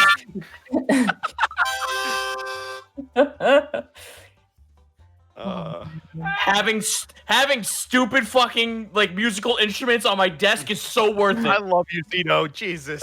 Speaking of Zito that we all love, where can they find you, bud? You can find me over at twitch.tv/Zito. CZ Backlash on Twitter and Everink and Almanac on Patreon, where this month I'm going to try and push the Patreon to be more of an encompassing umbrella of creative shit that I do outside of just being D&D alone. So there's going to be some, restructuring, but there's going to probably be more tiers and maybe commissions might be a thing on said tiers, but you'll just have to check that out on my social media to figure that out. I don't know what the schedule's going to be going forward for the rest of the week until Saturday because I have to get some I got to get some work done before Friday for something else. But Saturday, oh boy, Sage 2020 drops and I'm fucking pirate radio styling playing as many games as I possibly can. It's going to be a long stream. There's going to be a lot of indie games. Sonic will be involved. The Sankey, the thing I've been fucking Sankey. I've been on fucking raving lunatic mode for the past month and a half on. And that's me. Gaijin Goomba, I believe that is your professional name. Where can they find you? Oh man, you found me. You can find me at twitch.tv/Gaijin Goomba. Saturday, if you don't want to do Zito's thing, it's my birthday. I'm doing a birthday stream. Yeah, I'm old. Make me feel fucking guilty, you shit. I've been waiting for this. So can I attend the Zito Guilt stream? Oh, absolutely. Awesome. Where can they find that? Twitch.tv/Gaijin Goomba at 7 p.m. U.S. Central Time. Might be starting a little bit earlier. I don't know what I'm going to play. It's just going to be a mixed jumble. It might actually just be like sitting around and talking. You know what I played for my fucking birthday stream, dude? So I woke up and just booted up Dawn of War. Like, you just fucking play whatever you want. It's your birthday. Yeah, that's what I'm feeling. I'm also going to be taking a week off of video productions. I'm still streaming, but videos, I'm just not going to work on anything for a solid week. And I mean it this time because last time I got dragged into it. I'm going to be doing a lot of restructuring, a lot of thinking. I'm going to be working on a lot of brainstorming for new projects. There's a lot that I want to do. And I tell you what, doing 20-minute highly edited videos once a week, I want to die. So let's not want to die anymore. I am Edward Bosco, and I approve this message. Bosco, where can they find you? I wasn't done. He wasn't done. Why not? Because I have to plug my new video that is coming out tomorrow. Jesus Christ. It's a big one. It's why Ghost of Tsushima is the best Japanese game fucking ever. And fight me on it. Oh, I'll prove you wrong. No. The best Japanese fucking game was Neko Park. Got him. I was there, and you are 100% dead wrong. I fucking love you. I was there, Taka. I saw the battlefield. Hang on. Oh, bitch, I lived it first. I gotta vacuum up that bad opinion. Hang on. Zito, you fought the skirmish. I'm fighting the core. How the fuck dare? Gotta vacuum up that bad opinion real quick. What is happening? You picked up Zito's harmonica. Put that down, dude. Oh, God. Hey, Bosco, where can they find you? They can find me at twitch.tv/Edward Bosco, where I stream on days during the week. They can find me at Ed Bosco VA on Instagram and Twitter. It's my name on Twitch, just Edward Bosco. It's wrestling on Fridays. It's Halo. It's Fall Guys, where Wubbs is officially a thing. It's a wolf pigeon, and I've named him Wubbs, and he is the best, and you should come support him because he needs your help to get a fucking crown. Fuck that game sometimes. Yeah, that's pretty much it. This weekend, I'm hopefully going to be doing a stream for Hurricane Laura relief for all the communities that were impacted by the hurricane. And then September 17th, the day that G1 aired in America, Transformers, we're going to be doing a stream with some voice actors watching the new show. You should come check that out and listen to us talk about all the different Transformers shows that we liked growing up and what we thought of the new show and all that cool stuff. So yeah, check it out. Stay tuned. Watch this space. Son of a bitch. Hey, Kurt. Yeah. Where can they find you? Oh, in a state of disbelief. Nice. But what about when you'll you find me over at twitch.tv/Tamahaka101, where you can witness such things as Mike, the caucasity of my being. Fuck you know. There are many people out there who are white, and I am one of them, guys. Check me out over. I play City Skylines, where I build a city. I also play Sea of Thieves, where we steal shit. I play Fall Guys, where I torture myself slowly, like splitting my bones in half. We should play together. We should play Why? together. You don't play that game. You fucking survive it. Yes, you do. I'd like to survive it just once. Okay, but just so you know, I got to play the MXC theme every time the game starts. That's fine. I don't give a shit. That's fair. As well, tomorrow we got the Multiverse Nexus Wrestling, our story-driven, RNG-inspired wrestling show. Ooh, it's a fun show tomorrow. We have... Oh, hell yeah. We got title matches. We got number one contenderships. Tournament arc. Exactly. Tournament arc is hitting the finals the week after next, so that's always my favorite. As well, in the future, there will be a new up-to-date schedule on my channel. And Tuesday, starting at 12 o'clock, I've decided to jump into the Alan Wakeverse. Oh, no. Where you play as Alan Wake. The Wokeverse. Yeah, you're right. The Wokeverse, because wait. Yeah, no, that works. The Wakeverse is strong, and you can meet Barry the manager and a bunch of other characters that were completely ripped off from Twin Peaks. But guys, not only that. No, that is about it, though. So yeah, that's on Tuesdays. But guys, anyways, I think that's Raptor Voice. Alan. What are we naming this episode, by the way? So there was a really good one I saw. I have to give credit to PM Ghost. He said high stakes, but spelled STEAKS. Oh. I don't know if you had another one, Connor. I saw someone say orange light and the red shadow. That's fucking banjo music. Sorry. It's your natural habitat, Tito. It's called corn cob. I know somebody else. Too fast. While you guys are studying that, can I read off some bits here? Yeah. Also, let's figure that out first because I really need to know. Sunrise, sunset. Too close to the sun, sunrise. Too close to the sun Too because close to the sun is good. Yeah, too close to the sun is really good. Flipping my wings to make me tame. No, it doesn't work. Fucking damn it. Flying close to the sun. Too close to the sun is pretty good. Too close to the sun? I think too close to the sun is pretty good. Yeah, we'll do that one. All right. Don't worry, Greg. It's okay. All right, Kurt, now you go. Whee! Probate with 1,000 bits on top of his already incredibly kind 111,000 bits in combined total. My God. Jesus. Anyone feel like that if we drop everything and speedrun collecting lives fragments that the UOC war is still a long ways off? Question mark. Starting a conversation in the chat. We don't know. Paulie, Absol, thank you for those bits. Serotonin, thank you for the bits. Arc Requiem D with 2,000 bits. Thank you guys for the entertaining. This will be the last time I can watch The Unexpectables live for a while. Starting next week, I have back to work for my hours conflicted with watching you live. Those back to watching the VODs for me. You guys have given me something to look forward to every Wednesday since March. Thank you all very much. Thank you so much, Arc Requiem D. Kurdex with 1,000 bits. Episode title: Peace Talks? Question mark. King Knight Owl. Low Nexus 21, Pseudonym 92, T Chaos, The Kaleidoscape. Thank you guys so much for the subs. Venamaru Karos Corwin with 1,000 bits. Criminy Christmas. Django just saved the party from a gank. Isn't it great when the level 60 shows up to help with the level 30s? It's my favorite part of playing WoW. 1,000 bits, so... You can absolutely guarantee we're not going to get commendations, though, and we're going to get fucking kicked off the game. Damn it. SpongeBob is anime. Thank you for the 5-month resub. Mr. Inktail with the 5 resub for the best session yet so heavy. I love the relationship between Azra and Borky. Azra and Borky are developing. Oh, yeah. It's this odd respect you wouldn't have expected. Plata 64. X-Chance, thank you so much. Mexican Skydiver, thank you as well.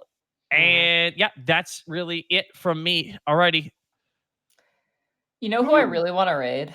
Who do you want to raid? Really want to raid? Who do you want to I raid? want to raid Octopimp because Bosco's impression of He's playing Super Mario 64. Oh my god. Okay, so go ahead, Kurt. What were you say? Everyone just go in there and start spamming oof. I mean, oof. Well, I was going to ask Monty. I did want to ask if we could rate one person in particular. Two. Both of my roommates are streaming. They're streaming Subnautica, and one of them is terrified of the deep dark, and it's hysterical. That's pretty good. So I'm cool with rating Octopimp, but I wanted to throw that on the table.